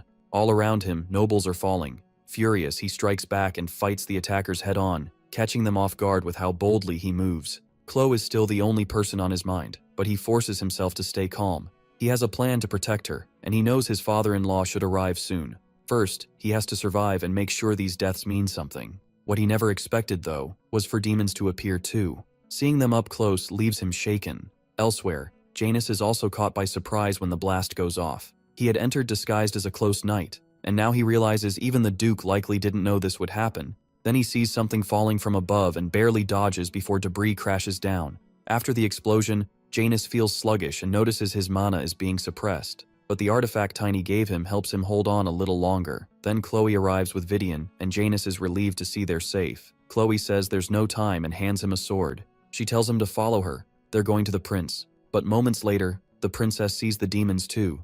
Worse, she spots the prince facing the enemy and about to be struck, until Chloe calls on the goddess's power. She arrives just in time to step in. Using the goddess's power, Chloe blasts the demons back. Even Bradley is stunned by it, but Vivian quickly warns her to stay sharp. A second later, the danger is back. More demons rush at the couple. This time, Janice jumps in. Chloe even lets her weapon fall. Janice tells her to run and leave this to him. He aims for the demon's neck, but his weakened mana throws off the strike. Janice knows he can't fight them all at once, so he focuses on buying the others time to get away. Then the demon comes at him again. Janice answers with refined swordsmanship. His blows hit from several angles. He keeps changing up his attacks, striking the demon in one way after another. Bradley sees Storm Knight up close. Even after taking all those hits, the demon still has strength left. Janice realizes what's about to happen. Unable to keep fighting, the demon blows itself up. The blast sends Janice flying. At the same time, another demon charges the couple. Vivian steps in front to protect them. Then she warns Chloe that another demon is diving from above. Bradley moves to shield her. The attack crashes down and knocks them both to the floor. Earlier, Bradley had warned Chloe that a coup would happen during the rehearsal. She wanted to delay it, but he refused. He said he had already spoken with her father and had a plan to change the Empire's fate. Still, he never meant to endanger her. That's why he gave her a bracelet, an artifact for the Imperial Prince called Defensio. When he gave it to her, he also promised that no matter what happened that day, she would be kept safe. Outside, Tiny coughs up blood. The explosion even knocked him out for a moment. The hit was so bad that his link with Wolf was cut off. Even so, Tiny thinks he's done enough and trusts the old man to handle the rest. At the entrance, Asgard von Valencia is trying to force the guards to let him through. He says he's not standing outside after hearing that blast, but a guard says this area is the cavalry's job and the people inside can handle it. No one else is needed. That only makes Asgard angrier. Thinking about his daughter, he reaches for his sword, then stops himself and tells the guards they'd better fix this. Tiny sees that and asks why he held back, wondering if this is really the same Asgard he knows. He can tell the old man has changed, so he walks closer to get a better look. When Asgard notices Tiny in front of him, he tells him to wait. Tiny ignores him and heads for the door. The guards move to block him, but he blows past them and strikes. Asgard warns that attacking now will count as treason. Tiny doesn't care. He says the reason doesn't matter. What matters is what he does next. Asgard clearly didn't expect that. Then the guards rush Tiny, calling him a traitor. Asgard says the boy has finally dragged him into trouble and now owes him for it. With that, he finally draws his sword and joins the fight. He realizes Tiny is the reason he can act like this, because now he finally has the push he needed. After a short clash, they beat the guards. Then Asgard orders the Knights of Valentia to rescue the prince and princess. They immediately follow the order. Tiny tells him they can't waste another second and need to go in too. Just then, they spot a violent surge of energy and recognize it as Janice. Asgard asks what Tiny plans to do, but he doesn't answer. He just sprints ahead, leaping over the guards. Asgard follows, cutting enemies down and calling Tiny reckless, since he's too weak to break an Imperial barrier. Tiny doesn't agree with that. To prove Asgard wrong, he waits for the perfect opening. Then he bursts forward at crazy speed and uses gravitational property reversal. That gives him exactly what he wanted, adding more force to his hammer. Then his next blow hits even harder with lightning behind it. Tiny smashes into the entrance with huge force. Even Bradley and Chloe notice him inside when he breaks a hole through the wall, getting in and showing the old man what he can do. Asgard doesn't care about being impressed. He's only thinking about reaching his daughter. The moment he gets in, Asgard attacks the demons. Beside him, Vivian joins the fight, but she gets hit while covering him. Chloe yells for her father to dodge. He reacts at once, then uses his family's secret sword art to carve through the demons in his path, clearing out the ones around the couple. After that, he tells Bradley he doesn't care what plan he had. He cannot gamble with his daughter's life. Bradley tries to explain that wasn't his intent. Even so, Asgard says Bradley can repay him by protecting Chloe well from now on. That leaves Chloe red-faced. Still, Asgard says they're nearly finished, until Tiny warns him about an incoming enemy. Asgard reacts instantly and strikes with perfect speed. But right after that, he realizes this is far from over. Shadowy figures are watching from the ceiling. Bradley tries to tell everyone to fall back, but even hurt, Asgard says these must be the Emperor's shadows, the assassins he only heard rumors about. He adds that they weren't the only ones using this chaos for their own plans. From elsewhere, the Emperor is watching through a spell the mages prepared. He says he finally gets to watch the bastard and Valentia die. After seeing all this, the Emperor tells Ludwig sending the shadows was a smart move, and says this was all possible because of him. He adds that once they're dead, he'll kill the nobles one by one and claim the whole empire. He'd even prefer it if the people sent to stop the rebellion died too. Ludwig warns that the Frostfire mage won't go down that easily. The Emperor knows, but he still wants the mage dead so Ludwig can fully control the Imperial Magic Tower. He also says he'll deal with the child before the bastard of Valentia. Ludwig, however, doesn't support the Emperor's plans. Earlier, he had worked with the prince on a plan to kill him. Ludwig believed it was impossible unless they could first neutralize the Emperor's staff. It looked like decoration, but it was anything but that. The Emperor had no real talent for magic, and he never properly learned swordsmanship because of Asgard von Valencia. So his usual defensive artifacts would mean nothing against someone like Ludwig. But the staff was different. It could absorb the mana of any mage in the magic tower, including Ludwig's. Still, there was a way around that. Back in the present, the Emperor notices demons in his chamber. They didn't stay in the banquet hall. They spread into other rooms too. Furious, he demands to know why his servants aren't protecting the palace. Ludwig says the chamber's defenses can handle lower-class mages, but they'll work much better with the Emperor's artifact. Then he asks to borrow one, specifically the staff. The Emperor isn't thinking straight anymore, so he throws the staff down and tells them to go deal with it. Ludwig gets exactly what he wanted, thinking the Emperor is even dumber than he expected. Now the man is exposed to magic. Back with Asgard, he keeps guarding the couple when the shadows finally make their move. Even then, he holds his ground. The instant they come close, Asgard strikes, forcing their hidden forms into view. The shadow assassins drop to the floor after taking his hit, and their movement through the shadows starts to fail. To his surprise, they're still alive. Before he can finish them, Vivian rushes in. He tells her not to, but she attacks the shadow assassins anyway, and even lands a hit. But that carelessness gets her struck in return. Tiny appears right after and backs her up. He says normal attacks don't work on them, and his mana is still being suppressed. Bradley says the Queen must be involved. She likely changed the Imperial Barrier's flow and drove the demons mad. He adds these enemies aren't demon worshippers at all, but his father's elite guard, and they seem to have only one target, the Duke. Right then, the ground shakes, startling them all. Bradley says it came from the center of the palace, where his father's office is. Asgard tells Tiny to go save the Emperor. Tiny asks why he should. Asgard says he doesn't need a reason. Saving him is the only way they'll have an excuse to wipe out the Imperial Knights. Tiny accepts that and says he'll be back soon. Before leaving, he tells Asgard not to die. Bradley thinks that if Tiny goes now, Ixalan will get there first. That means his plan is working. Meanwhile, Ixalan wonders if the demon worshippers are after the Emperor too. He gets ready to move and reminds his men not to forget the prince's mission.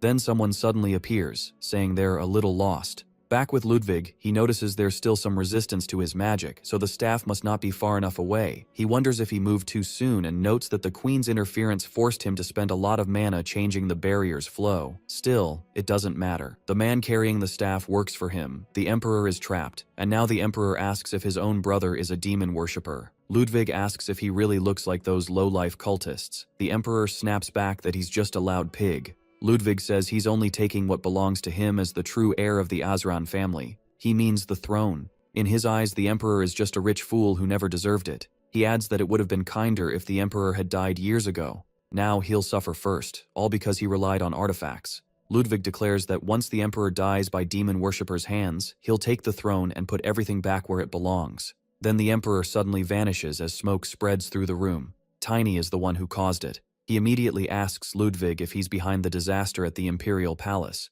Ludwig says he's never seen him before, and asks who he is. Tiny sarcastically says that's none of his business, but Ludwig attacks before he can finish. Calling Tiny a cocky brat, Ludwig mocks him for barging in like he owns the place. Tiny jumps in from above to strike first, but Ludwig says he's less impressive than expected. Then he uses magic to slam Tiny to the floor. Tiny catches himself, surprised by how strong Ludwig is.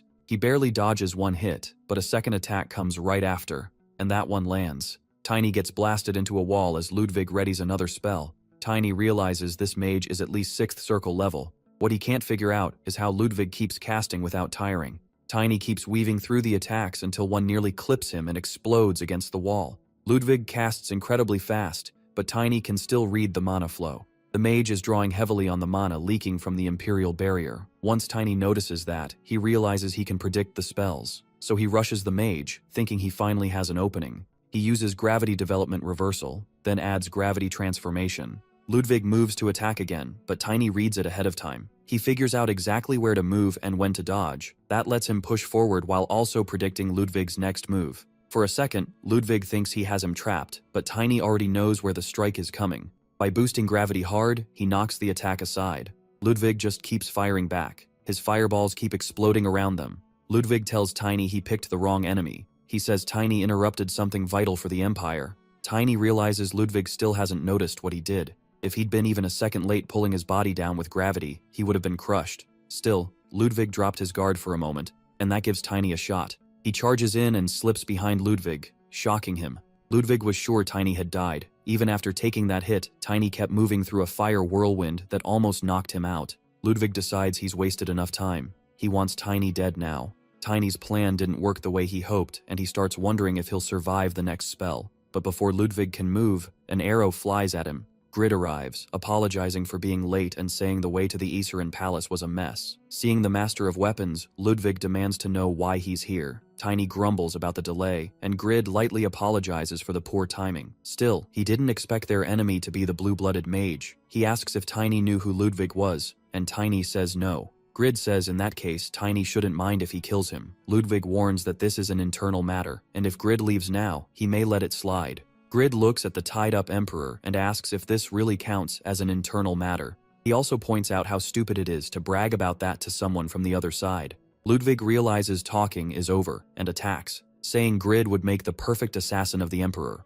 Grid notices Ludwig is using flames against him and says there's only so much disrespect he can take. Tiny suddenly warns him about an attack from behind. Grid dodges at once and laughs at Ludwig's magic, which only makes the mage angrier. Ludwig instantly sends another attack from above, saying the first one was only bait. Tiny hits back at the mage, making him even madder. Ludwig quickly raises a magic shield and prepares another spell inside it. Then stones appear behind Tiny and catch him off guard. Ludwig thinks he finally has him cornered, but Grid jumps in to protect Tiny. He strikes Ludwig and forces him back. Annoyed, Ludwig fires back immediately. Grid didn't expect such a fast response, and he gets hit. Ludwig follows up at once with fire and throws it straight at Grid. Grid barely escapes, which only frustrates Ludwig more. He attacks Grid from every angle, but the Master of Weapons holds his ground. He fights back with his weapons while blocking Ludwig's barrage. Ludwig dodges an arrow and mocks Grid, saying that last shot was desperate and obvious. Grid says it wasn't. That arrow opened a path for Tiny. The moment Tiny is free, he rushes Ludwig with his hammer. The hit sets off another explosion. A little later, the Emperor is untied. His first question is whether Ludwig is dead. Grid says yes, unless his legs can walk without the rest of him. The Emperor is still shaking with rage. He can hardly believe Ludwig betrayed him and keeps asking how he dared. In fury, he even kicks the body, demanding to know how his brother thought he could take the throne, saying he's already surrounded by traitors.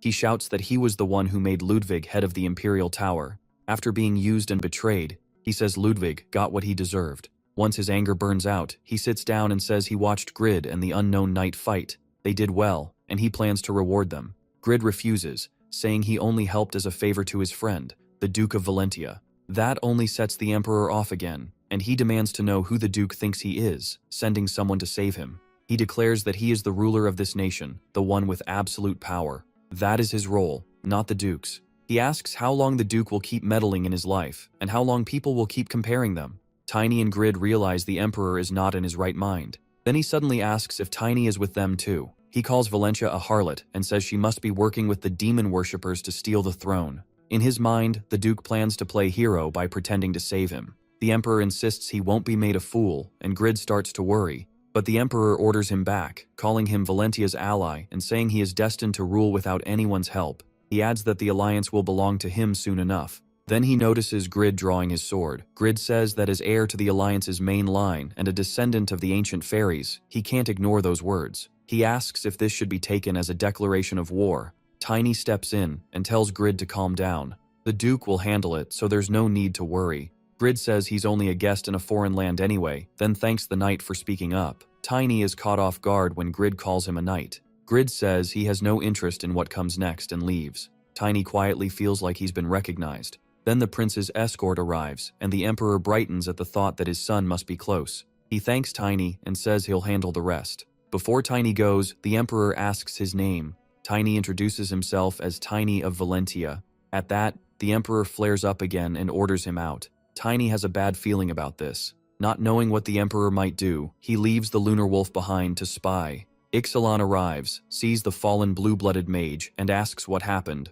The Emperor calls him over and says he has something to announce. Ixalan is now the leader of the Imperial Cavalry. His first order is immediate. Make sure the Knight of Valentia leaves here dead. After hearing that, Ixalan says the post is too much for him and turns it down. He says the Emperor doesn't even know his name, and before anyone can react, he orders his men to seize the Emperor. The old man panics and asks what they're doing and whether they're demon worshippers. Ixalan addresses him by his full title, Vincent Vanazran, the Death Throne, and says he threw the nation into chaos for personal reasons, planning a mad war that put the country in danger. For those crimes, Ixalan says he will borrow the name of Bradley Vanazran, the new emperor, and carry out the death sentence on the sinner Vincent Vanazran. The old man begs for his life, saying he can speak to the prince and fix this. It changes nothing, and Tiny's lunar wolf watches the emperor's end with its own eyes. When Ixalan returns to the prince, he says the matter is settled. Bradley asks if he chose correctly, and Ixalan says yes. The Death Throne was preparing for a reckless war. He remembers the other Ixalan remembers the day he, Genis, and his father-in-law protected the princess, but Bradley had seen how strong that force, and his own father, really were, and now wonders how he can make peace with them. Ixalan says that when he got there, the Knights of Valentia, the Duke, and the Master of Weapons had already wiped them out. Bradley asks if the whole Shadow Troop is dead. Ixalan says yes, except for the second in command, who survived because she was away on another mission, along with the rest of her unit. They follow one strict rule: only the true emperor can command them, so they said they'd return after the coronation. Bradley then asks about the second queen, Karsha, and Gruel. Ixalan says they were jailed right after the rebellion was crushed. Bradley also asks about his younger brother, Tenel.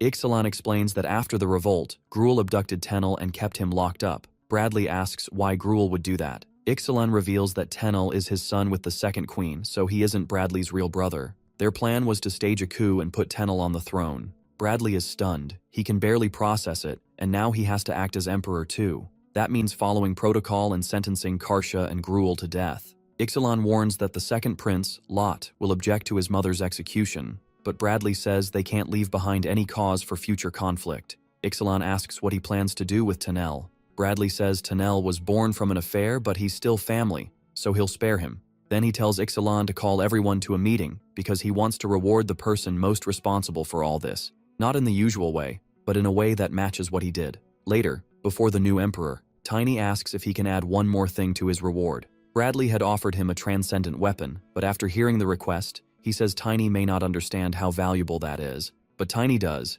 He even had one in his past life. He knows these weapons are strange, and finding one that fits you is rare.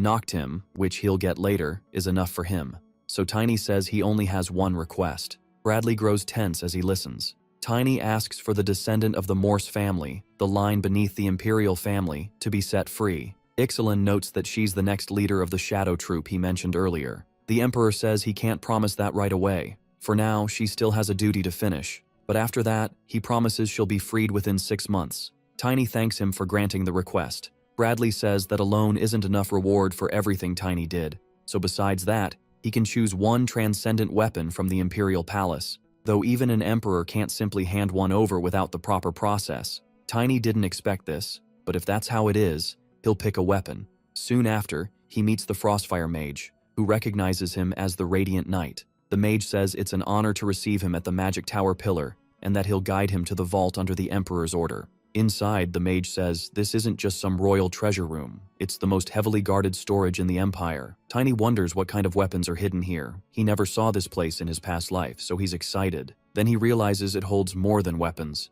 It also stores huge riches. In his past life, when the Emoticon army came, the Empire poured all its wealth into the war, and much of humanity's support, and even allied reinforcements from other races, came through it. Tiny says it's amazing, but the mage tells him not to be impressed yet. Still, that's not what caught Tiny's attention. He senses soul power in the room. He thinks the thing he needs to become an Aura Master might be here, and realizes he would have hated himself if he'd turned this chance down. Then the mage brings out the transcendent weapons. Since Tiny hasn't reached the superhuman stage yet, the mage prepared items with different requirements. Tiny thought they'd be lucky to have even one, but there are way more than he expected. Boots, bracelets, armor. He looks through them, trying to figure out which one holds that soul power, but he can't tell clearly. The mage tells him not to think too hard and says he can inspect them up close. Tiny steps toward a pair of boots. The mage warns that only someone who reached Blader class before a certain age can use them. They always keep 3 wind circles active and let the wearer use 7 circle magic once a week. In short, they make you faster. Hearing the long explanation, Tiny can only think that the mage talks way too much. The mage knows Tiny reached Blader class, but thinks he's too old to meet the boots condition. Tiny says he's only 14, making the mage ask if he wants to try them. Tiny says he likes them, but wants to check the others first. Then he asks about the bracelet. The mage says only an underage girl who can use 3rd circle magic can wear it. It boosts 6th circle magic once a day, 7th circle once a week, 8th circle once a month, and also gives magic defense. Tiny knows 8th circle magic is strong enough to block a glutton attack. The mage adds that when the bracelet was found, it came with a note saying an ancient transcendent made it to protect his daughter. That explains the oddly specific conditions. Tiny asks why the mage is even showing it to him when he's obviously not a girl. Then he moves to the next item, and the mage says this one was brought out almost by chance. Its condition is a mystery. Only someone who controls soul power and has a bond with a soul can use it. Tiny knows he qualifies and says he'll take it. He picks it without even asking what it does, but the moment he touches it, it starts to break apart into glowing dust, then sinks into his body and forms a full set of armor. Tiny realizes he was right. He met the conditions, and he suspects this armor can finally make him an aura master. The mage is shocked, unable to understand how Tiny activated it.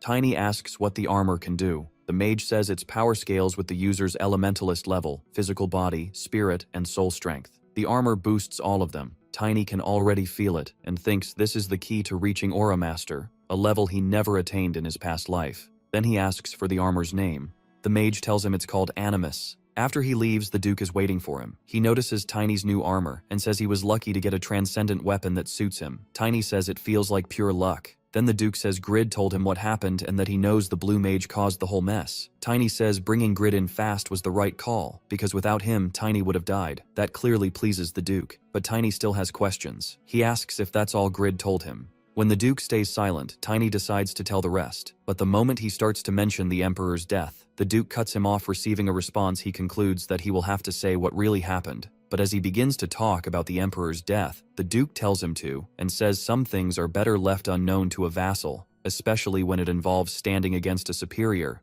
Less knowledge is safer. Tiny thinks the Duke feels different now, not like the man he knew in his past life. So he bluntly says the shadow users were assassins sent by the Emperor. The Duke answers that the prince already told him. Tiny asks if that isn't good for them. The Emperor who hunted them is dead, and now they hold the new Emperor's weakness. The Duke says that's not something a loyal imperial vassal should exploit. Tiny fires back. Does that mean he'll obey every imperial order? He adds that the Emperor tried to start a war, and Grid should have told him. That catches the Duke by surprise, and Tiny presses him. Now that he knows, will he still serve the Empire without question? He says the Duke's blind loyalty kept him from drawing his sword even when his daughter was in danger. The Duke Tiny knew in his past life would have acted. Even if sacrificing one innocent person was needed, that Duke would have chosen the greater good. Angry, the Duke says no one trying to save the world should think like that. Tiny answers that those were the Duke's own words in his past life. He says their group only reached the gluttonous Monster King by using 3 of the 10 greatest knights as bait.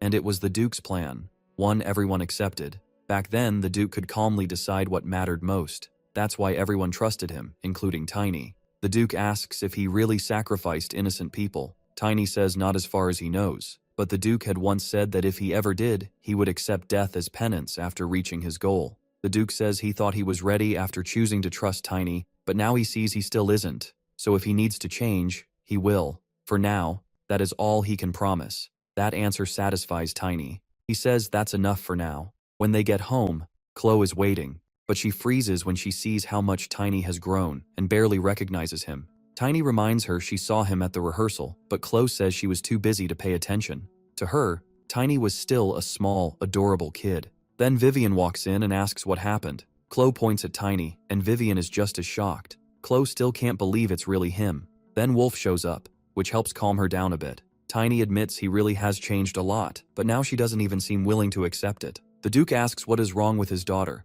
Tiny says he isn't sure, only that she looked scared. After that, the Duke heads to the meeting room. There, he meets Grid to clear up some questions. He says Tiny told him the late Emperor was planning a war, and he also heard what the Crown Prince's knights did. Grid says he doesn't know every detail, and believed the traitor killed the Emperor. The Duke replies that's the official story. It says Ludwig and Karkia joined the demon worshippers, caused the whole disaster, and were executed along with the other traitors. But that isn't what the Duke wants to know. Grid says the Duke is too upright and asks if hearing the truth from him is really what he needs. The Duke says yes. So Grid answers plainly. The Emperor wanted to use the Duke to take charge of the alliance. And to be honest, if he hadn't run into the Crown Prince's knights, he would have killed the Emperor himself. Looking at the Duke, Grid can tell he would have acted too. The Duke admits that if he had known sooner, he would have stopped it another way. But Grid says wasting time on a sick old Emperor would have solved nothing. He recalls what Tiny said about the disaster and the people the Duke swore to save. Now the new emperor has announced that demon worshippers killed the former ruler. That means the empire is willing to risk unrest to make the threat public. Grid says that could never have happened while the old emperor lived, and this is the best outcome the Duke could hope for. He adds that he and the Duke are alike in one way. Neither of them is good at separating what must be done from personal feelings. Grid reminds him that if he hadn't challenged the Duke, and if the Duke hadn't convinced him to stay, his daughter would have died with the crown prince. Would he still call that the right choice? He tells the Duke not to force every ending to match only his own standards. If he's unsure what's right, he shouldn't decide alone. What matters isn't the excuse afterward, but what has to be done now, and listening to others too. The Duke thinks it over and agrees. He says he needs to stop being so stubborn because things are finally making sense, so it's time for the next step of the plan. Later, in the city, Garen meets the Duke and Tiny. The Duke says he called Garen because he's the right man for the job. Garen replies that managing territory is familiar work, though doing it in disguise is new. The Duke says he wants honest reactions from the people and tells Garen to speak with them too. At first, Garen doesn't recognize Tiny until Tiny reminds him of their last meeting. It has only been a few months, so Garen is stunned by how much he changed. Tiny explains he had to strengthen his body with his mana technique. Garen says he saw his potential long ago, back when he fought Drexler. He starts saying not only Tiny's body but even his face has changed, but the Duke cuts him off and says they can talk about that later. Then Garen asks if Ludwig really killed the Emperor. He heard the mage joined the demon worshippers, but never thought they were that powerful. Now he wonders what will happen to the Empire. He says the new Emperor's announcement has made people even more afraid. If demon worshippers could strike the Empire's strongest city and kill the Emperor, then nowhere feels safe in the world. Tiny realizes Garen only knows the public version, and not the truth. Garen adds that with Assyrian Ecliptica at the center, fear of demon worshippers is spreading fast.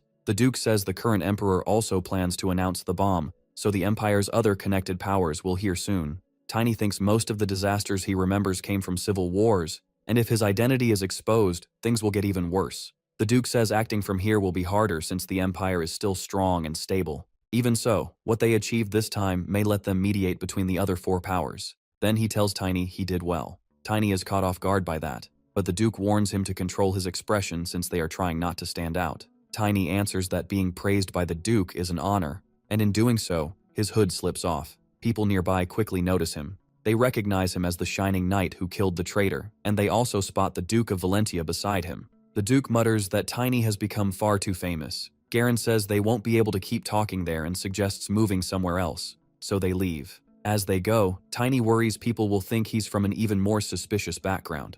Garen asks, what is so bad about being from a semi-noble family? It's gone now, so why should it matter? Of course, they don't know about the lie Tiny made up before. The Duke asks when Tiny became this famous, and Garen says it likely started with the new Emperor's rise. He announced across the Empire that Tiny did most of the work in saving Curran and the Ezran family. Tiny hates hearing that, but the Duke says it's better this way. Tiny has to go to Elfheim soon, so being well known may help with the elves. At that, Garen asks why the Duke is sending him to Elfheim. Tiny explains that the demon worshippers are after the sacred object, so he must convince the elves to protect it. Garen says Tiny doesn't need to handle this alone. He has a friend in Elfheim. That shocks both of them. They press him for details, since even the Duke never knew Garen had an elf friend. Garen explains that while hunting a monster in the Rodman lands, he met someone traveling to Elfheim, and they became friends after that. Tiny asks how that even happened, saying the person might have only pretended to be friendly, but Garen insists it was real because they talked for a long time first, and that's how it happened. He says Tiny of all people should get it, since they became friends the same way. Tiny still doesn't understand it at all. Garen simply says people become friends by talking honestly. He's a little offended that even the Duke doubts him, so he shows them an item his friend gave him. When Tiny sees the symbol on it, he believes the story. That makes the Duke decide. He tells Garen to go with Tiny to Elfheim. The Duke adds that he already sent Jay ahead, and tells Tiny to find him as soon as he arrives, even if Garen may not be much help. So they set out for the kingdom and promise to return soon. Tiny says goodbye to the Duke and has Wolf start moving. The Duke hopes Tiny will succeed there like he has before. Elsewhere, the demon worshippers gather. One says Ludwig died because Tiny interfered, and right after the Emperor's death, the Crown Prince took the throne. Their leader says this happened because of the mage's arrogance. He claimed he could handle everything himself. Now the leader blames Tiny for ruining the plan and wonders how he knew about it. The cultists suggest there may be a Dragon Eye spy among them, but the leader rejects that. If it were true, the Emperor would not have died.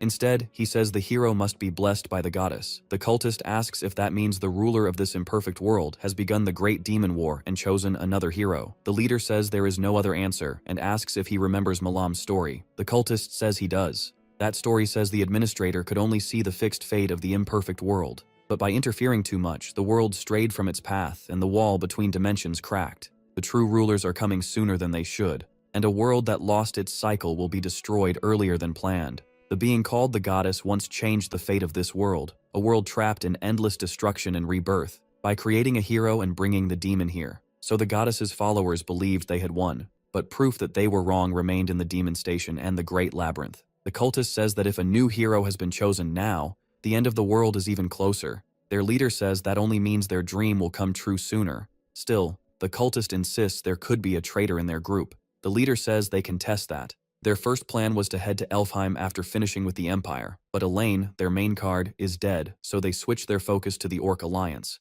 They already have another trump card waiting there. If the hero goes to Elfheim, that proves he really is the hero. But if he heads to Bader, the Orc City, then someone is leaking information. If their enemy goes straight to Elfheim, the leader says his servant can deal with it alone. The servant agrees. He'll do it for the new world. After that, the leader thinks that if the one they suspect really is the hero, he won't just brush it off as part of the Oracle's prophecy. He'll kill him himself. But if the boy goes to Bader, they will need to investigate more carefully. He wonders which path the Morse boy will choose. Meanwhile, Tiny is almost at his destination. Garen says they've reached the Orc campaign route and need to move quickly. A little later, Tiny suddenly sees the terrifying demon before him, ready to strike, and screams in shock. For a moment, he thinks he has gone back in time again, but then he realizes it was only a dream. The Lunar Wolf nudges him. Tiny notices the full moon and tells the wolf he can roam freely. Lunar thinks about how long he's traveled with Tiny, and how much has happened. After the demon king of gluttony wiped out the world and killed all his allies, Tiny went back in time with help from the leader of the 10 greatest knights. But he arrived too late. Irina was already dead, and after avenging her by killing Wolf, he made a contract with Lunar, who had been sealed inside Wolf.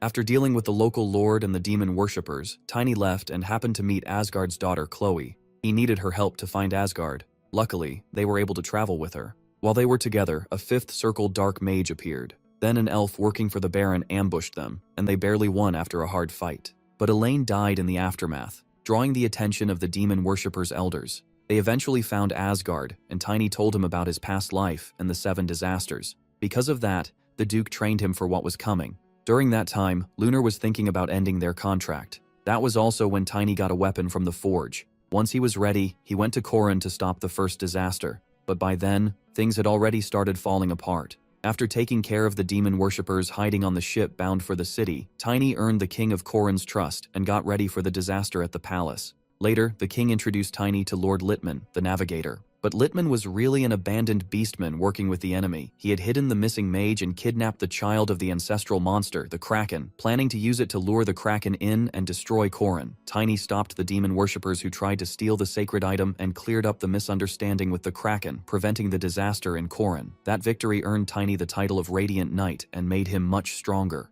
But before Chloe could marry the Crown Prince, the next disaster was already on the way. Asgard's rival and future ally appeared and challenged the Duke to a duel. He didn't want to fight, but Tiny convinced him to accept. After the weapons master lost the duel, he stayed in the capital until the wedding ended, just as promised. That also gave him a chance to hear about the disasters ahead. At the same time, a huge plot was unfolding in the Imperial Palace. The Imperial family was being targeted. The second queen wanted to wipe out the Aslan bloodline, a family she hated deeply, and she was connected to the demon worshippers. The Emperor ordered the Imperial Shadow Troop, a secret group, to kill Asgard and stop the demon worshippers trying to wreck the Empire with explosions. Meanwhile, as Tiny prepared for the disaster, Luna Morse of the Imperial Shadow Troop ambushed him. He pretended to be part of her family to stay alive and escaped that crisis. When disaster day came, Tiny tried to stop the bombs, but the demon worshippers had already planted them. They went off anyway, throwing everything into chaos. Following the Duke's orders, Tiny moved to save the Emperor and found out Ludwig, his own brother,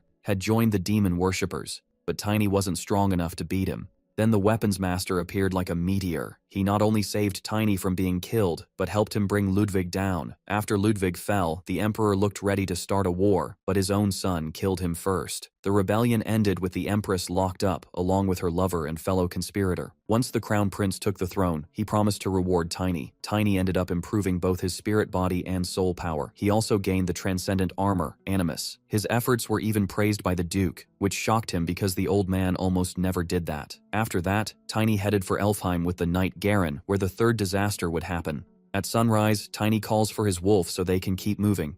Lunar is still a little emotional from the full moon, but now that he's awake, he's ready to go. A week later, out on the plains beyond the Empire, Garen says they've reached Orkland. He apologizes for slowing things down, saying Tiny could have made it in one day alone. Tiny says it's fine, he needs Garen's help to enter Elfheim anyway. Garen warns him about one problem: the orcs. In Industria, you can just pay a toll, but orcs won't let weak people cross their land. Tiny already knows they'll have to accept the orcs' warrior challenge to move on. He says they'll pass several tribes if they keep going straight, and beating them will get them to Elfheim faster. Garen is surprised Tiny knows that much, but he remembers the Duke telling him not to ask how Tiny knows things. Just follow his lead. The Duke promised he would explain someday. Until then, Garen was told to support Tiny. That's why he accepted this job. Garen decides to keep Tiny's secret as a friend, so he just follows, like the Duke asked. They keep moving across the field, and soon they meet their first orc challenger. Tiny steps up to face one of them. She's riding a boar. He even taunts her, since he's still not using his full strength, knowing harder fights are ahead. Tiny wonders if the huge sword she's using felt this light in his past life too. He can barely feel its weight, and Garen figures it's because of Tiny's new armor, which gives him incredible strength and toughness. Tiny rushes in again and again, but Garen notices the orc gets tired before he does. Once she starts wearing down, Tiny mocks her. That only makes things worse. She gets furious and charges him again. The lunar wolf then flashes a terrifying look, and even her boar gets scared. It stops running, throwing off her balance. That gives Tiny the opening he needs. From afar, Garen shouts for him not to kill her. Tiny still attacks, but stops at the last instant and only knocks the orc out. Even after all his training, Tiny feels the gap is still huge. Then he realizes the fear on her face wasn't because of him. It was Lunar. He also notices his elemental power has grown, proving he made the right choice with this armor. The fallen orc is picked up by her people and carried off with her boar. Afterward, Garen says that was way too risky. Tiny apologizes and says he got carried away.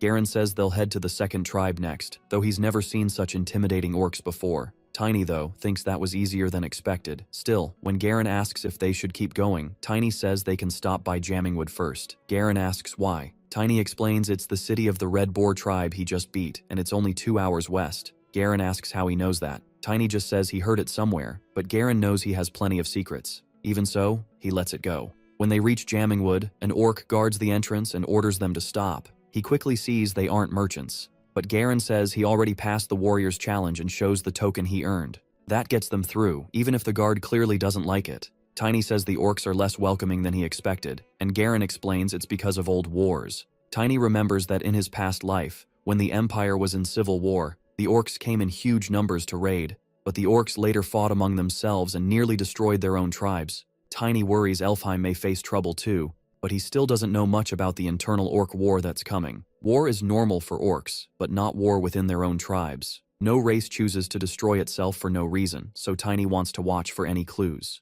at least for a day. He suggests staying, and Garen says he'll follow Tiny's lead. Tiny asks if he isn't curious why. Garen says he trusts him and knows he wouldn't make a choice like this without a reason, so they choose to stay in the city for a day before moving on. Tiny says the city is much bigger than he expected, and Garen assumes he's been here before. Tiny says this is actually his first visit. He only heard about Jammingwood from a friend. He thinks Jurek had every right to brag about this place. If Jammingwood is this big, then the capital, Bader, must be even greater, and his friend is probably there. An orc approaches and says the city has been tense lately. Then a human in full armor shows up and asks what Tiny wants in his city. Garen explains they already cleared the warrior's challenge, so they're no threat. The leader asks how someone so small managed that. Garen backs Tiny up, saying that even if he looks small, he's one of the Empire's greatest talents, so losing to him is nothing to be ashamed of. After hearing that, the orc leader says Tiny has to prove it to him personally. Everyone is stunned by the challenge. Tiny accepts right away. That only shocks them more. Still, Tiny adds that he's on a tight schedule, so this can't drag on. The orc leader gets fired up. He calls out an order in orc language, then says he'll take them to the arena. By the time they arrive, a crowd of orcs is already waiting. The leader asks if Tiny is fine fighting in front of everyone. Tiny says he doesn't mind.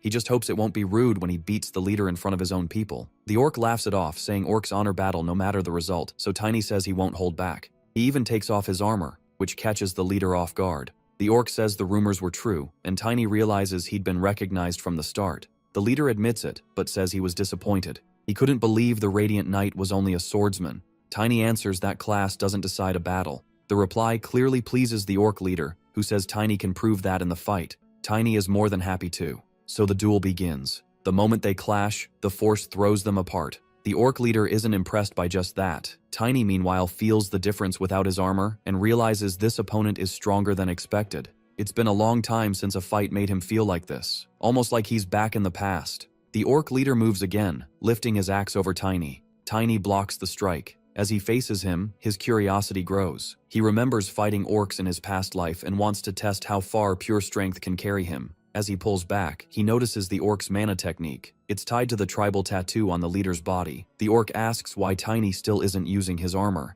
Tiny says he doesn't need it to win. The orc charges and tells him not to disappoint him. Tiny tells him to expect a lot. Then they rush in and clash again. Watching from a distance, Garen thinks they're already going too far, but neither of them wants to stop. Tiny is actually enjoying it. The orc reminds him of Jurek, who always said a real knight fights like a man until the enemy's bones break. That memory excites Tiny even more, and he puts everything into his strength. The pressure cracks both weapons, and then shatters them completely, forcing the fight into bare fists. The shock of it hits everyone watching, including Garen.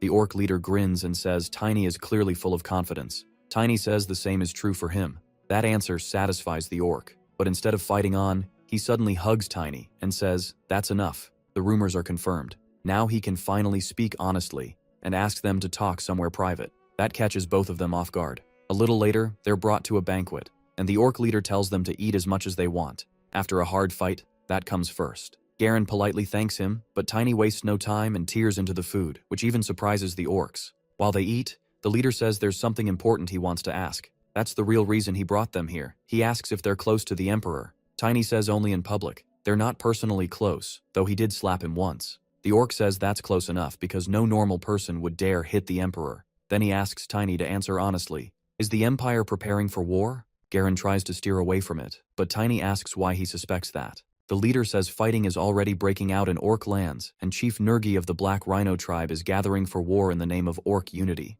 Tiny asks if that's unusual, and the leader says it is, unless a human is among them, pushing them into war. That makes Tiny wonder if the previous Emperor caused this. Even so, he swears the current Empire would never do such a thing. Garen warns him not to speak so firmly when he doesn't know for sure. But the orc leader decides to believe Tiny anyway, saying tongues can lie, but fists are honest. Their duel was a fight between true men, and he won't insult that honor. For him, that is reason enough to trust Tiny. Tiny thanks him for that trust. Then they exchange an orc word for friendship. The leader is surprised Tiny knows it, and Tiny explains he has an orc friend. Garen gets emotional, saying friendship can cross both borders and species. The next day, they get ready to leave when someone approaches and says she knows Tiny is heading to Elfheim. She offers to guide them to the edge of the Great Forest. Garen recognizes her as the orc Tiny beat a few days earlier, but she says he didn't need to mention that. She introduces herself as Narn, scout leader of the Red Boar tribe, and says she'll travel with them to the forest. Garen points out they still haven't finished the warriors' challenges, but Narn says that doesn't matter. Her tribe is close to the orcs there. Garen asks if they'll pass near other tribes, and Tiny says that's possible. Narn says Chief Batar is the greatest warrior and leader she knows, and he taught them never to kill without need. She followed his example, learned the common tongue, and helped her tribe prosper. Garen says he must be a great man, but Tiny finds it strange. In his past life, he saw refugees from Jammingwood, yet never once heard the name Batar. He wonders if Batar died before the disaster. Tiny then asks if there's any way to send a message to the Empire from Jammingwood. Garen asks why, and Tiny says Valencia needs to hear about the changes among the orc tribes.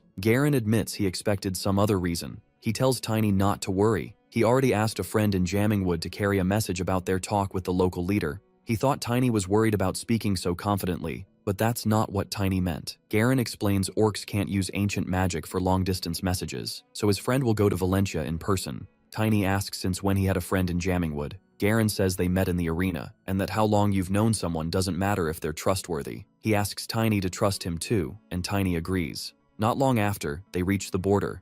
Narn speaks to the orcs guarding it. She explains the humans are travelers heading for the Great Forest, and as friends of the Red Boar tribe, they're allowed through. But then one orc addresses Tiny. He says he's heard about a human riding a wolf spirit who stopped a disaster in the orc grasslands, and quickly realizes Tiny is that person. Narn reminds him she already said these humans are allies of the Red Boar tribe, and asks why he's still holding them up. The orc says he isn't trying to stop them, he wants their help. He says they need the wisdom of the wolf since it has lived long enough to become a spirit. Tiny realizes he means the lunar wolf. He also notices the orc has an aged wolf beside him, smaller and much thinner than a normal dreadful wolf. Then the lunar wolf suddenly runs off, leaving Tiny confused until it finally stops by a patch of magical herbs. The lunar wolf picks some and brings them to the orc, who says it's Karen vine.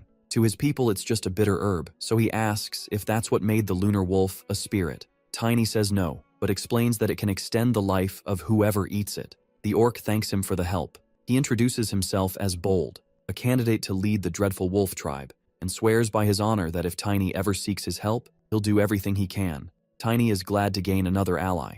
That makes him think of Jurek and wonder what his friend is doing now, but he knows he'll find out soon. 5 days later, they reach the Great Forest. Tiny thanks Narn for guiding them, and she wishes them luck on the rest of the journey. Now they've finally entered the forest. Garen asks if Tiny has ever been here before, and Tiny says no, though Garen can tell that's a lie. Garen explains that the Great Forest is home to elves and ancient beasts, known as the continent's shield, because it blocks pollution from the demonic lands. Garen explains that everything from the demonic region in the west to the Great Forest was scarred by the war with the former Demon King. That whole area is called the Demon Center. He adds that a huge labyrinth lies deep in the demonic region, but nobody knows what is inside. Tiny quietly thinks he should visit it someday. In his past life, that maze was where he found Noctum, but if he went there now, he would only die for nothing.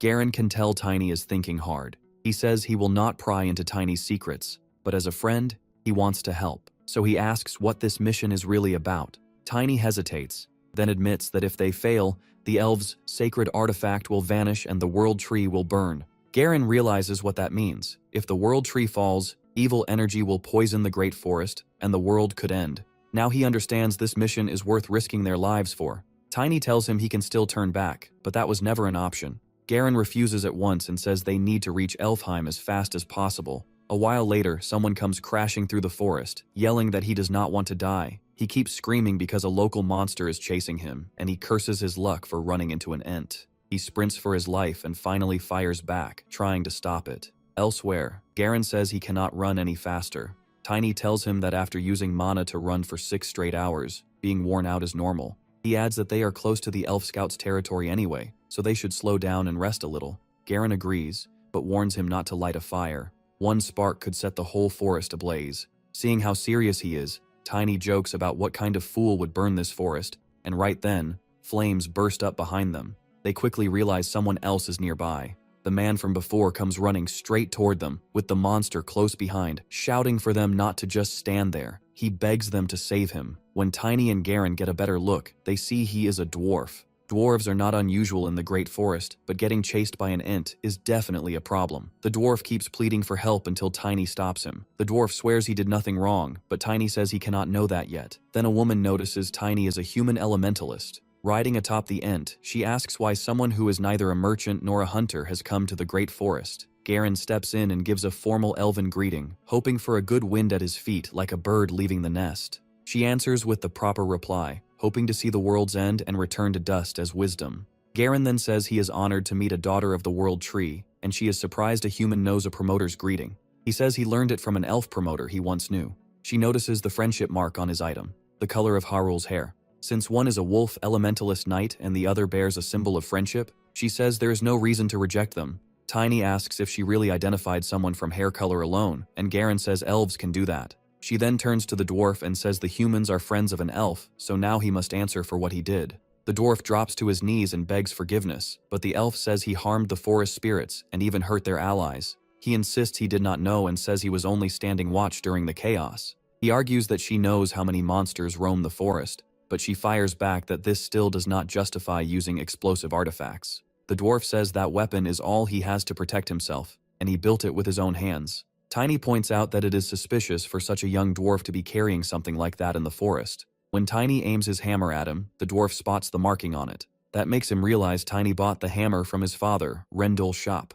Tiny knows that part is true, but he still stays wary. The dwarf quickly says he is Rendell's son, introduces himself as Grandel, the one who forged that hammer, and immediately asks Tiny for help. After speaking with the elf, Garen says this surprised them too, and apologizes for the dwarf. The elf says she will overlook it this once for the sake of their symbol of friendship. Still, she warns Grandel never to use that weapon in the forest again. He agrees, and says he only needs something from Elfheim. She decides to trust them for now, and Garen thanks her. Just then, someone calls out to Grandal. His companions rush over, relieved to see he is safe. Grandal says the sudden blast caught them off guard. When asked if the elves gave him trouble, he says everything is settled, and that he luckily met a traveler carrying a weapon he forged. Then one of the dwarves calls Tiny and Garen by name, leaving both of them shocked. They ask how he knows who they are, and he says it is a little sad they do not recognize him. When he shows his identification, they finally learn it is Jay. As they talk, Tiny finds out that Jay started an industry not long after the events in Karun. That reminds him the Duke had sent Jay ahead and told Tiny to look for him. Tiny asks if being with the industry means they can enter Elfheim. Jay says no, but he can still trade because elves like ordinary human goods. He adds that they can use that to watch what is happening in elven society, and there are other ways to gather information too. Tiny asks if Grandal is with Blackwing. Jay says no, he only met him shortly before entering the Great Forest. He had heard Grandal was collecting materials to make the ultimate weapon, and could not ignore that for Rendell's sake. Grandal says his dream is to forge a weapon even greater than the transcendent one his people once made. Tiny asks what he needs from Elfheim, and Grandal says he wants a branch from the World Tree. Tiny cannot believe it, and asks if he really expects to get one when the elves' whole mission is to protect the World Tree. Grandal admits it sounds impossible, but says giving up would change nothing. He has to try everything he can, even if others call it hopeless. That is what a dream means to him. His resolve catches Tiny off guard.